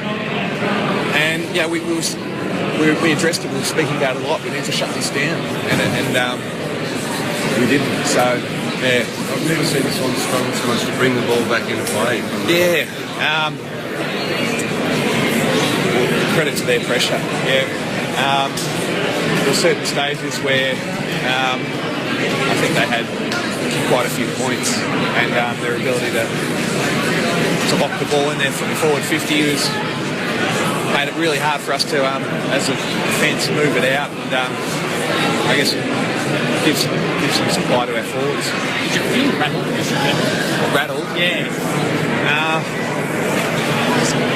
Well, you start to become aware of the situation as the game goes on, that we're playing catch-up football here. And as the game goes more and more on and the lead gets bigger, you start to realise that the situation that we're going to need to, I'm not sure if rattled's the right word, but just maybe disappointed and annoyed and frustrated and about the situation that we're in. What point in the game did you think we can't get back in? So I knew at 3/4 time that the situation we're in was a bloody tough situation, but teams have kicked 10 goals in a quarter before. But I knew that if we're going to be able to do it, it was a bloody tough chance. But we tried, but just Hawthorn came at us again. The rest of the guys after the game, it's just all sort of Jared and Karen get up and say something. Nah, we're all pretty flat. So there's no point talking about things right now because we're all aware of the opportunity that we missed, and in time we'll have a chat about it. But right now we're all, as you can imagine, all pretty flat. How did John react at half time? What sort of? We all tried to. He was disappointed in part of how we were playing, but at the same time he was positive and spoke about the opportunity that we can still win this. And so he was upbeat. Yeah, he was upbeat. Yeah, I mean, still we're still aware of the situation that we'd put ourselves in, but I think we changed a couple of things. We had someone back at certain stages, but we were going for the win, and we went out there incredibly positive at three-quarter time that we can get them back. That was Ted Richards in the Swans rooms, and that word shell-shocked really does sum that up. Chris Langford's an AFL commissioner. He is a premiership winner at Hawthorn. It's a blue blood family with the Hawks. They now have a son who's a premiership player as well. Whitey? Yeah, that's exactly right. Chris, more than one premiership with Hawthorn. Now his son's won one. How does that feel for the family? Oh, pretty good. Pretty good. I mean, I'm more worried about just my son's great effort today, and it's amazing as a parent to go along and see your kids performing and doing well under pressure. You sound like Will. He was just completely gobsmacked with what had happened and was sort of struggling to take it all in. Yeah, it's very hard. Pinch yourself, and it's a great feeling. And obviously, hard to be completely objective about it all, but to look back and go, well, geez, they won by 63 points and they beat a really good team. And they put a huge amount of pressure on them, and they worked really well together. And my son was a good part of it, so amazing. Oh, I just asked Will before about what's clicked, what's made him this footballer he is. Is it simply opportunity? Is it belief? What do you think it's been? Oh, I think it's opportunity, meeting commitment and belief and self-confidence. He's been given a lot of confidence and encouragement and some huge amount of development work by the coaches. So the club have done it really well. He's come along pretty raw, physically and footy smarts wise, and he had some really good ingredients to work with, and he's responded really well. So it's great for the club and obviously great for Will. When he was young, did he always want to be a Hawthorn footballer? Doesn't every kid want to be a football star when they grow up? He was no different. But I guess you sort of say, expectations are high. The dad's a bit of a shadow in him, so I try and step back, and I shouldn't be talking today. I should be letting him do the talking because he's done really well. Yeah, I'll let you go back to the family, Chris. Really appreciate it. Chris Langford there. The players have just re-emerged from their meeting. So what happened, Jared, after we spoke to Jordan Lewis, they went in behind closed doors and obviously had a moment again with just the team and the coaches. It was great to see Alistair Clarkson. He sung the song with the players. Brendan Bolton was in there as well. It's just as good as it was last year, to be perfectly honest. It's a monster feat to go back-to-back in any age, but let alone one that is so dedicated to equalisation. So great to have a word from Chris Langford, the AFL Commissioner, the Premiership player, Premiership player's father. Yep, with equalisation, you're supposed to win a premiership once every 18 years. So to win 2 in 2... 3 and 7. 3 and 7 is out of control. Actually, their record's incredible. They won their first in 61. They've won 12 since then. Now that is, I think that's up there with that's better than anybody in the competition from that year on, from 60s till now. And they used to run Wooden Spoon regularly, didn't they? Yeah, they were a very poor club at one stage, and then at one stage they almost wanted to join up with Melbourne. So they've had some ups and downs and bits and pieces, but to win 12 premierships in that short period of time, which is 52 years, that's a very, very good effort. 54 years, sorry. Just recap your votes for us, Sellers, and why. The 3-2-1 from the grand final of 2014. Well, my votes, I gave one to Bradley Hill, who's just become an outstanding running player, an outside player who uses the ball. But when he has to go and win the ball, he gets in there as well. He tackles, he chases. But his ball use and the way he wins it, and his carry, his run, is just devastating for other sides.